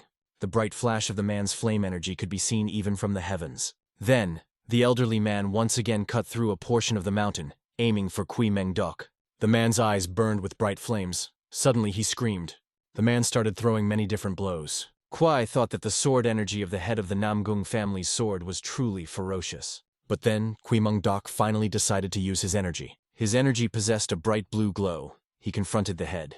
He said that only with this kind of power the stranger would dare to confess to Kwimengdok asked if he still didn't have enough. He said he recognized the stranger's high level of martial arts proficiency. The head was adamant that comprehending Hwagen didn't prove that Kui was in front of him.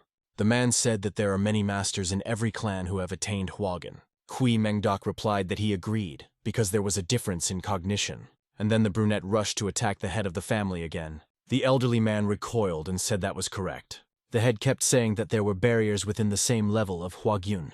That was why the man doubted Kwimengdok. He attacked him once again. And then, after a moment, the sky seemed to be cut by hundreds of tongues of flame. The man intended to direct all of them at Kwimengdok. The elderly man said that he had met Kwimengdok in person before. The brunette was greatly surprised by his words, opening his eyes wide. And then, the head of the household hurriedly trapped Kwimengdok. The next thing the brunette saw was scattered rocks. And then there was a huge explosion of bright flames. Kwimengdok followed, stepping on the ground, and all around was ruined soil. But then the man ran away, avoiding the chapter lights, but the bright flames chased after him, intending to kill him. Kwimengdok could only run away from them, avoiding a direct collision. But suddenly, the brunette's eyes glowed with an even stronger blue color. The brunette managed to get off the ground and jumped over the bright flames. At the same time, one of the servants was leisurely cleaning the courtyard. But suddenly, a certain man froze in one place upon hearing the sounds. It was the man who didn't want to let Kwimengdok in. The man looked up into the dark sky where the sounds were coming from. But he thought it was probably just rain gathering. Tubers of smoke swirled around the huge mountain. There were no tongues of flame left. There were various holes and cracks everywhere. The mountain had been severely damaged.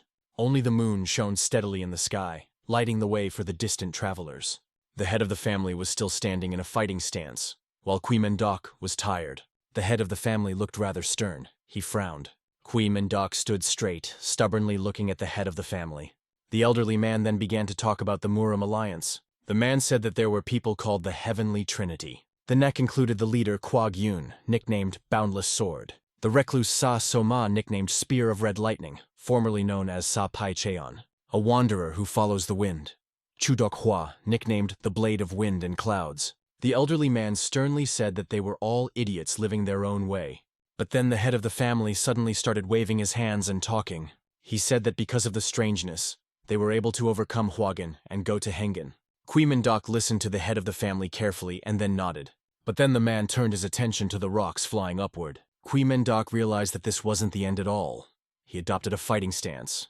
The head of the family had already accumulated internal energy, forming a ball. The head said that someone who was able to surpass the Heavenly Trinity was born in Magyo. He said that the power of the Trinity was close to Hengen, but the head of Magyo was the possessor. The man said that the Black Flower Squad and Kui contributed a lot to the war.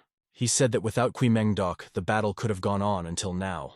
The brunette asked why the man was suddenly talking about this. And then the older man fell silent, pressing his lips together tighter. The head remembered how his bloody body had trembled on the battlefield. He frightenedly thought about the fact that this was the end. The man tried to stand up, but in front of the man's eyes, there was only a huge man with glittering eyes. The man didn't want to die at the hands of some guard. Then, that big man had already swung his fist, intending to finish him off. Namgung didn't have the strength to resist. He tried to recoil. And then the man looked up fearfully, watching the guard. The brunette covered his eyes, silently awaiting his fate. But upon hearing a strange sound, the man opened his eyes wide. In front of him was Kwimengdok, who had decapitated the guard with a single blow. The head flew back to the mountain of corpses that lay behind them. Kui's mask was cracked and there were several wounds on his body. The man stared fearfully at his savior, eyes wide. Many years had passed since then, but he still hadn't forgotten Kwimengdok. The man once again raised a huge ball of fire to the sky. He said that everyone who had been to the war called Kui without reservation. They called the brunette the Ghost Mask. Kui listened to him intently, and then the head asked if the stranger had any idea how hard it was. The man said it was hard to impersonate someone like Kwimengdok, and then the brunette silently touched the fireball with destructive power. The man's palm plunged into the scalding flames, and its tongues danced. And then the fireball of the head of the family shattered in the blink of an eye. The man was surprised that the stranger had repelled his attack so easily. The brunette suddenly leaned over and said that he didn't arrive as Kwimengdok. And then the man hurriedly removed his ghostly mask. The brunette said that he was a teacher at Beck Academy and had come as a family visit. Seeing Kwee-myung-dok's true face, the older man was surprised. The head interjected, "Wasn't he the real Kwee-myung-dok?" Then, after a while, tall buildings appeared in front of the brunette's eyes. The man noticed the tall gates that were illuminated by the moonlight. The head of the family was sitting on the roof of the building, holding a bottle. The head said that he was uncomfortable having to give a treat with just this. Kwai replied that he wanted it himself. It was fine. He held up the bottle. The head asked if he was definitely Kwee, because he used to be so handsome and muscular. Kwee-myung-dok replied that they could continue checking. The head replied that he had already seen Kwee-myung-dok's skill. The man thought that his memory must have deteriorated due to old age. The brunette replied that not many years had passed. The head agreed. They sat on the roof and admired the moon in the sky together. Then their gaze fell on the tall houses in the distance of the family. It appeared that the men had much to talk about. They lurked in the shadows of the night. The man then asked if Kwee had come to him because of his youngest son. The teacher tiredly agreed, looking at the head. The man sipped liquor from the neck of the bottle and agreed. The head of the Namgung clan then looked at his interlocutor and asked what he wanted to know. Kwee-myung-dok sat across from him and drank the drink from the bottle. Kwee-myung-dok said he could see how much Namgung Cho had worked on Namgung Mei's Tanjong. It was already quite dark outside. The moon was just standing high in the sky. Namgung Cho thought about his answer and hesitated for a split second. Then he said that he gave me a third of his internal energy and divided his Tanjong into two. Kwee-myung-dok turned to the clan head sitting across from him and asked him to tell him everything. Their dialogue continued until late into the night. Namgung Cho took a long time to explain everything. After the man finished speaking, he took another sip from the bottle. Then he exhaled a sigh of relief as if he had just gotten rid of a stone on his shoulders. That was the end of his story. Now he wasn't the only one who knew about the secret. Kwee-myung-dok looked at the man with a strange look, and then said that there was a way how this energy in Namgung Mei's body could be defeated. Namgung Cho looked at him shocked. His eyes widened dramatically. There was no one on the streets or on the academy grounds at this time, so their dialogue was classified. The Namgung clan head asked what kind of method it was, and immediately asked to use it on Namgung Mei. But Kwee-myung-dok's look made it clear that there wasn't much hope. He said it was a technique for returning the Order of Origins. Namgung Cho repeated the name of this technique in his head, and his gaze became more puzzled. He had never heard of such a technique before, and so he asked if Kwee-myung-dok used such a technique. To which the warrior replied that it was a martial arts technique of the Dok clan that he himself had created. The single man still wasn't completely sure if Namgung Mei could comprehend it.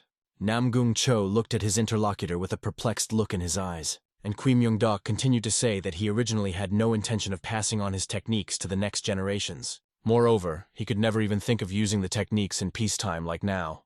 Namgung Cho understood everything. He knew how difficult it was to pass on the Dok clan's techniques. Therefore, the man closed his eyes and resigned himself, resolving not to insist.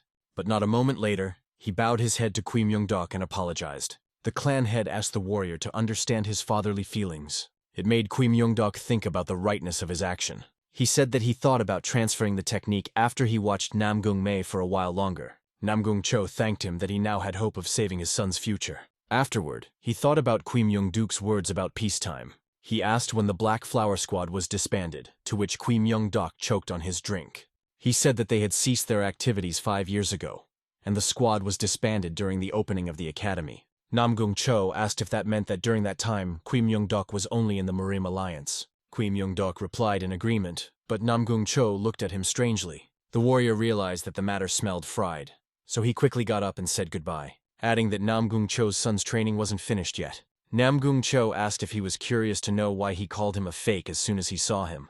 Kwee-myung-dok's pupils sharply narrowed as if he had brought up a sore subject. Namgung Cho went on to say that there were some rumors going around. It was as if Kwee-myung-dok was punishing the world, and that he was also being shunned by many Safa forces. The man wondered if all of this was strange. Namgung Cho said that Kwee-myung-dok had been in the alliance all along, but outside the alliance, he also existed. Kwee-myung-dok looked at Namgung Cho with a strange look, either surprised or furious. The men usually knew that perhaps very soon the time of peace would come to an end. The next morning, in one of the thatched roof huts, a certain craftsman was coming to his senses. He barely opened his eyes, and it took him a few more seconds to see. It was none other than Namgung Mei, covered in bandages and surprised at the fact of his life. The boy got up and sat down on the mat and looked around. He looked at the bandages on his body and abruptly realized that he had been cured. That meant that the teacher's assistant had returned. He was now worried about whether Jin Hyo was okay. The boy abruptly tried to get to his feet, but it wasn't very easy for him. As soon as he could catch on, he immediately ran towards the exit with Jin Hyo shouting. At this time, there were two unsuspecting children standing at the exit. As soon as the boy ran out of the house, those children were stunned and dumbfounded. When they realized what was happening, they ran to hug each other with tears in their eyes. A few minutes later, the rest of the pig group came to see the children's wigs. And in the shade under a tree at this time stood a man watching everything. His hair was gray, and his huge beard and mustache almost covered his entire face. The pig group members asked Namgung-mei to sit down to take his pulse. Once all the necessary measurements were taken, the girl said that he was fine. There were only non-serious abrasions on his body, and there was little internal energy. Then another man approached the boy and asked why he didn't use the signal fire, to which the boy replied that he had been destroyed by the mercenaries. Then everyone agreed that the most important thing was that Namgung-mei was okay. Namgung-mei stayed sitting in the shade of the tree for a while longer. He closed his eyes and meditated, thinking that there was finally hope. Now he truly felt that he had become a warrior. Suddenly, the usually silent boy from the group came up to him. He said he wanted to ask Namgung-mei something. The fifth son was shocked that Moyonbo spoke to him first. But Moyonbo's voice was quite angry and his facial expression was terrifying. His eyes seemed to be glowing with blue flames, and the boy seemed to be ready to smash everything in his path. His eyebrows were drawn up to the bridge of his nose, indicating his anger. Namgung-mei was trying to figure out what he had done wrong again and why he was in trouble again. But then Moyonbo simply held out a wooden sword to him. It was a wooden sword that belonged to Namgung-mei. The boy didn't understand why this strange classmate was giving him his own sword. Moyonbo said that he had heard about Namgung-mei fighting against assassins with it. Namgung-mei thought that the way Moyonbo said it sounded creepy. Namgung-mei looked at the boy with incomprehension in his gaze, but then something changed. He shifted his gaze to the bundle of swords that Moyonbo had left, and saw that he only had 4 left. At this time, Moyonbo had a look on his face as if he was about to cry. Tears came out of his eyes, and he asked how Namgung-mei fought with such a weak sword. Hearing that a wooden sword would not be able to withstand such energy, Namgung-mei was puzzled. It all sounded like this. The boy was now asking Namgung-mei for advice. Namgung-mei realized this himself, and fell into confusion as to why the genius of the Moyong family was asking him for advice. But since there was no enmity between them, the boy smiled. He was still sitting under the same tree, and it was still covering the sun with its leaves. But now he wasn't there alone. He was there with Moyonbo, explaining to him how to use the sword. Namgung-mei was saying that the most important thing was to direct the go to inner strength to the object. Moyonbo thought about the words inner strength. When the fifth son realized that he was no longer being listened to, his voice became a little quieter. And after a few moments, he realized why his classmate was so surprised. The sword that Moyonbo was using was strong enough on its own, and there was no need to infuse energy into it. Then he remembered his teacher's words that it was really hard to see the inner strength.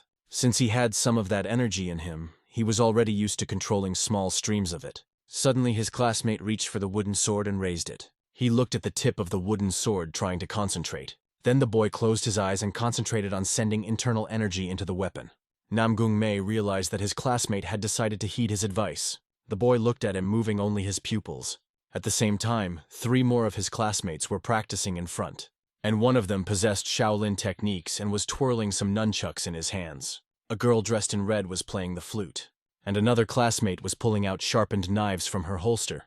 None of them were proficient with these tools, because teacher Kui Myung-dok had given out these assignments to strengthen their weaknesses. And to some extent, it was helping. The true purpose of this training was to use theory in practice. Suddenly this peaceful scene was cut by a sharp sound.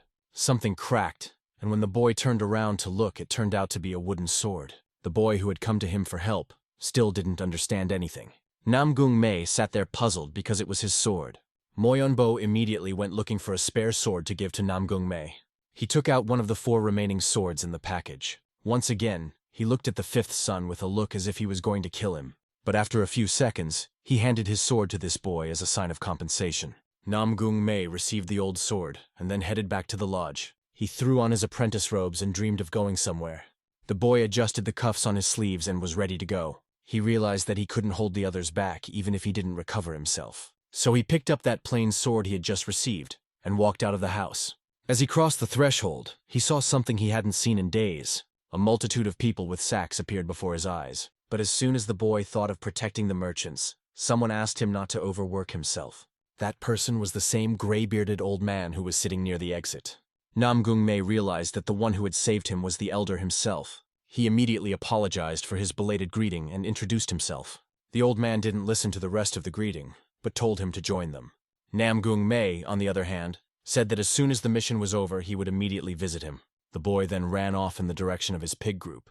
The first to notice his arrival was a man with bluish hair. He immediately asked if Namgung Mei was okay. The fifth son said that he could already depart, thinking that he should try his best. The man in the red cloak spoke again about not forgetting safety. Once everyone agreed in the safety rule, the group headed somewhere. Merchants and locals smiled and waved, thanking them for their help. Children shouted for the Hyungs and Nidas from Fios to come to them again. And the aforementioned Hyungs and Needles quietly rejoiced at this reaction. They were able to gain the trust of these residents. Then the man sitting on the end shouted that it was time for them to hit the road. And then the two wagons and a few men in gray, as well as the students, headed down the road. The road was winding, and the clattering of the hooves of the end was quite loud. The same man, after a few passed, Lee asked why the elder continued to follow them. The man in the red cloak turned around to see if there was an elder behind him. Indeed, the gray-bearded grandfather was picking his nose following them. And then the man in the red cloak replied to the writer that he himself did not know the reason. It seemed to him that the elder might be gathering information for Kuban, or he might just be on his way. The horseman said that whatever it was, his presence gave him confidence. The girl from the pig group was walking and playing her black flute. She was completely immersed in her task. As soon as she started playing, the elder abruptly ran up to her. He was behind the girl so abruptly that he startled her and asked if she was practicing Yumgong. The Che clan girl told him that that was what the teacher had ordered, and that he thought she couldn't handle it. The elder stroked his borda and said he was sure she could do it. The girl from Che said she bet she could do it. Then elder added that in 3 years, maybe she would learn it. The girl turned around in confusion, interjecting at all the 3 years of learning. And the elder said that even though it may seem simple, one must constantly build up one's strength. The girl no longer thought it was so easy, and realized where the old man was going. The old man asked her if she had ever thought about why her teacher had given her the flute. And the girl answered no, wondering why she hadn't thought of it herself. Even the smartest people often do stupid things, and the old man asked her to take a broader view. The Che clan girl stopped in place as the procession passed close by. The elder, on the other hand, walked further forward to keep up. The apprentice looked at her feet and seemed to be rethinking everything. The wheels of the wagons were spinning, and the clatter of hooves still echoed around them. One of the green-clothed apprentices stopped abruptly. She listened to her surroundings. Then she abruptly announced that there was a battle going on somewhere nearby. No one had expected such a thing, and the elder remarked that she had excellent hearing. Since the old man had nothing to do, he decided to check it out. He activated his skills and his eyes glowed with a yellow light. The next moment, his gaze left his own body. It seemed like he was now flying somewhere in the air. It was the old man's special ability to see farther than normal people. He realized that the fight was with flattering brigands, presumably from the Ami clan. He announced his thought, and the boy studying Shaolin froze in place. This caused the boy to sink into his memories. One day, he was sweeping the floor of the monastery where he studied Shaolin. That day, he heard strange sounds that sounded like a crowd cheering. He turned around to check what was going on and was amazed. At the time, Won Pyo was only 6 years old, but he was already well versed in the basics of the techniques. The Shaolin disciples were very distracted by mundane things that day. While Won Pyo was thinking about how cheesy it was, she was looking at something from behind the wall. Then the boy picked up his broom again and decided to continue his work. He swept the floors of the monastery, as if that was the meaning of his life. But as soon as he made a few more sweeps with the broom, the situation changed. Some person in light-colored robes appeared abruptly behind him. It was the head of the Ami clan, Haegyo, who apologized to him for interrupting him. The girl smiled radiantly and fixed her hat on her head. The boy blushed as soon as he saw someone so beautiful. After a few seconds, he finally came to his senses and realized he was standing on the aisle. He stepped aside and bowed his head, simultaneously apologizing and inviting them to pass. The other girls of the Ami clan Nakala whispered as they walked. The boy could only think of the very delicate fragrance emanating from them. As they passed, Won Pyo finally looked up and gathered his thoughts. He looked in their wake, thinking that they were all very beautiful. In the present tense, he drew a sign saying that this was the Ami clan, and aggressively poked it in Namgung Mei's face. Namgung Mei looked at this whole picture with incomprehension. He asked his classmate what he meant. The boy started writing very quickly about the Ami clan disciples of the hair group, and you little monk's facial expression looked like he was excited. Namgung Mei said that the fact that the Ami clan and their school consist of only women is a well-known fact. His classmate was ready to kill him for saying that. And he asked why the fifth son was even less interested in girls than Buddhist monks. The fifth son's cheek was still sore from the slap. He also thought that monks should be restrained. The girl with good hearing abruptly grabbed her head as if it was very loud around. She announced that they were getting closer and closer, and after a few more seconds, she not quite shouted that the battle was coming from above. Indeed, it was only worth it to raise their heads as everyone saw the woman from the Ami clan and the two brigands. All the disciples froze in a daze and didn't know what they should do. The Shaolin monk only wanted to say to help them, as the battle heated up. The first to land on the ground were the forest brigands. After them, the white-booted woman from the Ami clan also entered the ground. The three of them were now standing on the ground, preparing for battle. The Ami clan woman's face was hidden by her veil and the shadow of her hat. It was as if the two men were mocking her, asking if she had fallen behind her own. But the girl was not at all afraid. On the contrary, her eyes shone with a malicious light. One of these men said that if she entertained them, they would keep her alive. Well, the woman replied that not only are they ugly, but they also have a rotten mouth. At this point, the two men started attacking, asking her to show them her arrogant face. The girl was so quick to repel all the attacks that the attackers saw nothing. Even though there were two of them, she deftly wielded her sword to avoid getting hit. Suddenly, the sword of one of the attackers was too close to her face. The girl jumped back, but the blow went through her hat. One of the men smiled and looked at her. The hat was lying on the ground, cut in two, with a white veil attached to it. The girl covered her face with her hand and said something about mocking women.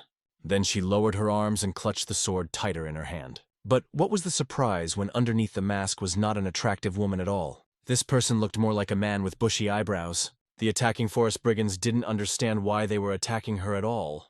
The Pig Squad disciples left witnessing this picture even more so. Nam Gung Mei stared at this whole scene with wide-eyed wonderment. Suddenly, from somewhere behind him, a matronly word that completely described everyone's emotions rang out. It turned out to be the same monk speaking, but he had a vow of silence. One Pio covered his mouth with his two hands and trembled in fear. At the same time, one of the attackers spat somewhere on the ground. He said that his face was hidden by a veil, that's why he thought it was a girl. And then he added that he was about to throw up because the man was translating into a girl. This clearly didn't please the Ami clan member that grabbed the sword even tighter. She screamed that everyone present was now corpses. As suddenly Nam Gung Mei stood up to defend her. No one expected such a thing. The boy said flattering brigands don't say things that girls aren't supposed to say. The Ami clan person abruptly softened her expression. She looked after this young man who was willing to fight for her. But no matter how brave he looked from the back, there was a look of incomprehension on his face. One of the attackers tapped the other on the shoulder, trying to say something. He whispered something, bringing the man out of his daze after what he had seen. And then the second bandit abruptly turned around and looked somewhere. He saw in front of him the very wagons that the merchants and apprentices were pulling behind them. And the wagons were filled to the brim with all sorts of goodies. The bandit smiled as if he had found a gold mine. The man said for these people to pay the ransom quickly, and run away quickly if they wanted to live. Nam Gung Mei couldn't understand how things had gotten this way. He didn't want things to go so wrong. So the boy tried to pull out his sword, but someone stopped him. The same girl came up to him and stood in his defense. Now she was already standing and defending him in full force. She said that Nam Gung Mei might get hurt and he better step aside. All because a few minutes ago, the girl had looked at the man.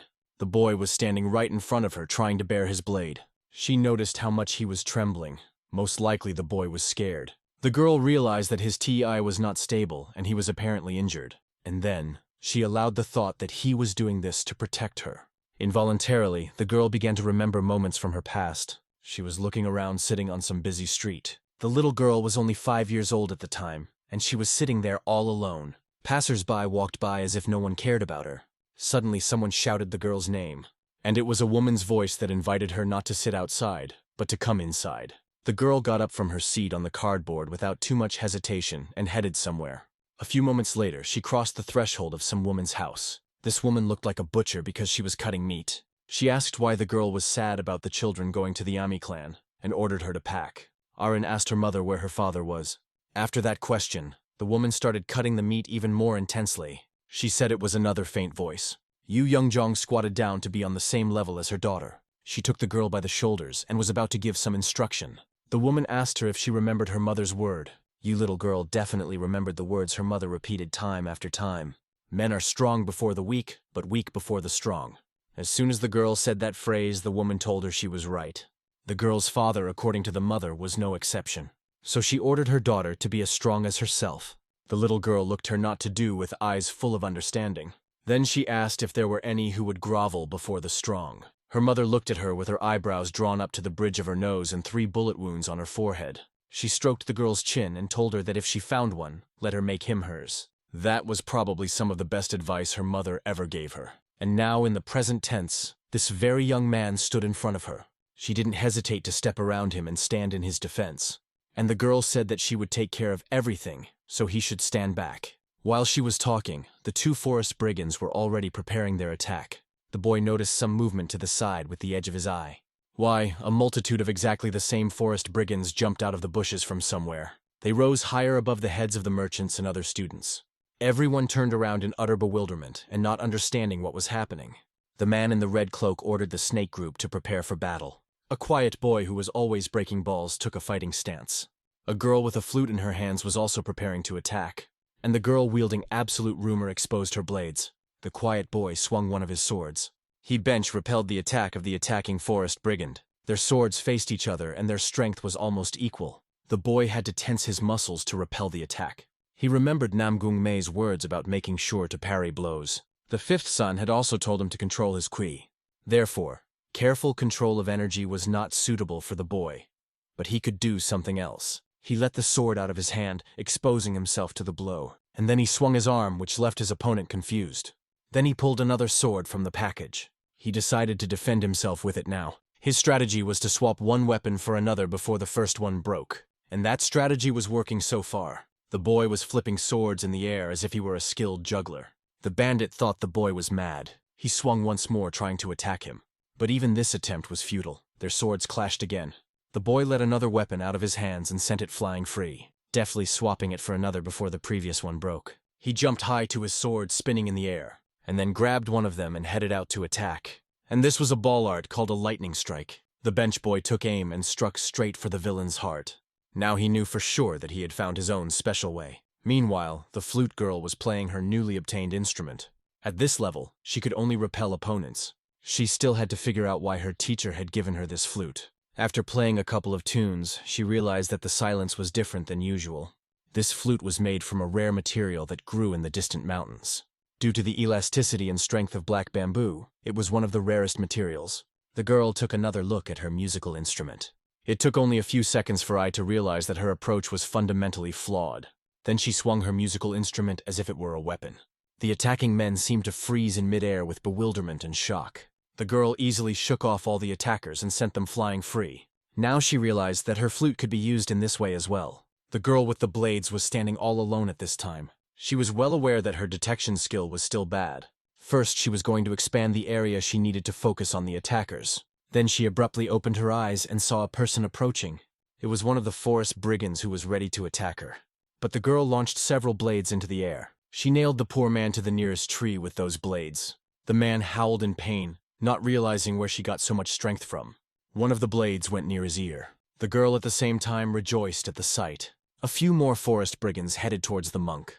They thought he would be easy to kill because of his weight. The boy stood with his back to them, not showing any sign that he was ready to defend himself. He was only thinking about what must be, and the Ami clan woman was some kind of mistake. When one of the attacker's blades approached the monk, he didn't even move. But then already at the critical moment, he abruptly repelled the attack. The man who attacked was completely bewildered by the events. The monk began to fight back even without seeing the attackers. The boy stood back and confidently swung his nunchakus. One of the shots hit the chin of one of the attackers. The man went flying in all directions from the force of the boy's blows. The boy was so angry that he could no longer keep his vow of silence. Namgung Mei looked at all of this and was perplexed by what was happening. At the same time, 2 men were attacking a woman from the Ari clan, but the girl was not timid and used all her strength. She repelled their attacks without even moving. She didn't even raise her sword. Namgung Mei was impressed by the way she dealt with all of them. These were the Ami clan's martial arts that the girl had studied up and down. The 2 attackers were now lying on the ground, unable to move. Namgung Mei thought, if the girl was going to beat them up, why was there a need for a sword? She turned around to face him and headed in his direction. The girl looked down at him with her head tilted. Then she stammered, and asked what the young man's name was. There was silence between them, an awkward pause. And then the boy replied in incomprehension that his name was Namgung Mai. The girl introduced herself as Yu Arin, and immediately realized that he was from the Namgung family. The fifth son scratched the back of his head and said that it looked like the girl was very strong. He looked around to assess the situation. People were still fighting, but most of the brigands were already lying on the ground unconscious. Namgung Mei said that his friends were still fighting, so it was his duty to help them. It was a semblance of an attempt to avoid introductions, so the girl was left standing alone. She looked dumbfounded, and perhaps a little sad in his wake. But then she thought about him being brave and going to help his friends. The boy ran as fast as he could. At the same time, he pulled his sword from its sheath and readied another attack. One of the attackers stepped right in his way and was ready to get into a fight. But the boy jumped up and swung at him. He used the reverse flow technique to defeat this opponent. His sword was filled with energy, and when he swung it at his attacker, it sliced through his body without the slightest hesitation. The boy's eyes burned an amber color, which meant his anger. He stopped and thought that even though he had learned how to use the sword, there was one thing. At this time, the silent boy was chopping everyone left and right, and the girl with the flute was fending off opponents just as skillfully. The Shaolin monk could no longer contain his rage, and the girl with the sharp tips threw them with the skill of a pro. Only the boy stood aside like a stumbling block, wondering who to help. He was still far behind all these people, and he was well aware of that. Nevertheless, he was determined, so he didn't give up. He looked at his opponents with confidence in his victory. The man in the red cloak who was leading the group looked at the students. He thought that they were using their weapons much better than in the last battle. A few minutes later, all the attackers were tightly bound with ropes. They were planted in one pile, and from the expressions on the bandits' faces, it was obvious that they refused to accept anything. The man in the red cloak told the students that they had done a very good job. The children stood in a group and smiled, only the monk was shedding tears. The horseman said that thanks to these young masters, a bright future awaited them. But the man in the cloak objected and said that they still had more to learn and study. After that, the head of the group felt something and turned his gaze to the side. He looked at the girl from the Airy clan and asked if she was from the Hair group. The girl replied that she was from the Hair group. The man then asked her to tell him what had happened. The girl said that while escorting the elder, they were attacked by bandits. The Hair's group had split up, and so they needed to find her companions. The man asked who the teacher was, and the girl's face changed. She didn't have time to answer before she suddenly heard a strange bird rambling from somewhere. A purple piece of light cloth appeared in the air, floating in the wind. And then the woman whose robes the purple cloth was part of. The head of the pig group stared at this picture in shock, and the elder said that their teacher was a fairy. This woman was born looking like a pearl. It was the red hovering fairy Yong Yunhui, and at the moment, she was looking for a lost student. The girl said that she had been looking for Arin for a very long time, and the girl apologized for leaving. The fairy decided to forgive her this oversight because the girl was polite. But according to her, it was the last time she would forgive anything. Then her eyes lit up with anger, and she wondered if she should punish Arin. Someone's hand sharply touched the red fairy Yon's shoulder. It was the head of the group who was saying that the punishment could wait. The girl abruptly turned around and it seemed like she was about to strike. The man didn't realize what had just happened, and so he prepared to defend himself. The girl, on the other hand, simply snuggled up to him and asked if the devil of the small sword would punish her. The man was dumbfounded and asked what the sudden behavior was, and the girl asked him if it wasn't him who called her a fairy. At this time, from behind a tree, someone was watching the mouthpiece. This man was standing deep in the thicket of the forest, and the color of his attire blended in with the surroundings. The next moment he vaporized as if he wasn't even here. He flew among the trees, moving quickly, almost lightning fast. Soon, he reached a temple-like structure with tall columns at the entrance. He opened the front door with a creak and let light into the room. The man then got down on one knee and said that he had come to report. The man in green sitting on the throne asked how the situation was, and the informant said that the group was able to overpower all the attackers and captured them. They also found the elders, and they were the elders of the large clans.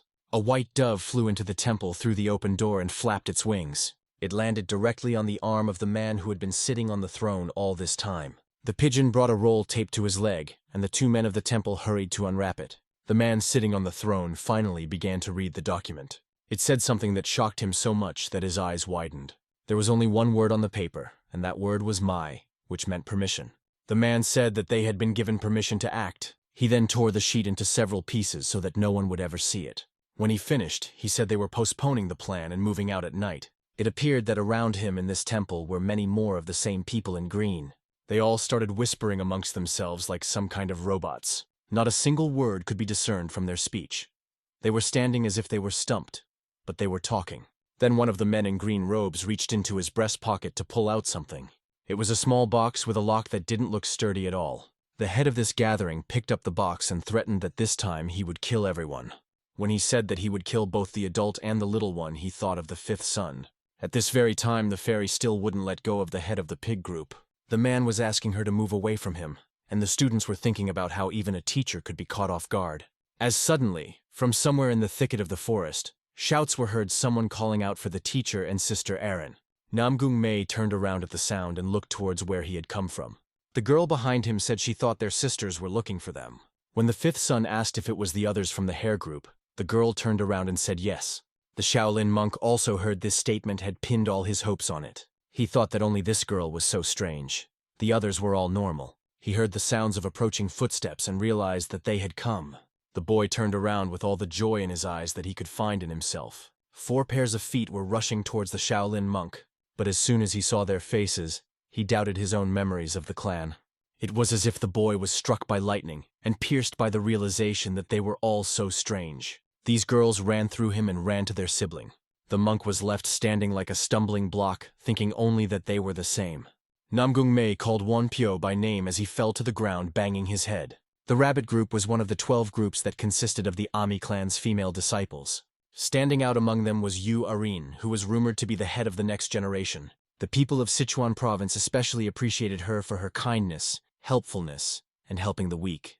They nicknamed her Ami Flower, and the locals loved Erin very much. And the elder turned to everyone and said that's why this child was called a girl with a zest. The 4 disciples of the pig group stood in a row and listened to the elder's speech. The 5th son of the Namgung clan thought about how this girl was a great person.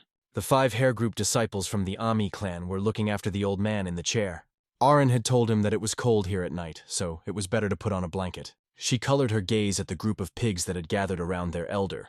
Her gaze met the gaze of the 5th son of the Namgung clan. The girl wondered why he was looking at her like that. And the Shaolin monk tensely forgot about his vow of silence, still swearing at everything. He got so angry that he started yelling at his elder.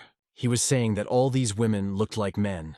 For saying such things, the elder hit him on his bald head with a wooden stick. The monk at night lasted even longer, shouting insults in the direction of the elder. The elder asked how a Shaolin monk could have such words in his vocabulary. The elder now understood why the abbot of the monastery had given this boy a vow of silence. The boy began to object that he himself had taken a vow of silence and said that it was all nonsense. But his classmates understood that it was just like the truth. At this time, the girls of the Ami clan were whispering about Arin and Namgung Mei's acquaintance. They said reading it was very romantic, and the girl asked them to calm down. She smiled and said that they had just met recently. The other girl asked if Sister Erin really thought it was fate. Arin replied that she thought so, but there was one thing wrong with that. She said that even if it wasn't fate, she would do anything to make him belong to her. Namgung Mei heard her statement out of the corner of his ear and jumped up on the spot. Meanwhile, the girl with the flute asked why the elder called that woman a fairy. The old man replied that the reason was because of her personality and martial art. Originally, the Ongyunju family was based on fist skill and the tool was cowardice. But here, this girl was unable to further develop the own family's hand-to-hand combat. One could only achieve success in this kind of combat with a strong body. However, she had great ambition and came up with her own technique. Instead of a body, her weapon was cloth. She could hit anything with a skanja. The girl waved the shreds of her garment like chestnuts. Since a cloth is not even a sword, her family began to reproach her for being inept. At that time, Yeon Youngwi immediately left the Onro and headed to Kana. After that, the girl developed her own style and thus became famous. The girl with the flute asked, "Isn't it commendable that she achieved everything on her own?" And the elder replied that there is something that can cause trouble for others. Her Binghong Shingon style allows her to control even a thin thread. It was Binghong Shingon that allowed her to manipulate people like puppets. Without knowing her true intentions, one would never know how she would behave. The girl thought about it and said it was really like witchcraft. The elder said that if they were dealing with a fairy, they would think so too. Meanwhile, the traders were building a fire between their wagons and warming their hands. The fairy and the head of the pig group stood aside and chatted. Jan asked about not knowing when they would be attacked next time. The head said that the teacher thought he could handle it himself. And the fairy said that first of all she doubts teacher Kui Myung-duk. Maybe he wants to put the students in danger. The man, on the other hand, replied that Kui Myung-duk just believes in them.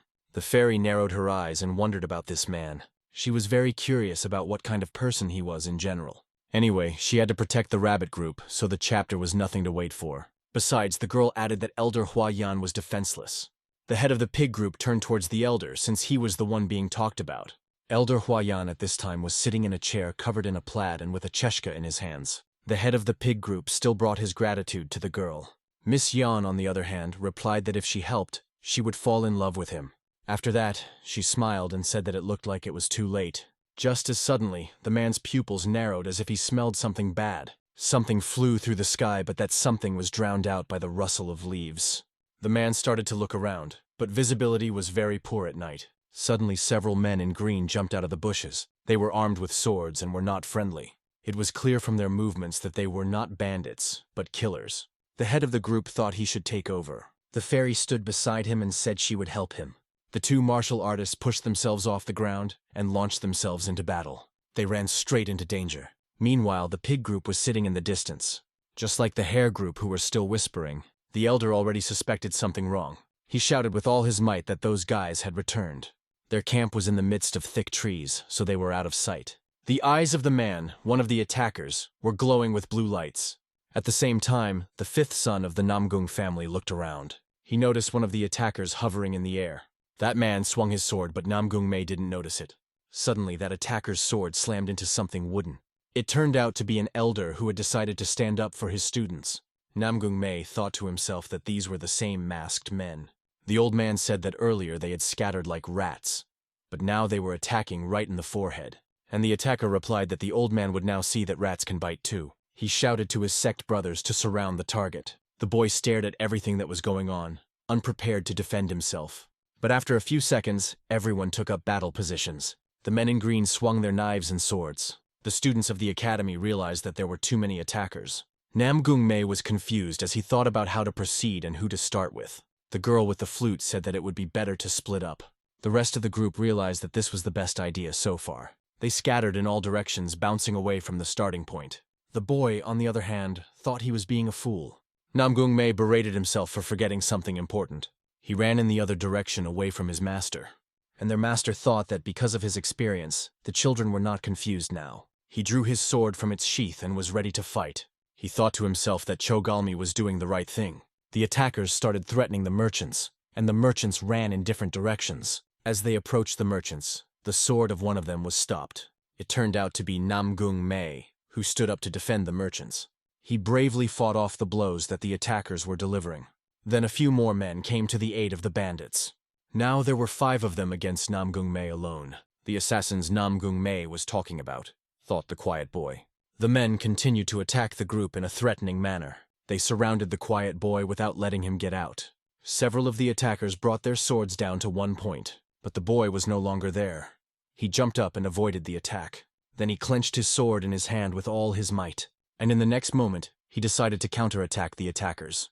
This was his technique called Ferocious Sword. He rushed straight into the crowd of villains.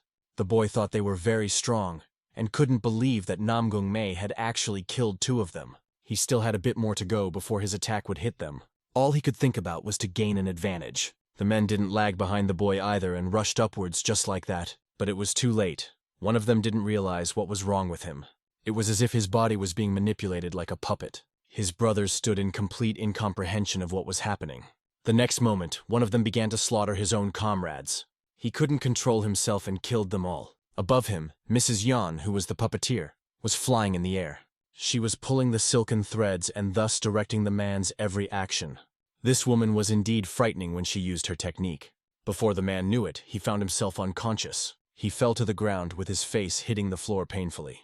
And the girl carefully stepped onto the Zamoya with extraordinary ease. She turned to the hare troop and asked what they should do now.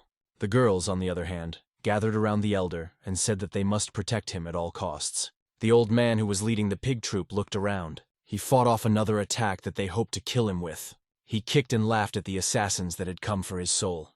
The man said that the servants of this sect couldn't even overpower children. At the same time, Namgung Mei was for the lives of the merchants who were still fleeing with sticks. He was assisted by his silent comrade who changed swords every now and then. And the head of their squad was also not sitting still. At that time, the attacking sect leader said that he understood everything. Not only that boy, but also the other children could fight. The old man took advantage of the moment and kicked that attacker away from him. He flew back a couple of meters, driving his heels on the ground. He then said that these guys must be the best disciples of their clans. Elder Caban put his wooden stick on the floor with a clatter. He said that it looked like the attacker would realize his situation and run away again. But the man decided not to give up and said they had come with a plan B. The man shouted and said he was authorizing everyone to use the Tan Huan.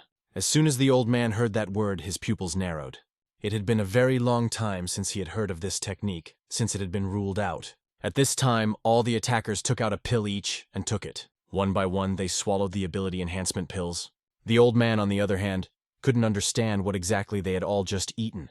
A small box immediately popped up in his mind. And when the realization finally visited his head, he was completely shocked. Could it really be that elixir? A purple glow began to emanate from the members of the attacking sect. It was as if they had begun to glow from that medicine. At the same time, the head of the pig group was fighting off another attack.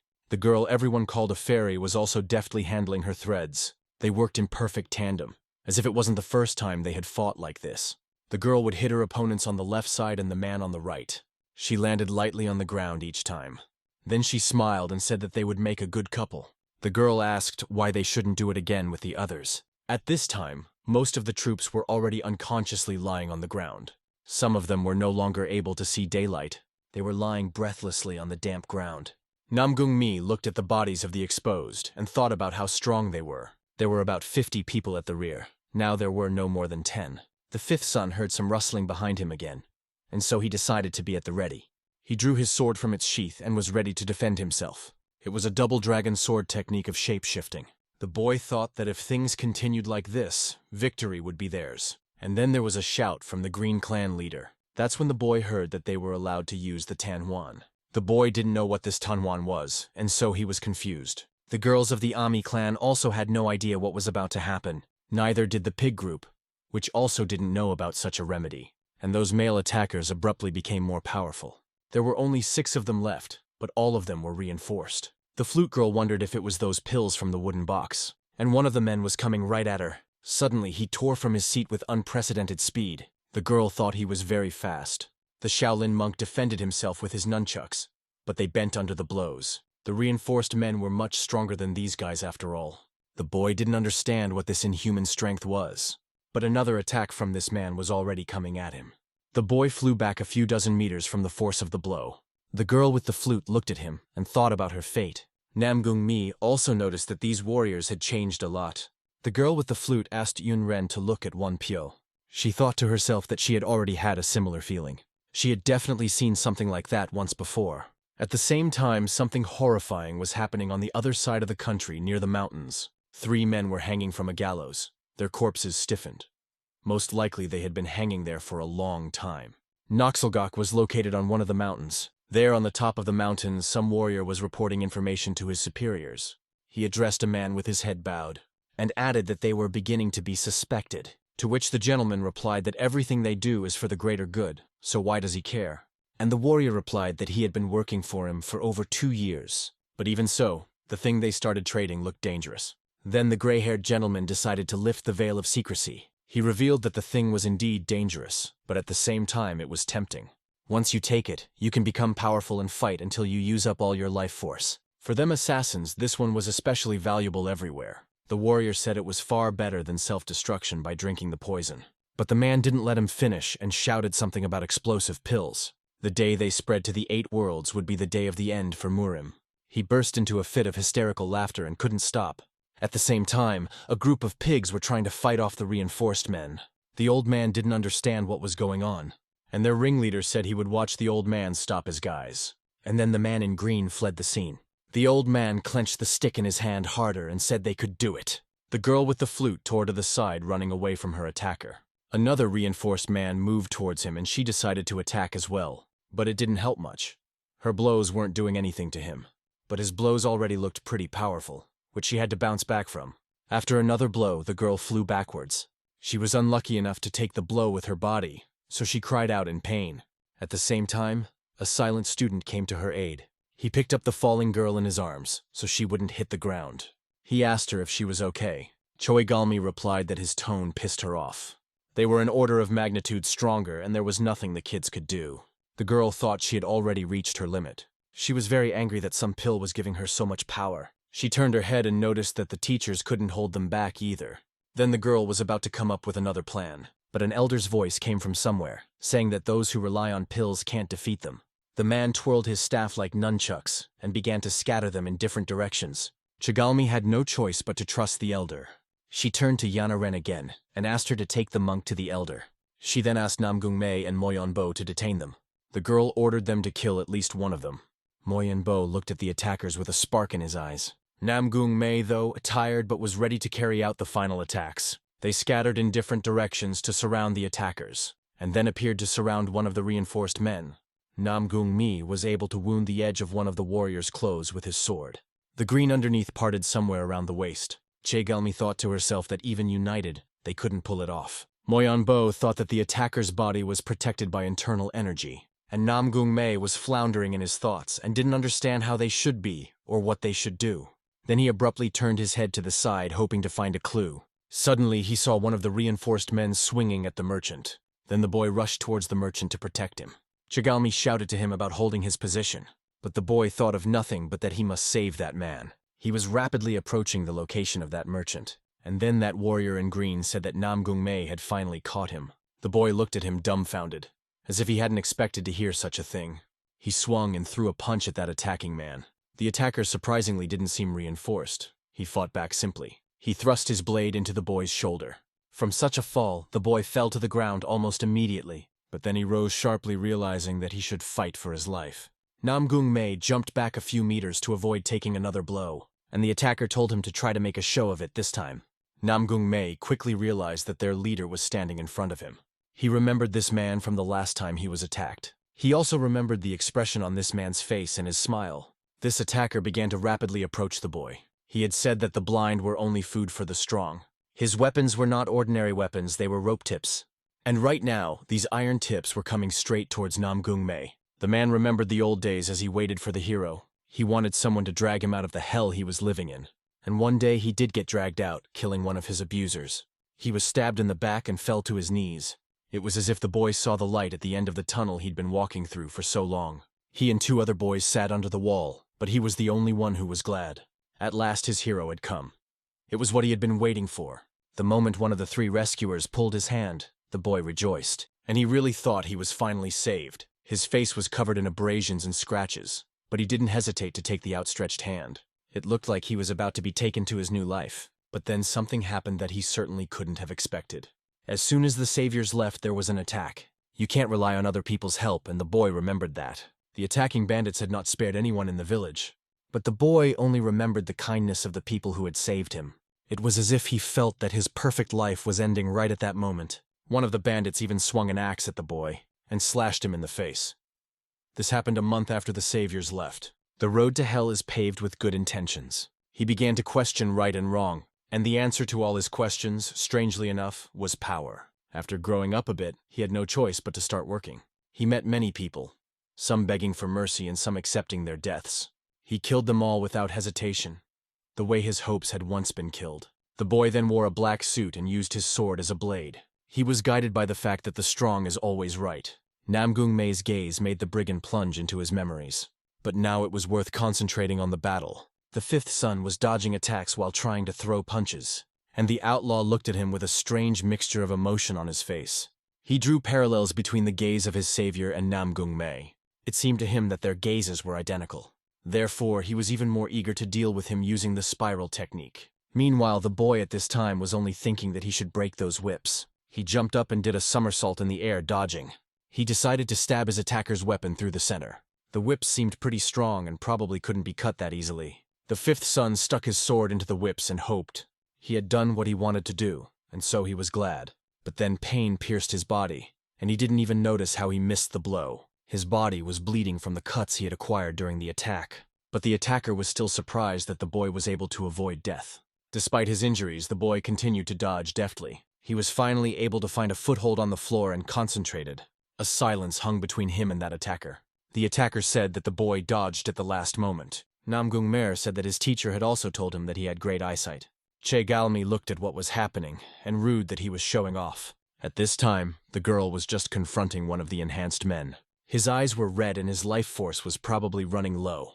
The girl sat up in a twine and stripped him with her flute. But even with such a blow, she could only tear his clothes. At the same time, The silent guy was attacking another reinforced man. But as soon as his sword touched that man's skin, it was met with resistance. That man simply stopped the blade with his hand like nothing happened. The boy realized that this man was too strong for them. He quickly jumped away from this man far away, but he noticed Namgung Mei at his back leading a friend with the head of the attacking clan.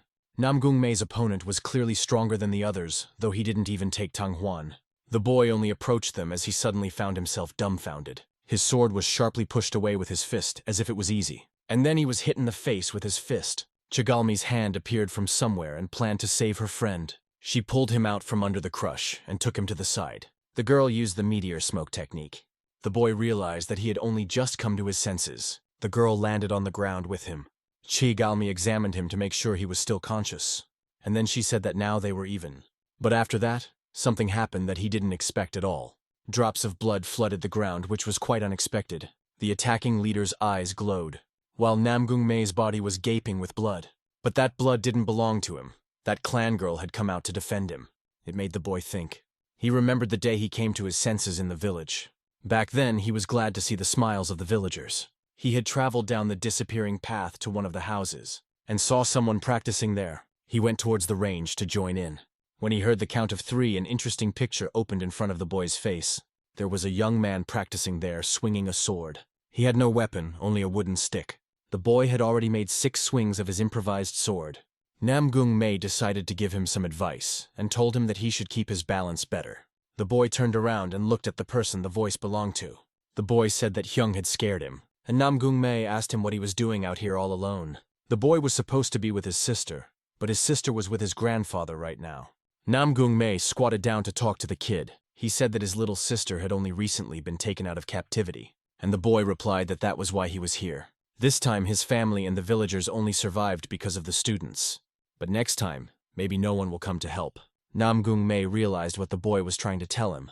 Just helping them won't make a difference. Victory is temporary. The villagers might become the target of another gang. But as soon as he thought about the pointlessness of their act, the boy thanked him. The boy said that Hyung had worked so hard to save him that he'd been hurt. The boy realized that it was very selfish to wait for someone to sing for him. So he decided to take matters into his own hands. When Namgung Mei heard this, he thought that it wasn't all meaningless. Saving others wasn't really to protect them. It's only to help them change themselves. The leader of the attackers said that the 5th son was far to look at. Namgung Mei himself realized that the gulf between them was too great. But he couldn't give, at least because of these merchants right now. They stood on either side of him and watched the battle. So the boy used the dragon's double tornado and decided he would hold out. The tip of his sword shone with fire, which spoke of strengthening. From the eyes of the leader of the attackers, it was impossible to tell his emotions. But the boy was definitely ready to counterattack now. There were fresh cuts on his cheeks, but that didn't bother him.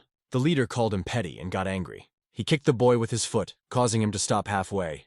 Then he flew back a few steps.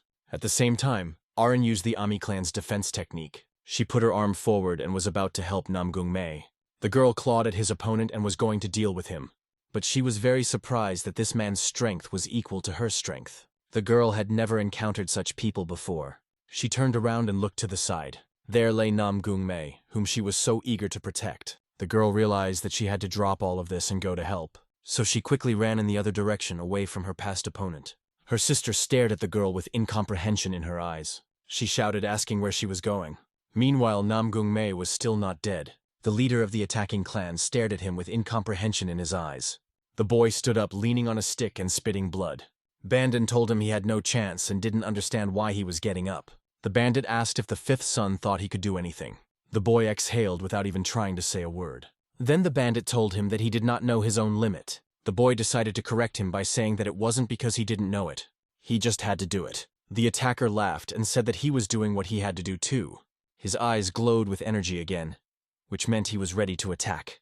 Afterward, the man leapt into the air and pointed his sword at the boy again. He was rapidly approaching him with the intention of killing him. Namgung Mei, on the other hand, realized at this moment that he couldn't move. His arms and legs wouldn't obey him, and he didn't know what to do. The boy decided that this was the end, and he should resign himself to it. Suddenly, out of nowhere, a girl he had recently met appeared. The same Arin now stood in his defense and sacrificed her life. A few seconds later, red blood splattered on the 5th son's face. He was dumbfounded to see the girl fall to the ground helplessly. The girl, on the other hand, only said that she had chosen a good man. After that, she just fell to the ground and never got up again. The head of the brigands said that he couldn't believe that she had sacrificed herself. He laughed and said they called it a dog's death. At this moment, these words hit Namgung-mer worse than a knife. He abruptly dropped the blade from his hands. While the bandit leader was laughing, the fifth son had a change of plan. He abruptly pushed himself off the ground and approached the man. His fist hit the face of the annoying man. And then the cultist's eyes flew back a few meters. He hit his back against some tree. And Namgung-me was now giving off a glow like that of an enhanced man. But he didn't take the enhancement pill. One of the enhanced people was already attacking him from behind, and his hand even almost touched the young master's head. But the boy sharply turned around and slapped him. Even the sect elder stood there in complete shock. The disciples certainly couldn't believe that Namgung-me could scatter everyone like that. And the group leader thought about when his inner demon had become so strong. Namgung-me's eyes glowed brightly with pink light. With his internal energy, he easily dispatched the mercenary. It was as if the man was dancing in the air with energy swirling around him. But then another mercenary with the same energy approached him. The man swung around, about to strike the boy. He was already about to hit Namgung, coming closer to the boy. The mercenary's eyes flashed brightly with a pink color. He frowned. And then the boy threw a punch at the mercenary, lifting him into the air. Namgung managed to break the man's arm with just one touch. And then the boy bounced sharply off the ground, jumping up. He rushed to strike the mercenary again, but this time kicking him in the face. The breathless mercenary slumped to the ground, rolling his eyes. Namgung-me stood beside the two corpses of the mercenaries. He was glowing with energy. And then the boy's eyes flashed brightly with a pink light. Namgung-me shouted loudly while clenching his fists. He let out more power. Then he saw a certain silhouette of a girl on the ground. The vice-chancellor looked at his disciple in surprise. The mercenary was startled. The other mercenaries also turned around, looking at the boy in surprise. The old man watched in amazement, eyes wide. The elder wondered if the assassins were indeed reacting to the Nago. However, the old man could not understand the reason for what was happening.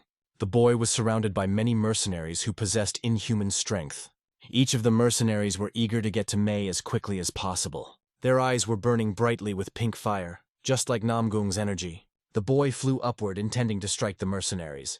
Then Namgung-me only clenched his fists tighter, and his wounds began to bleed. Then the boy's fist collided with the mercenary's hand.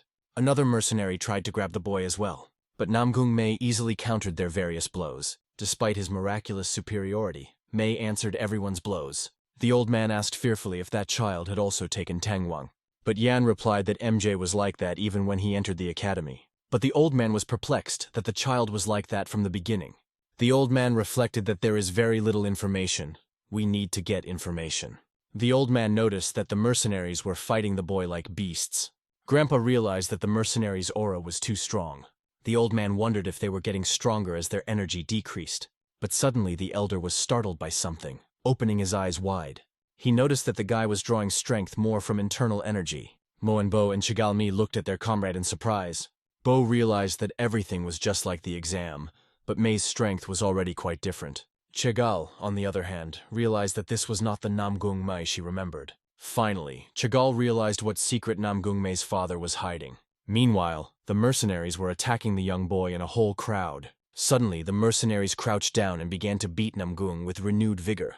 The old man asked why his comrades were just standing there if Mei needed to be saved. The children turned around fearfully at the elder, eyes wide. And then the two of them roared into battle, protecting their comrade. Moenbo and Chegalmi ran as hard as they could to help Namgung. Then they tried their best to push the mercenaries away, pulling them away from each other. And then, Moenbo frightenedly realized that there was no way to move the mercenaries. But then, all of a sudden, a bright energy began to emanate from underneath the mercenaries' bodies once again. Chigalmi and Moenbo hurriedly stepped back, covering their eyes. The mercenaries were lifted into the air by the deafening flow of power. None of them could resist the might of the internal energy. Namgung-me shouted exhaustedly, throwing the mercenaries away from himself. The children froze. And then the boy's eyes flashed brightly with pink flames. Moenbo looked fearfully at his comrade, eyes wide open. Chegalmi was also frightened of her friend. She looked at him perplexedly. But Mei had no intention of stopping. He only let out even more power. And then the boy hurriedly used his internal energy streams. Chegalmi and Moenbo released their energy, hoping to resist him. The boy pounced on his own comrades who wanted to protect him. Their energies countered each other and dust swirled around them. And then wind currents toppled Namgung-me backwards. He almost fell down. Chegalmi and Moenbo also fell backwards. The children started coughing up blood. but the girl was grabbed by a certain male hand, saving her from falling. Vice-Chancellor Yang firmly held the two children to fall gently. Yang Jun-hek worriedly asked if the children were okay. Chigal-mi grudgingly asked why they weren't recognized by that idiot. The Vice-Chancellor then ordered the children to step back.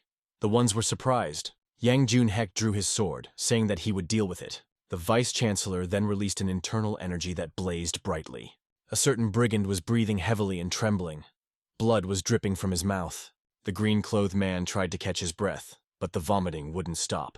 The brigand was shaking violently, huddling closer to the trunk of the tree. The bandit mumbled that there was no way he could lose to them. And then the man pulled out a certain purple pill, presenting it to his mouth. The man ate the pill, and then the blood from his mouth stopped. Before the eyes of a certain man was a tall waterfall. Kui Mendok stood on the hard surface of the rock, observing nature. Kui realized that his wards should have returned by now. But then the man only adjusted his hat, looking around perplexed. Kui Mendok didn't understand what their adventure was. Then Kui Mendok said he would wait another 15 minutes. And then Kui Mendok sat down, tilting his head down. The teacher's gaze fell on the ants under his feet. They were walking in the same direction. Kui Mendok watched the insects thoughtfully. Meanwhile, Namgung MJ was almost burning with his energy. The Vice-Chancellor didn't understand why Namgung wasn't attacking him. And then the boy jumped at the teacher, but the teacher swung. Vice-Chancellor's eyes went wide, clearly surprised at Namgung's strength. The boy was using some sort of technique. His veins were leading, and he was breathing heavily. But suddenly, a mercenary rushed at the boy from behind. Yang Jun realized that it was the boss of the mercenaries. He grabbed Namgung's arm, and then the Vice-Chancellor jumped over Namgung, protecting him. And then the mercenary pressed the tip of his sword against the Vice-Chancellor's neck. The mercenary exclaimed that Yang should not interfere, and he would kill the boy. But then the blows of swords rang out.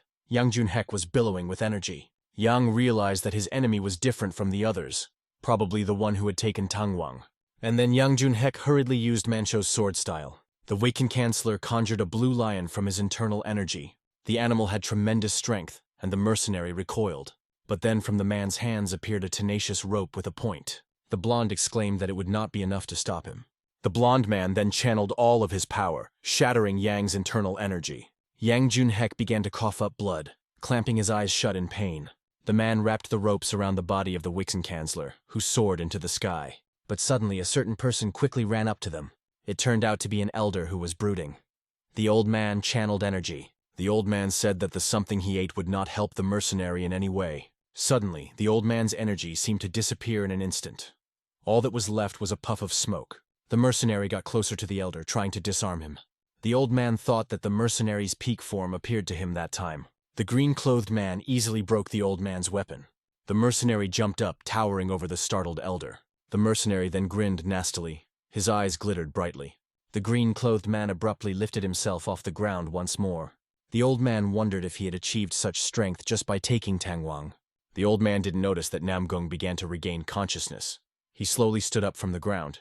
Namgung was ablaze with bright energy. He gave the elder an embittered look. And then it seemed as if the whole world trembled under Namgung's feet. The boy flew toward the old man, intending to attack him from behind. Fortunately, the old man was able to get away from the boy in time. Namgung Mei was really going to kill the elder. The old man turned around in surprise, glancing at the child's silhouette. The old man then rushed to attack Namgung. A mercenary threw ropes at them. Both the boy and the old man then fell heavily to the ground. The elder realized that he couldn't resist both of them at the same time. Namgung Mei and Chigalmi looked at their classmate in surprise. The old man exclaimed that the two children should distract Namgung Mei. The boy then fell to the ground, clenching his teeth tightly with anger.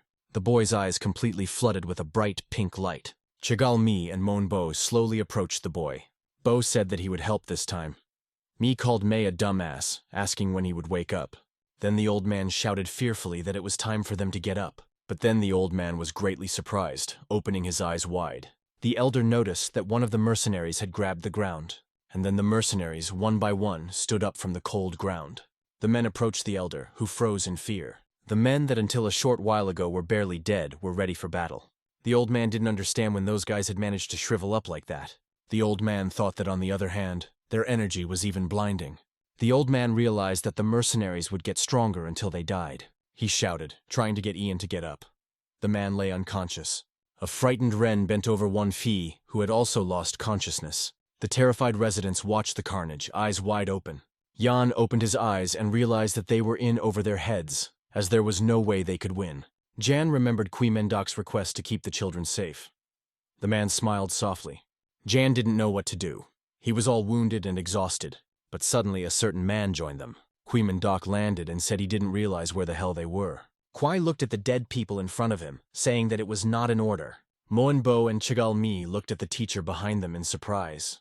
Youngjun Hyuk was also greatly surprised, opening his eyes wide. A ghostly hope appeared in Yunren's eyes. She was watching the teacher. Everyone exclaimed the teacher's name in one voice. The man smiled softly. The residents were already about to defend themselves, holding their swords in their hands. Then the teacher's gaze fell on the wounded corpse behind him. Mendok turned to the boys tiredly, squinting his eyes. The man addressed the exhausted mercenaries ahead of him. Mendok asked what the mercenaries had eaten. The men only coughed in response. But suddenly the man opened his eyes wide in surprise. One of the mercenaries ran up to him, glowing with energy. The man shouted loudly, at the top of his voice. Not even the pupils in his eyes were visible. The mercenary rushed to attack Mendok, but the man stood firm. And then, with just one touch, the teacher pushed the mercenary away. He called the mercenaries mindless animals. Kui was leading them with just a finger. The man's teeth flew out of his mouth, along with a huge amount of blood. Mendok asked if they would feel fear of death. Seeing how easily the teacher had massacred their comrade, the mercenaries froze. And then, there was a resounding thud against the hard surface of the rock. Suddenly, about 6 silhouettes of mercenaries soared high into the sky. Mendok put on his mask, scrutinizing the silhouettes of men. All of the mercenaries jumped onto Mendok at once. He did not react. One of them tried to strike the teacher, but Kui easily recoiled. And then, the teacher sharply threw the mercenary to the ground. In just an instant, Kui lifted all the mercenaries into the sky, encasing them in a whirlpool. And then the man hurriedly raised his hand near where the energy was swirling. With just one finger, he was able to control the men like puppets. A wave of powerful impact swept through the men. Each mercenary was cut in half. The bodies of the mercenaries fell down with a loud sound. They didn't even have time to react. Mendok's eyes lit up with a bright blue light. The old man was perplexed that the man was able to kill them with just one strike. The vice-chancellor smiled softly as he watched the teacher. He had hope for him. The man realized that the teacher in front of him was teacher Mendok, so it was all right. The old man thought that the brunette had a terrifying smell of internal energy. Then, Mendok slowly walked forward, avoiding the blood from the corpses. Mendok's shadow loomed over the exhausted mercenary boss. Kwai ordered the man to explain to him what was going on here. But the mercenary boss only trembled, looking fearfully at the assassin. Mendok's gaze was stern. A terrifying power hovered around him. Mendok leaned toward Nakmnik and asked if he had swallowed his tongue. The mercenary boss realized that the real monster in front of him was now a corpse. There was a powerful energy floating around Kui, which did not even compare to the mercenary's strength. But after a moment, the man hurriedly removed the internal energy. The mercenary boss started vomiting blood. He bent over the corpse of his comrade. After relieving the mercenary of the pressure, Kui asked if he could speak now. Monbo and Chigalmi watched their teacher. Bo realized that when comparing the strength of the boss and Kui, it was like a delinquent child and a father. Chigalmi realized that she really couldn't see further than her nose. But suddenly Namgung Mei's silhouette appeared behind them. The boy abruptly got off the ground, running forward. Namgung ran past his classmates, who froze in fright. In front of the boy's eyes, there was only the silhouette of the teacher looming over the boss. Namgung Mei sped up again, approaching his opponent. But then Mendok turned around abruptly, staring blankly at the kid. Kwai grabbed Namgung by the head, lifting him up. The man tried to resist. The teacher said calmly, here he was, meeting his naughty student. Mendok asked if he should punish Namgung Mei. The man pressed Namgung Mei's face.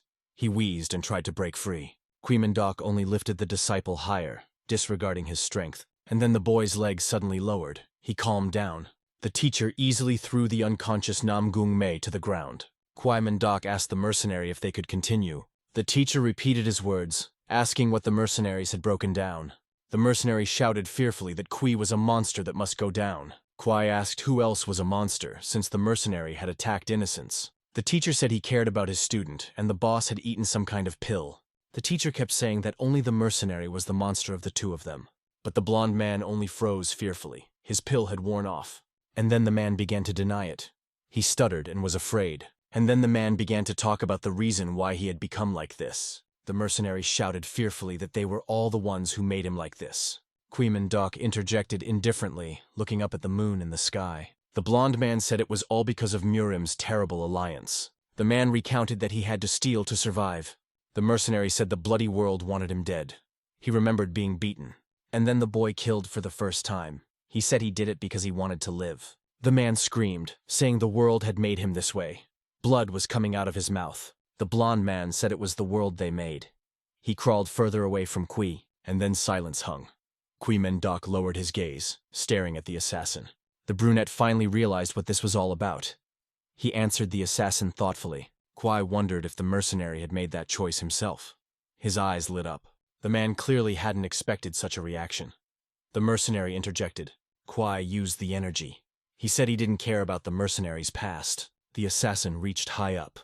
The brunette's energy was almost suffocating him. Kui Mendok repeated his question again. The mercenary's neck squeezed harder. Kui asked what the mercenary ate and where he got it. The mercenary realized what he had better say. He replied that they were explosive pills. And then there was a brief silence.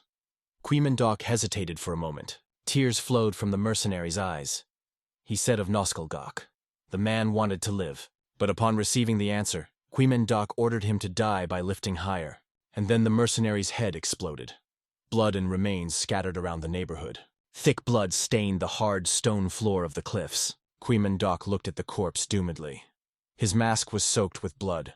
Kui said that it was right, for they were responsible for the decisions they made. The man then lowered his gaze to the blood that stained him from head to toe. Kui realized that one day he too would have to answer for his choices. Namgung Mei found himself in a dark, bottomless space. It was as if the boy was falling into nothingness. He was surrounded by soap bubbles. The boy tiredly wondered if it was him again. In front of Namgung Mei was a bright pink-colored flame. The boy slowly began to approach the bright flame. But then, the energy seemed to open its jaws, engulfing Namgung. The boy was trapped in a trap from which there was no way out or in. Namgung Mei opened his eyes wide with fear and surprise. He was told that Mei couldn't even protect the man in front of him. The man fell down dead. The voice asked who Namgung was going to protect. The voice kept telling him that Namgung knew he couldn't win. And then the boy squeezed his hand, summoning his inner energy. In front of Mei stood himself, in demonic form. The one asked if that was why he had become a monster. The voice kept saying that Namgung couldn't even defend himself. And then the boy raised his head upwards. Silhouettes appeared out of the darkness. The boy found himself one-on-one with the giants whose eyes burned with fire. The voice asked what Mei could do if no one believed in him anyway. It said that Namgung didn't even have outstanding abilities. Namgung Mei then rushed to justify himself, but suddenly fell silent. Namgung knelt down, covering his ears with his hands. But the shadows above him were in no hurry to leave. They were only getting closer. Then Namgung Mei suddenly opened his eyes wide. In the blurred silhouette, he saw the face of his mother, who was smiling affectionately. But the good-natured image was quickly replaced by the teacher. Kui Myungdok asked how far Namgung was going to go. Kui ordered the boy to stop, and then was about to give him a flick. Kui said it was time to wake up. He touched Mei and the whole illusion crumbled. Then the boy woke up in a soft bed. He was sweating profusely. The boy tried to catch his breath after his nightmare, but then he saw the hands of a certain man. He was stammering. In front of him stood Erin, who was wringing out a towel. Recognizing her, the boy smiled good-naturedly and greeted her. The girl's gaze fell on the boy's chest, which was sweating profusely. And then Arten blushed heavily, opening her eyes wide. Erin exclaimed that she had nothing to do, so she decided to nurse. The girl broke through the wall and ran out of the room. She said she would call for a healer. Looking at the broken passage, he said that Arten was unstoppable. The boy then hurriedly got out of bed, not realizing where he was. Namgung Mei opened his eyes wide and was greatly surprised. In front of his eyes was a Kirksey small town. Namgung Mei was in Habuksong. People were walking along the lighted streets. The boy was greatly surprised, and then marveled at the beauty of the town. Kui was sitting on a rooftop with his knees tucked up. He asked if it surprised Mei so much. Namgung asked what the teacher was doing here. Kui resented that it was so crowded. Teacher recalled telling Namgung to practice reverse flow. Kui Myungdok said that instead, the boy had just taken it and used it. Namgung remembered unconsciously fighting. He apologized guiltily. Kui said it was his fault too, since he didn't pay more attention to it. And then the man continued his speech, looking out over the city. Kui Myungdok said that he would teach Namgung his martial art. The boy was greatly surprised by this, opening his eyes wide. Mangdok said that even Mei's father had authorized it, so now the choice was up to him. Kui Myungdok asked if Namgung Mei would become his disciple, and then the boy grabbed the windowsill. Namgung cheerfully replied that he agreed. The teacher got up from the roof. And then the brunette hurriedly walked closer to the boy. Dok then said that they should drop the formalities. The brunette kept saying that although he is the teacher of the snake class, it should remain a secret. Namgung Mei confusedly replied that he of course agreed. Kwai kept saying that he had been told about everything that had happened while he was away. The teacher perplexedly asked if Mei had almost died protecting the child. Kui said that things hadn't gone according to plan. But still. He stroked the child's head. The teacher praised Namgung Mai. He said the boy did well. The child trembled. Then Namgung Mai cried, agreeing with the teacher. He trembled. 4 people rushed into the room. Chagall, Moen, and Aaron walked along with the healer. Namgung Mei looked at the unexpected guests in surprise. Moen Bo said Mei hasn't recovered yet, so why did he get out of bed? Namgung said he got up because of the teacher, and then turned around. But there was no silhouette behind him. Namgung was surprised at the teacher's disappearance. The man ran his finger over Namgung's hand, saying it was unbelievable. The healer said it was strange since Mei was able to recover so quickly. Aaron sternly asked if Namgung was definitely okay. The healer fearfully replied that Mei was perfectly fine. Aaron asked if the physician could swear to that. The man promised he would. Mi said that although it wasn't the right moment, she wanted to ask. She asked what Mei's secret was and why he looked like that. Mei looked like assassins. But the boy only laughed awkwardly in response, scratching his head. The boy opened his eyes wide, seeing something behind him. The teacher's head suddenly appeared from the ceiling. The brunette put a finger to his lips, not taking his gaze off the boy. Mei said he felt an overabundance of chi, but Chagall objected. Aaron, on the other hand, gave the young girl a displeased look. Meanwhile, the bright sun illuminated the high roofs of the houses. A certain man said that he hadn't seen Kui Mungdok's face in a long time. The man asked where Kui Mungdok had been. The man said he was glad to meet him. Standing in front of the brunette was Hong Seo-gul, an elder. The man addressed the old man as the commander of the Hong Seo-gul regiment. The old man asked in response not to make him laugh, squinting his eyes. He said that he had only been a commander for 3 months in the war, and even that was temporary. Kwai replied that temporary or not, it didn't matter. A commander is always a commander. The old man asked how he could put it more gently. The elder kept saying that he had given the place of commander to a more competent person. The elder then walked closer to Kui Mendok. The old man asked who knew the famous Kui Mendok looked like that. The elder said that he needed to work on his appearance. Kui Mendok calmly replied that he didn't like her much either. Kwai smiled, saying that he is no longer part of Black Flower. Elder placed the wooden cane on the roof. Elder said he heard Black Flower being disbanded. The old man kept saying that he was assigned to supervise the organization's information. Kui Myung-duk replied that he could even guess which one.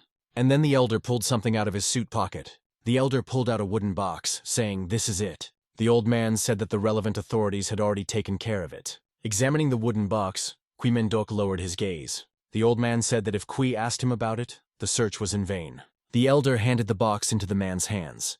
He asked if this was what he was looking for. Kui Mendok said it was exactly that. He frowned. It was once a dark and cold night in Noxelgok. Kui Mendok was slowly heading towards the main building. But suddenly the brunette stopped near 3 hanging skeletons. Kui Mendok stared blankly at the disfigured bodies. After a while, the fresh corpses on the stairs appeared in front of Kui Mendok's eyes. They were all horribly murdered. But it was as if Kui Mendok didn't even notice it. Stopping beside the corpses, the man realized that the people had been torn apart. Kui thought about the fact that the one who killed all these people was clearly a master of his craft. And then the brunette walked on, ignoring the blood. In front of his eyes was a tattered wall. It looked like it had been torn into shreds. Kui Mendok realized that there was a real massacre from above. And then the man seemed to dissolve into space, shifting. Kwai found himself on the top floor of a building, bouncing high. That one had been destroyed. The man saw the mutilated face of the murdered old man. The grandfather's blood had drawn hieroglyphics on the floor. The huge writing said that Kui Mendok was here. There were bodies lying around. The brunette only barely raised his eyebrows as he looked at the writing on the floor. The old man opened the box, revealing a pill. "No one survived," he said. Kui Mendok replied that they didn't have many people, but that wasn't the problem. The old man cautiously asked if Kui Mendok had found anything. The brunette's face visibly darkened. He said he had found evidence. The brunette lowered his head, saying there were only 2 clues. The old man was surprised. The first piece of evidence was the bloody writing on the floor, and the second clue was the scattered empty boxes. Kwai said that one was left intentionally and the other was left accidentally. The old man said they were trying to cover their tracks. He then struck with his cane. The old man said that in that case he would have to find out for himself. Kui Mendok stood up following the elder. The old man laughed and replied that he didn't sign up to be a disciple. The old man said there was no need to control him. Kui Mendok smiled and asked if the elder needed to be guided. The old man waved his hand, saying that he wasn't that old. And then the brunette hurriedly moved away from the roof as well. The brunette silently watched the situation in the city, brooding. Kui pondered that, judging by the sword marks, it was the karma of the path he was following. Suddenly, an old man approached him. Kui was greatly surprised, opening his eyes wide. The old man barely scratched his beard as he watched the man in front of him. Kui Mendok asked if the old man was still going. The elder said that Kui Mendok's eyes were full of a sense of responsibility. The elder said he understood why he was made a teacher. The old man shifted his gaze to the children below, telling Kui Mendok to look at them. Kui Mendok watched his subordinates, eyes wide. The old man said that they had caught all the horrors of war, but the children had not. The children smiled brightly and laughed resoundingly as they talked. The old man said that they were fighting and dying, so that the children could have a bright future. Then the elder asked Kui Mendok to keep an eye on them. The old man frowned. Then the old man handed Kui Myungdok a bottle of water. The grandfather asked if Kui Mendok was thirsty. Dot froze. But after a few moments, Kui replied that he was thirsty. After a while, the moon shone brightly in the sky. In the house, Namgung had already extinguished all the windows except one. On that table were ink, candles, and other items. A certain man was walking quickly in a certain direction. The guy in the red suit looked at the sharp sword. The man then hurriedly picked it up, grabbing the point. It was Namgung Mei's older brother, who was already ablaze with energy. He told his younger brother that it had already been 3 months. It turned out that the spreading blood explosion elixirs were also their work. Murim immediately assigned a team of investigators and sent them to the headquarters. While at Zhongshan headquarters, the men were greatly surprised. There were huge bloodstains in front of their eyes. Everyone involved in the investigation turned out to be dead. Not a single piece of evidence had been found. Only exhausted corpses. The investigation was taken over by the Red Flower Squad, which was under Murim's command. The sun shone brightly over the Murim's Union headquarters. There were 10 people sitting at a large table. A girl looked sternly at the blonde man beside her. There was a scar on her face. Another man smiled brightly, squinting his eyes. The other girl, on the other hand, squinted her brown eyes slyly. Then a certain man took a glass of water in his hands. The teacher of the rat class said that his class had performed well. Ju Hoiwei asked how the others had done. The girl grinned. The tiger class teacher asked what else rats could do if they didn't bunch up in a pack. The blonde boy jumped up from his seat and asked again. Ho Jung smiled, but suddenly a girl approached her. The one asked which one of them was playing the villain. The rabbit class teacher asked if they could continue the fight elsewhere.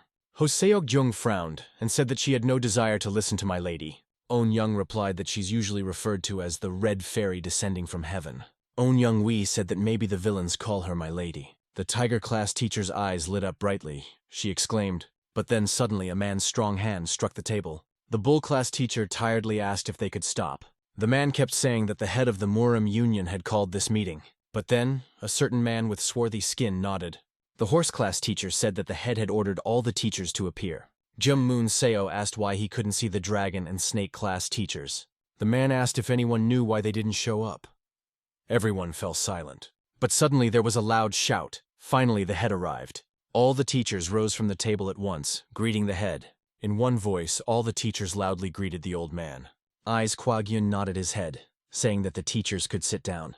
And then the teachers became visibly nervous as they went over the fabric of their clothes. The old man, on the other hand, hurriedly unfolded a small parchment. A certain man said that all the classes had returned safely from the drill. The head's younger brother said that every faction would benefit from this experience. Kwag-yun nodded and said that both the teachers and the kids had done a good job. The old man thanked the teachers for their hard work. No one ever sat down. The rat class teacher said he had a question. Kwag-yun replied that he could ask it. The blond man looked stern. He said that only 10 of the 12 teachers were present at the meeting. The teacher asked if the old man wanted to know the reason for that. All the other teachers watched the head of Murim carefully. The rabbit class teacher squinted her eyes, averting her gaze. She realized that the snake class teacher was Kui Meng-dok, and there was no comparison to him. The girl reasoned that every teacher is a master of their craft.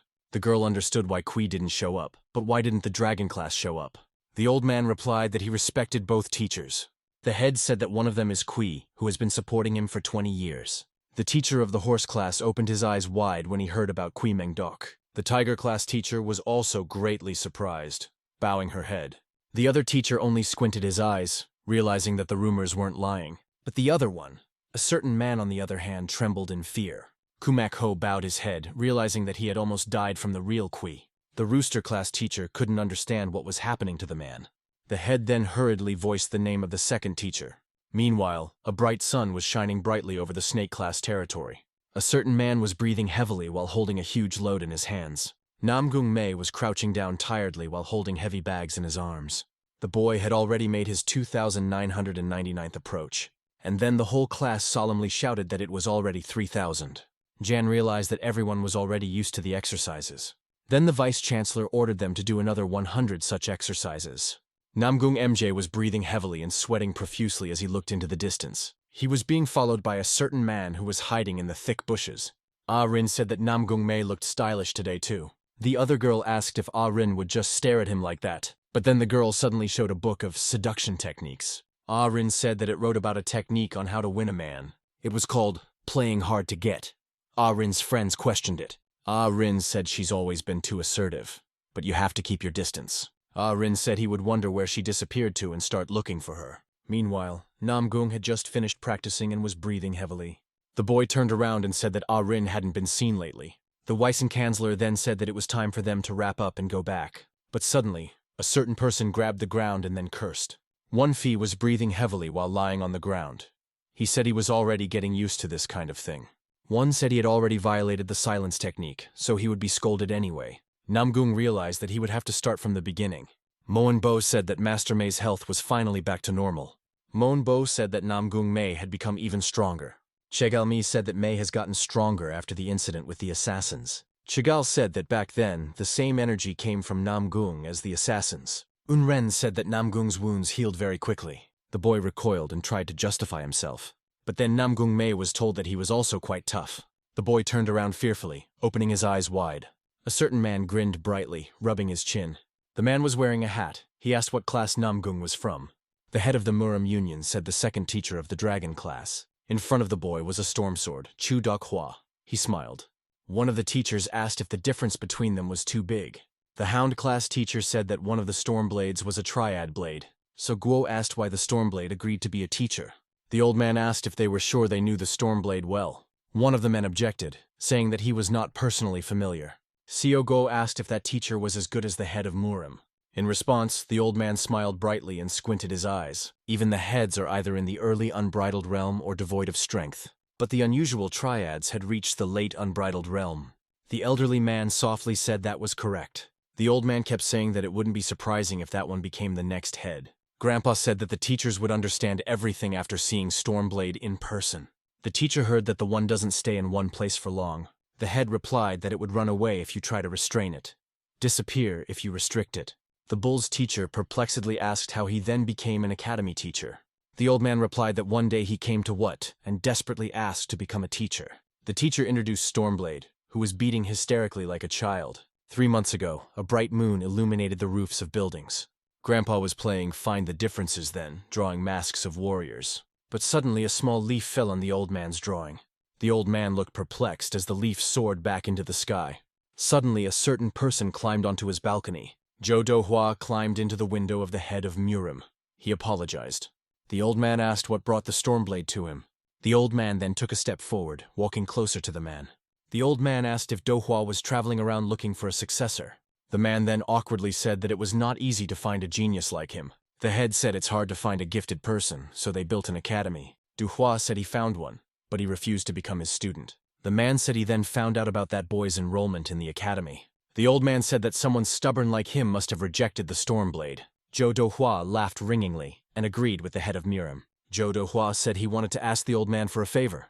Blade asked to send him and the future student to the same class. The head lowered his gaze, saying that the apprentice's clan affiliation was important. He said the apprentice ignorantly made the wrong decision, need to help. The old man asked if the Stormblade was definitely hiding nothing. Zhou Dohua replied that he wished he could find more candidates for the apprentice. The old man was surprised, asking if he wanted to steal them from other classes. Du Hua said he needed to find one successor to the dragon arts. Stormblade reiterated that the most important thing was not to make a mistake with the choice. The old man agreed, and Zhou Dehua was surprised. He asked him not to change his mind.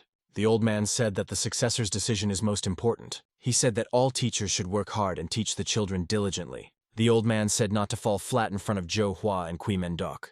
All the teachers fell silent, straightening up staunchly. At the same time, a certain person decided to object while looking at the distant mountains. Namgung Mei looked at Stormblade in surprise, asking who he was. Suddenly, there was a loud bang behind him. It was as if someone had crashed into the mountain. The man stepped closer, saying that he was the first to ask what class they were from. Jigal introduced herself, saying that she was from the Snake Class Military Academy. Mai realized that she couldn't let herself be fooled by her appearance again. Mai asked what Sir's name was. She realized that the man might be as strong as Kui. The man perplexedly asked if he looked like an old man. Jigal stared at the stranger in surprise, eyes wide. Stormblade was thinking about something, frowning. He was looking at the silhouettes of the children. Yun Ren and Wan Pei were surprised. Then the man shifted his gaze to the frightened Namgung Mei. But then Stormblade, all of a sudden, pointed his finger at someone. Stormblade asked what Moenbo's name was. The man froze in surprise. The boy bowed, saying that he was Moenbo of the Moen clan. The man leaned in, examining Moenbo closer. Stormblade repeated his name over and over again, examining the boy.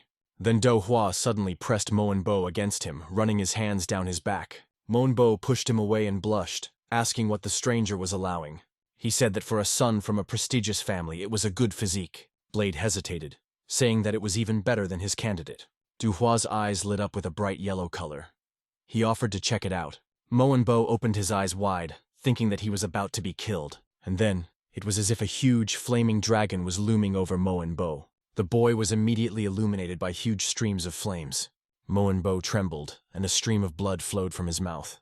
Mei shouted, ordering the stranger to stop. Bo didn't move. The man then perplexedly told Namgung not to distract them.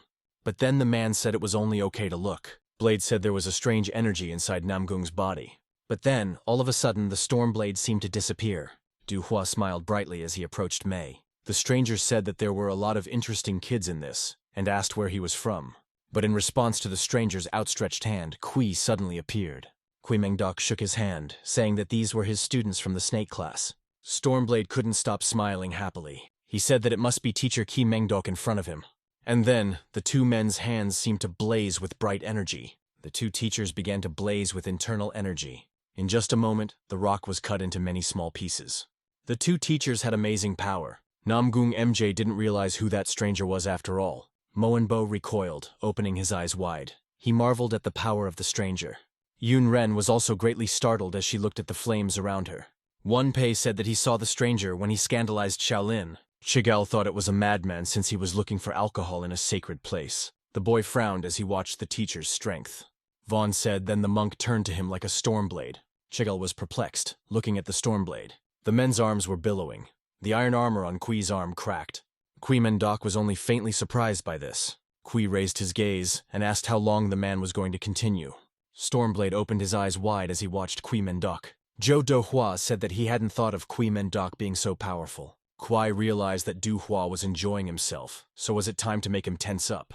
Then Kui Mendok used a lot of power, but suddenly a bloody cough came out of the teacher's mouth. He was perplexed. Seeing the teacher's condition, Zhou Dohua was greatly surprised. In the same instant, the teacher stopped releasing internal energy. And in the same instant, the flames around them stopped. A small amount of steam was emanating from the rock slots. After a moment, the two men finally let go of each other's hands. Blade said that he had lost control, and so he asked if everything was all right. Kui Mendok replied sternly that it was nothing. Kui said he was surprised to hear about Do Hua becoming a mentor. Stormblade said he was surprised too. Du Hua said that Kui Myung-dok is one of the best assassins and became a teacher. The man said that Kui Myung-dok's face without the mask is even more amazing. As if ignoring the cracks, a certain man ran. And Rin shouted loudly, calling out to her master. Namgung Mei stared at the girl in surprise, eyes wide open. The girl grabbed onto Mei and asked if he was injured.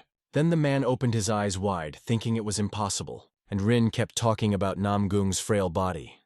The man was frightened. Du Hua thought of Rin's strength beaming and a body stronger than a rock. The man thought that this was the legendary heavenly battle body. The man asked what the girl's name was, what clan she was from. And Rin looked sternly at the man behind her. Rin said that she wasn't interested in men of that age. Zhou Dohua raised his hands, saying that he didn't mean it. But then, all of a sudden, Kui Myung-dok walked closer to him. Kui Meng-dok said that it was Yu Ah-rin from the Ami clan. Stormblade confusedly interjected, clearly surprised. The man remembered that only women were members of this clan. Noticing the accessory on Ah-rin's head, he realized that there was a girl in front of him. Stormblade then clenched his fists tightly. He smiled, saying that in such a situation, all he had to do was surrender. Kwai asked why he didn't participate in today's meeting. Blade asked if it was mandatory since he was just wandering around the academy. The man then asked in surprise if Kui Meng-dok had gone there. Kwai was silent for a few moments, but then thoughtfully agreed. But in fact, Kui Meng-dok's chair was empty. The bright sunlight from the windows illuminated the room. Suddenly, a certain person opened a small hole in the ceiling. Kui Meng-dok only barely looked out from behind the ceiling. The brunette grinned and told the Blade that of course he was. Du Hua said that unless he wasn't there would be a change of heart from the elder later. Stormblade then said goodbye to Kui Meng-dok. Du Hua said he came to say hello when he found out that Kui was a teacher. The brunette was greatly surprised in response, opening his eyes wide. Du Hua said he was especially surprised by his students. The man said that Kui Meng-dok's boys had a lot of potential. Du Hua kept saying that they were like bugs that would soon become dragons. Blade asked why Kui Meng-dok addressed him as you. Du Hua said that even though they didn't know each other, they were the same age. Moenbo realized that he didn't know about Stormblade's youth. Du Hua then said that more of his followers were still better. After saying goodbye, he disappeared without a trace. Only a small stream of wind remained. The children looked at the cloud of smoke in surprise and fear. And then suddenly someone turned to the teacher. Chigal asked if it was really the Stormblade from the Triad. Kui Meng-dok lowered his gaze, answering that it was really him. The dragon martial art was able to see it through to the triple celestial masters. Kwai understood that was why he was focusing on choosing followers. Kwai realized that there was no better place to accomplish his goal than the academy. And then the brunette turned to his snake class. Kui Meng-dok said that they would find out anyway, so let them listen. Kwai said there was an important announcement at the teachers' meeting. Kui said that all the students at the academy should participate in the competition. The other kids were greatly surprised, opening their eyes wide. A bright sun was shining above the Murim Union, and a garden surrounded it. Stormblade was suddenly surprised by something. The man wondered what had happened then. He froze in place. The man remembered again from his handshake with Kui Meng-dok. The teacher thought about how Kui Meng-dok was an interesting person. Blade then said that it was good since he had come to them. The competitions are meant to find the gifted that will lead the faction in the future. Originally, the competition was held every 3 years. After the academy was built, many talented people began to gather together. Meanwhile, the fog was barely enveloping the forest. Chigalmi asked if it meant that not only the name had changed. Kwai said that out of 12 groups, only 6 could reach the finals. Moenbo decided to clarify about the preliminary round. The teacher replied that the preliminary round would be next year. Kwai said that you have to win as a group to make it to the finals. He said after that they will have to fight each for themselves. Kwai said they would be allies at first, but enemies in the finals. The children froze fearfully in place, eyes wide with consternation. But suddenly a certain girl interrupted them. The rabbit teacher kept saying that if the group lost, they wouldn't reach the finals. And Rin and Namgung-mei froze, looking fearfully at the teacher. And then the branch barely broke in just an instant. The rabbit teacher gently descended from the tree, crossing her arms over her chest. Devkshka asked what Rin was doing here. She looked displeased.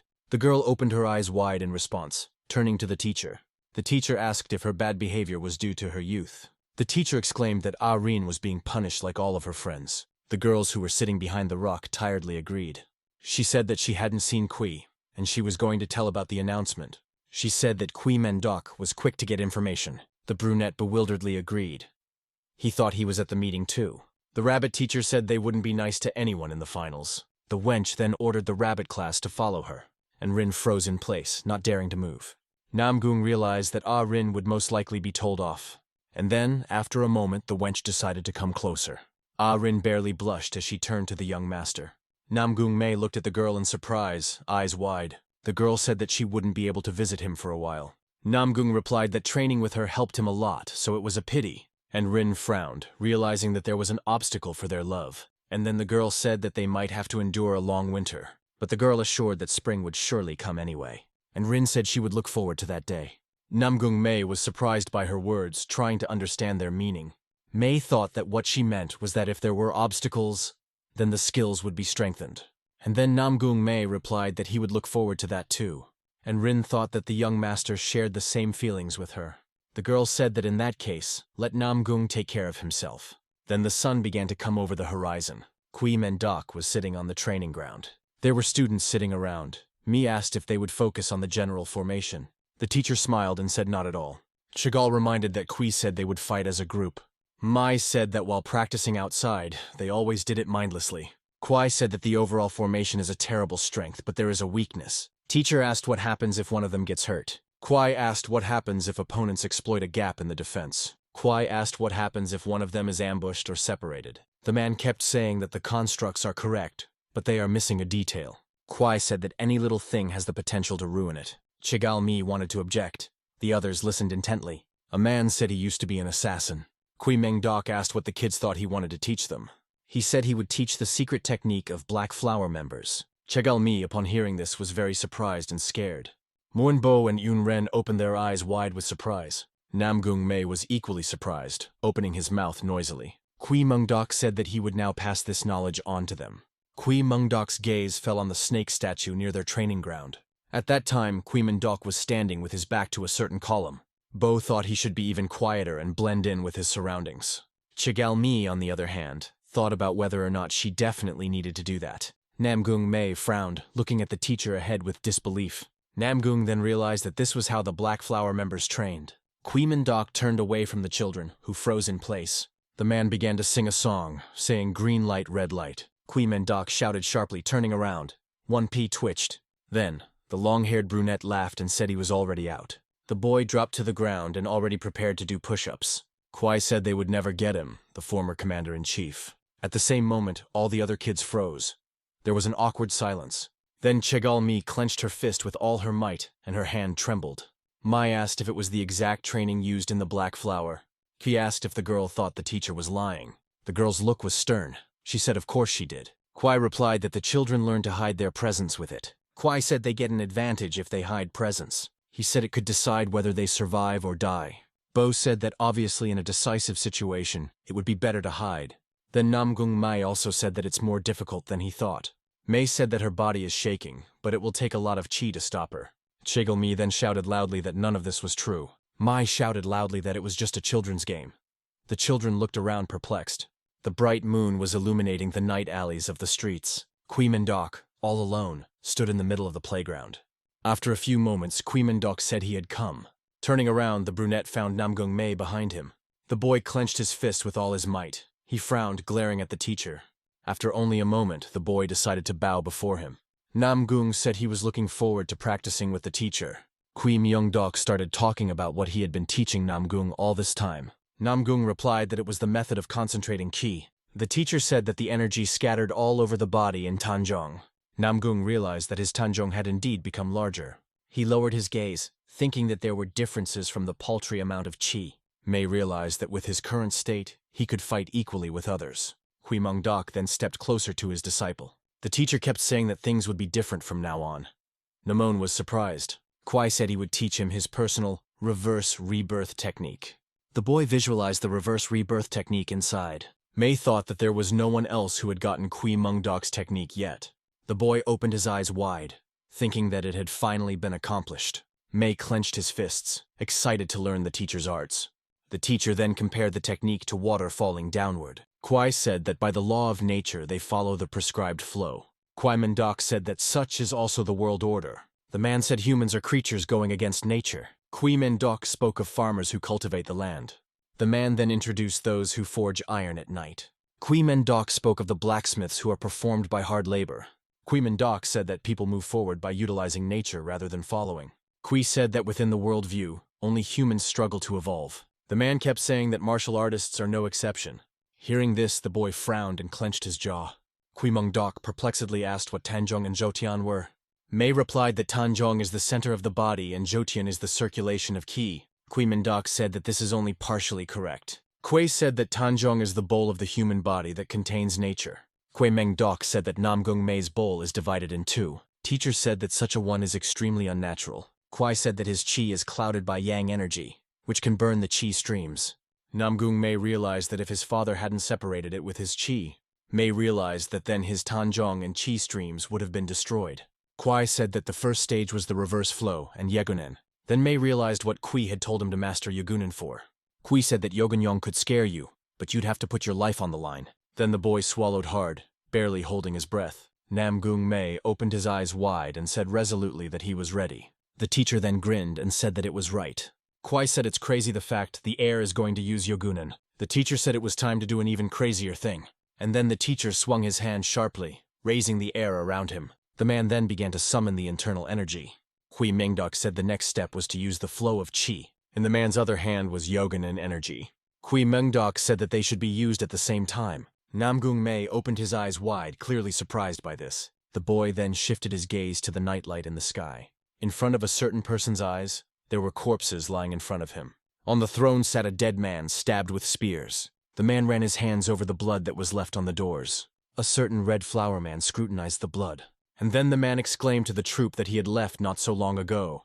And then the man ordered the use of the net of heaven and earth.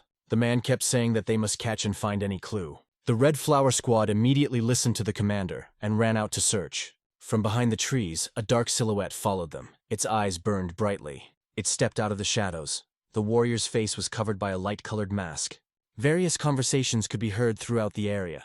The masked girl watched the squad and their actions. The Red Flower Troop looked around, looking for any hint. The girl disappointedly realized that only the red flower had appeared. Suddenly, the Vice-Chancellor turned around. A glare lit up brightly in his eyes. Then the man suddenly stopped. Dust appeared under his feet. Ian was perplexed and realized that he had sensed energy like the teachers. Then, energy began to appear beneath Vice-Chancellor Yang's feet. Yang Junhek then applied acceleration, wanting to reach the truth. After a few moments, a stone wall appeared in front of Yang's eyes. But the man easily managed to climb the wall with just a single leap. Yang Junhek opened his eyes wide in surprise and fright. In front of the man's eyes was a masked girl. Behind her back was a weapon.